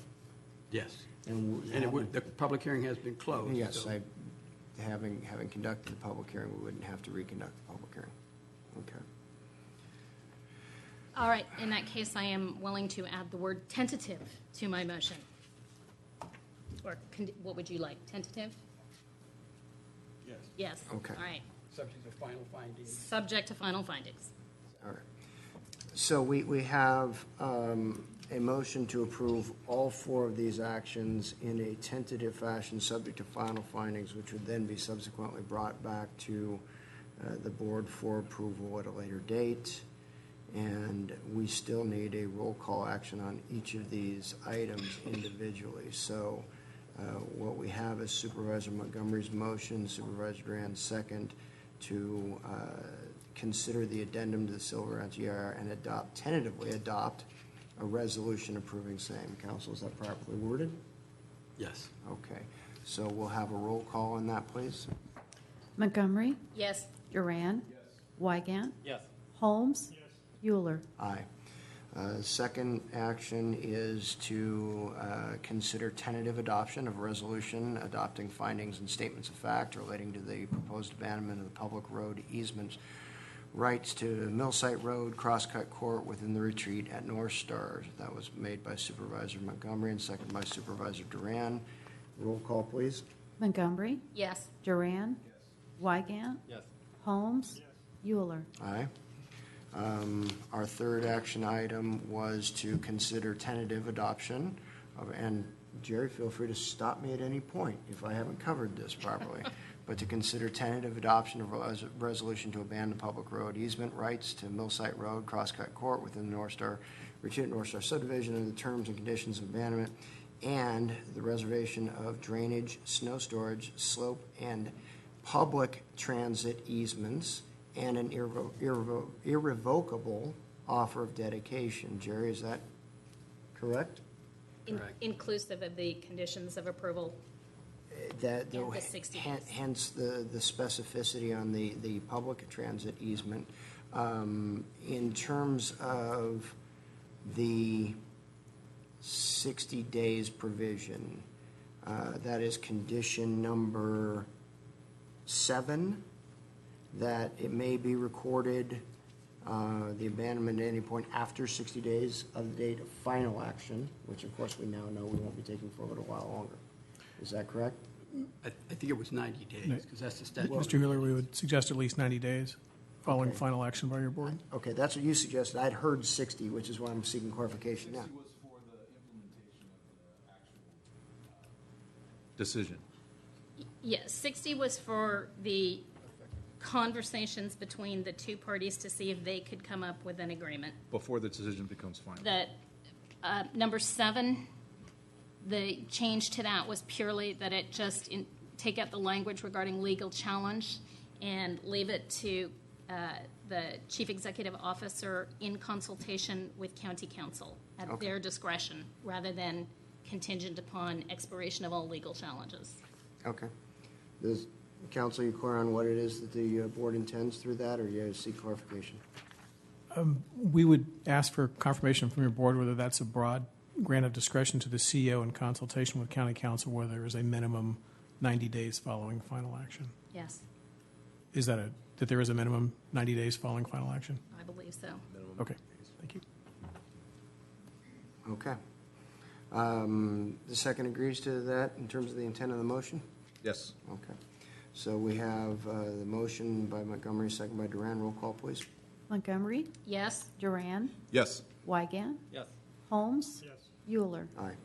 And finally, we have a motion to tentatively approve an indemnity agreement between the County of Placer and the Retreat at North Star Association. Or is this one that you want us to remove the word tentatively and just go ahead and adopt it? No, the tentative is You good still for want that. tentative on this one as well?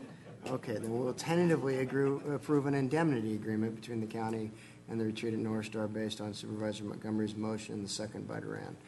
Roll call, please. Montgomery, yes, Duran. Yes. Wygant. Yes. Holmes. Euler. Aye. Ladies and gentlemen, thank you. That concludes this item. We're going to take about a 10-minute break before we come back and finish the remainder of our items.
the meeting of the Board of Supervisors for August the 4th back to order in order to take up, I believe we left off with item 5. Is that correct?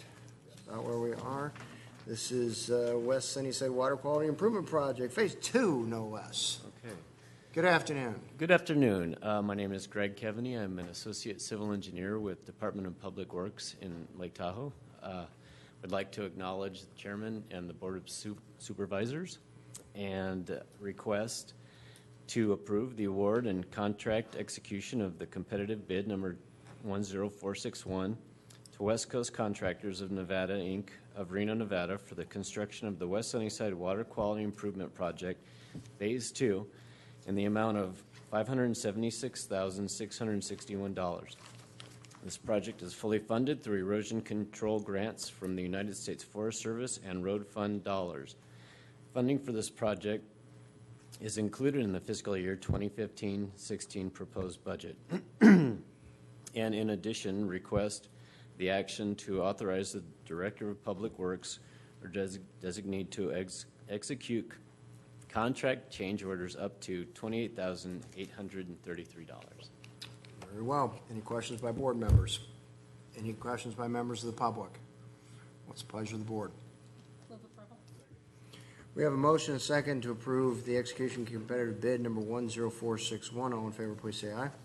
Aye. Opposed? None? Thank you very much. Okay, thank you.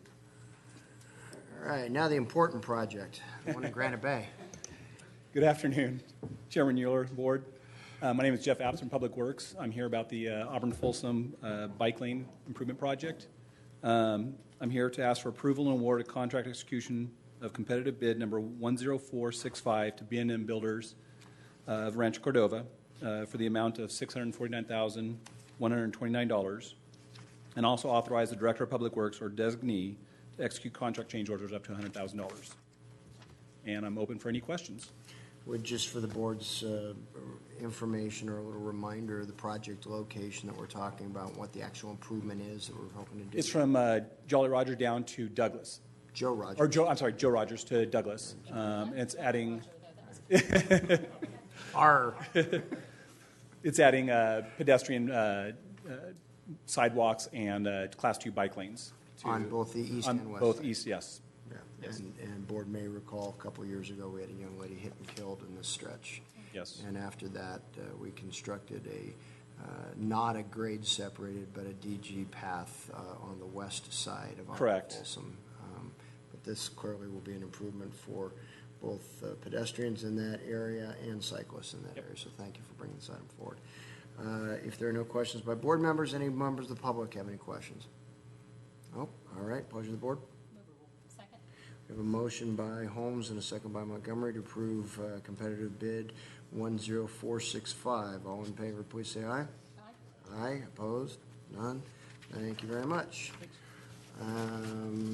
Item 6 is 6A, merger of Public Works and Facility Services. And this has to do with classifications for the director. So Gretchen's going to talk to us about this one. You don't want to let Ken present it? No, we're taking Conflict of interest? I could. Yeah, no, that's all right. Well, it has your name on the agenda, so you have to do it. Okay, is that how it works? Yeah. Sounds good. Well, greetings. I'm Gretchen Edved with the County Executive Office, and here to present to you in a more formal fashion for the merger you've been hearing about for a few months now that we're recommending for the Departments of Facility Services and Departments of Public Works. So as you'll recall, Mary Dietrich retired earlier in April, at which point the County Executive Officer made an interim appointment of Ken Grem to oversee concurrently both departments. And since that time, we've been evaluating what would make sense as far as building in some efficiencies with that recommended merger for the departments. Both departments have a lot of commonalities. They're both responsible for planning, construction, operation, and maintenance of major county functions such as county infrastructure, engineering, and maintenance of buildings, public roads, utilities, parks, and transit systems. So just to highlight a few of the examples of the benefits of the recommended merger, we're going to hopefully have some streamlined workflows and consistent communication between the CEO and one department head versus two. We're going to have expedited messaging from the department head to staff on integrating similar processes across similar programs. We're looking at potentially a salary savings of $154,000 for the next year's budget by eliminating one of those director positions. And a good example of merging of two departments has already occurred with when we published recently the capital plan in 14-15's fiscal year budget, and that reflected all of the Public Works, Road Fund, and Facility Services capital fund projects in one comprehensive plan for ease of public review and board decision making. So that was just an example. So with that little synopsis of the benefits of why we're doing this and why we're here, we have 3 actions in front of you, which are very administrative requests to set the foundation so Ken and CEO and your board can continue to forward progress on the merger. The first action is requesting approval of a new unclassified job specification for the Director of Public Works and Facilities Road Commissioner. The job specification combines the prior Facility Services Director with the Department of Public Works Director. Doesn't add, it doesn't take away, just simply merges the two together. With that, there is a uncodified ordinance, so the salary can be formalized, which will be the same as the interim appointment that was made back in April, and that will be reflected on personnel's salary classification ordinance. The second action introduces a codified ordinance to amend Chapter 2 of the County Code to consolidate or combine, rather, the offices of Facility Services with Public Works. And then the third is just to ask for your direction and reconfirmation for the County Executive Office to administratively merge the two departments as part of the fiscal year 15-16 final budget process. And so officially the new department name will be the Department of Public Works and Facilities. So unless there are any questions. Okay, board members have any questions prior to taking action? Supervisor Duran? Yeah, just a comment. I really appreciate the CEO's office foresight in bringing this item to us. I'm a big proponent of any time that we can consolidate our departments and we can reduce costs. I think it's very important. I think this does exactly that. I think it makes it more efficient. And I think under Ken's leadership, it'll be that much more efficient. So thank you for bringing that forward. Supervisor Montgomery. I want to say thank you to Ken for being willing to take this on because it's a substantial addition to your responsibilities. And I'm just really glad that you're 6'7" because you're going to need every inch of that to manage this. Be assured that our board is here to help in any way we can to ease your transition into this or formalize your transition into this, I should say. And let us know if there's anything we can do to be of help. Okay. Any members of the public wish to address the board on this item prior to us taking action? Do we have a motion to approve? Okay, so we have a motion to approve item 6A, the 3 individual action items being specified therein. And just under discussion, kind of in echoing what Jack and Jennifer said, I appreciate the opportunity to look at the efficiency side of this. One area where it will certainly help is I remember a conversation I was having with facilities about the median on Douglas, and we were having a conversation about some maintenance of it. I said, now about Auburn Folsom, oh, no, that's Public Works. Really? One median is you guys, one median is you guys. That's how this works. But to Jennifer's point, this I don't think it would have been possible or even contemplated by this board, Ken, if it hadn't been for the leadership you've shown over the years in just trying to figure out how to solve problems. And I hear it from the public, I hear it from the development community that they enjoy working with you because of your willingness to just roll up your sleeves, let's figure out a solution, let's get the problem solved. And so I think that your demonstrated history of working for remembering who it is we serve gives this board great comfort in taking this step. So I just want to thank you for your service in that regard. So with that, all in favor, please say aye. Aye. Opposed? Nay. What? Robert? I think Robert voted. No, I'm kidding. No road paving in Sheridan this year. See what happens when they don't feed me for a while? Okay, moving on. Item 6B, wastewater treatment plant and 4 employee layoffs due to lack of work. Good afternoon, Chairman Euler, members of the board, Bill Zimmerman, Deputy Director of Public Works and Facilities. I'm joined today by Nicole Lopez with Risk Management, and the request that we're bringing forward is for your board to adopt a resolution directing and approving the layoff of 4 wastewater treatment plant employees based on necessity due to a lack of work pursuant to Chapter 3, Section 3.08.1090 of the Placer County Code. Over the last several years, your board has taken several actions to bring our wastewater treatment plants into compliance with more stringent standards and requirements from the Regional Water Quality Control Board. Those actions have consistently included decommissioning our aging wastewater treatment plants and pond systems and constructing pump stations and pipelines that let us make use of modern state-of-the-art treatment plants at Roseville, and with the completion of the SMD1 regionalization project, the treatment plant at the City of Lincoln.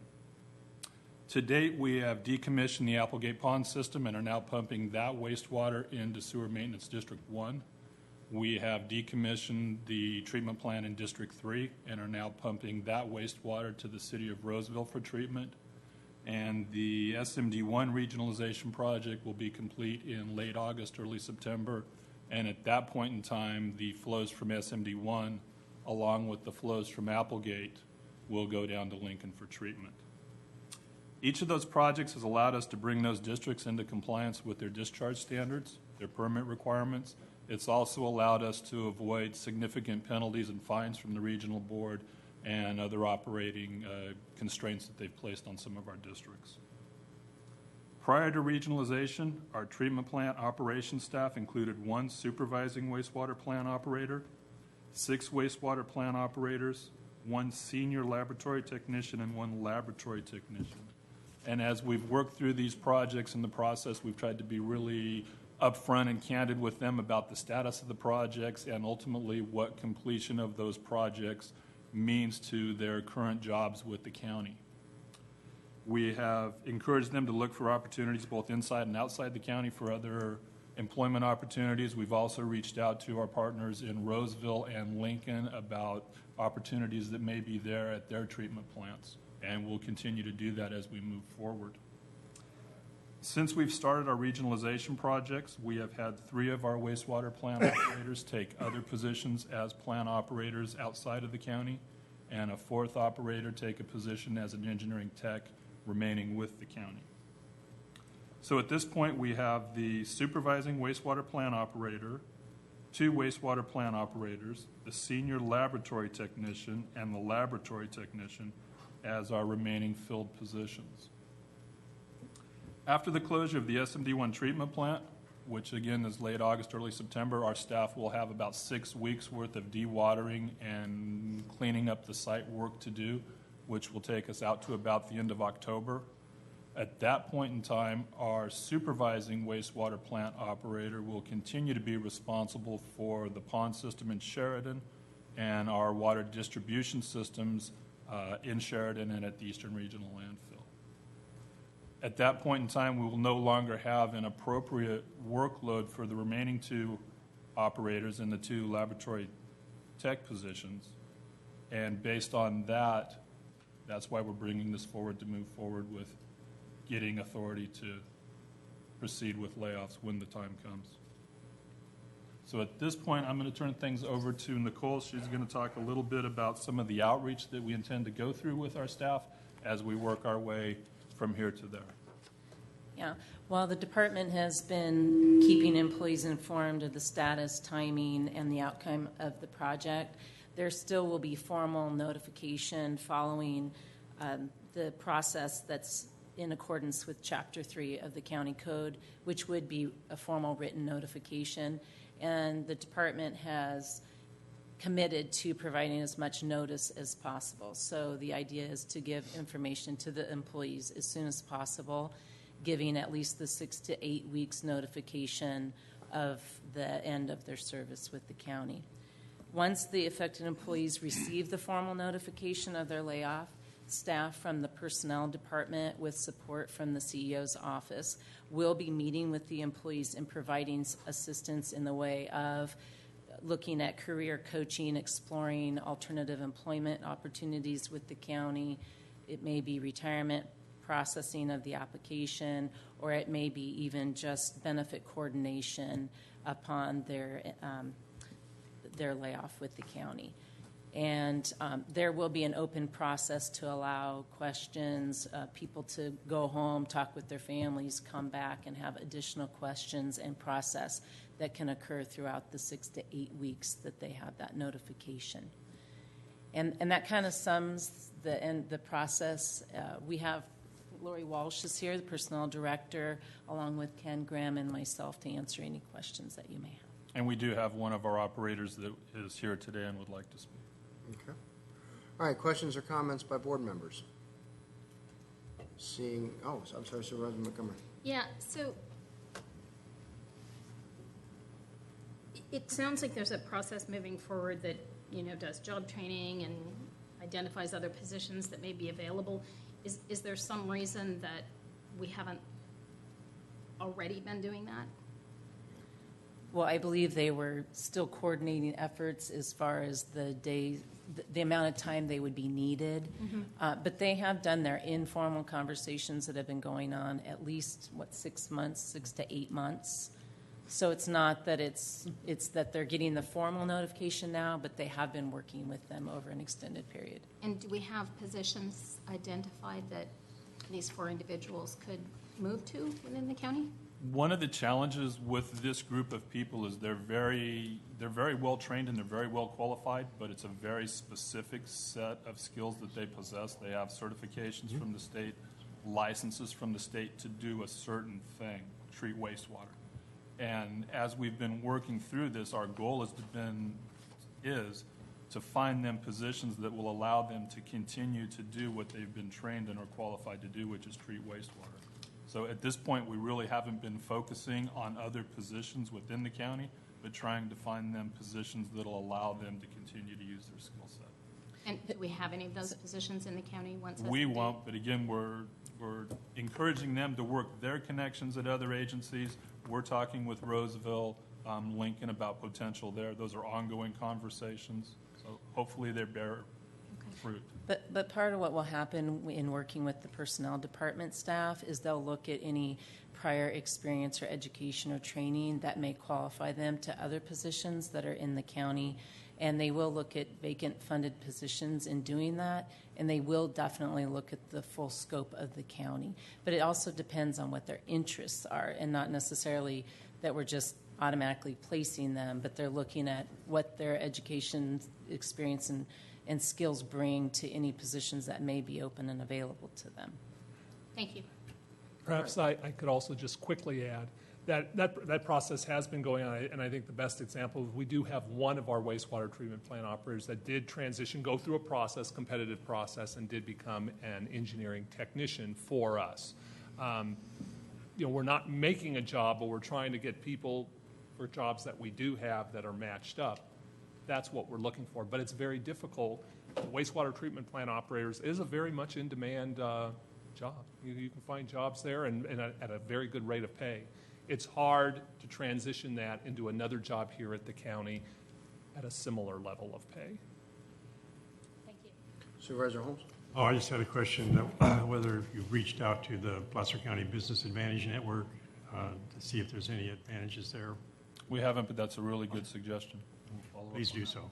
Thank you. And if I might, I'm Lori Walsh, the Personnel Director. We will be meeting with the folks when they receive their letters to advise them of those kinds of opportunities, the kinds of outreach that they can do to pursue other job opportunities, talk about their own personal options, whether it be retirement or career development in other ways, and then to help them better understand some of their benefit options going forward. So I wanted to also express our commitment in the Personnel Department to making this as easy a process as we can in a difficult and challenging situation.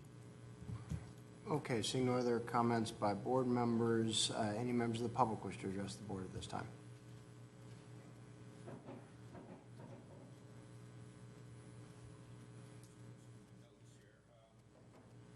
Thank you. Thank you very much. I just really appreciate what you guys did this morning. We need your name for the record, sir. Oh, Tom Parnham. Thank you. I'm an operator at the wastewater treatment plant. And I came here about 6 years ago, intending for this to be my last job. Before that, I worked for the city of Colfax, and before that, I was a masonry contractor for about 25, 30 years. I've done more than this in my life.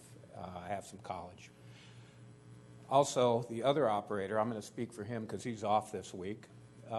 He's in a similar boat. He's about my age, and he just got into wastewater about 8 years ago, I think. The point is there's other things that we can do. I was very happy to read in the paper that Supervisor Holmes said that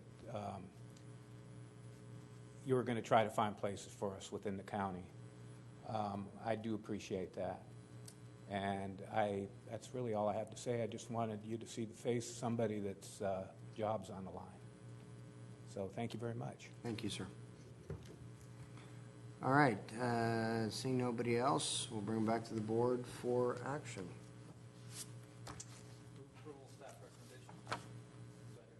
We have a motion, Wygant, second Duran. All in favor, please say aye.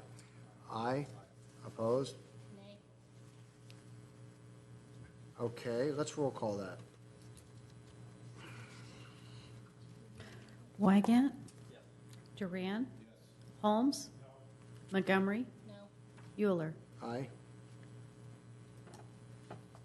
Did not see that one coming. Okay. Well, if you'd like any clarification. No, that's all right. We'll move on. We have closed session left. I believe that concludes all of our actions of the board on a regular agenda. And so County Council will take us into closed session.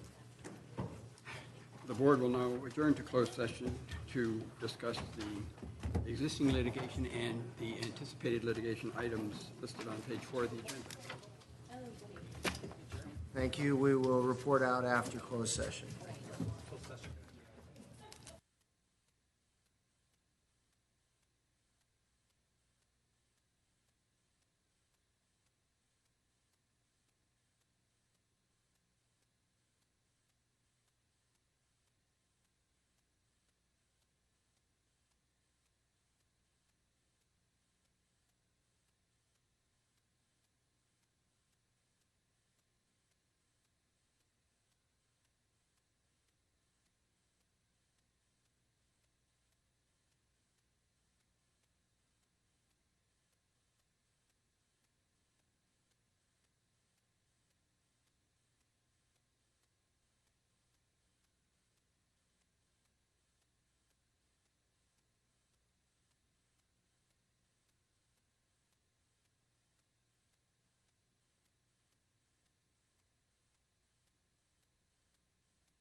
ahead.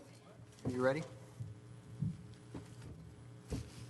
The board has returned from closed session in the matter of Tovar versus County of Placer. The board heard a report from counsel.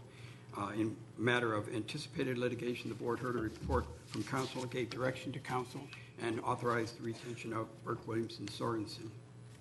That concludes the closed session report. All right, and that concludes board meeting for August 4th. We adjourn to our regularly scheduled board meeting on August 18th. Thank you very much.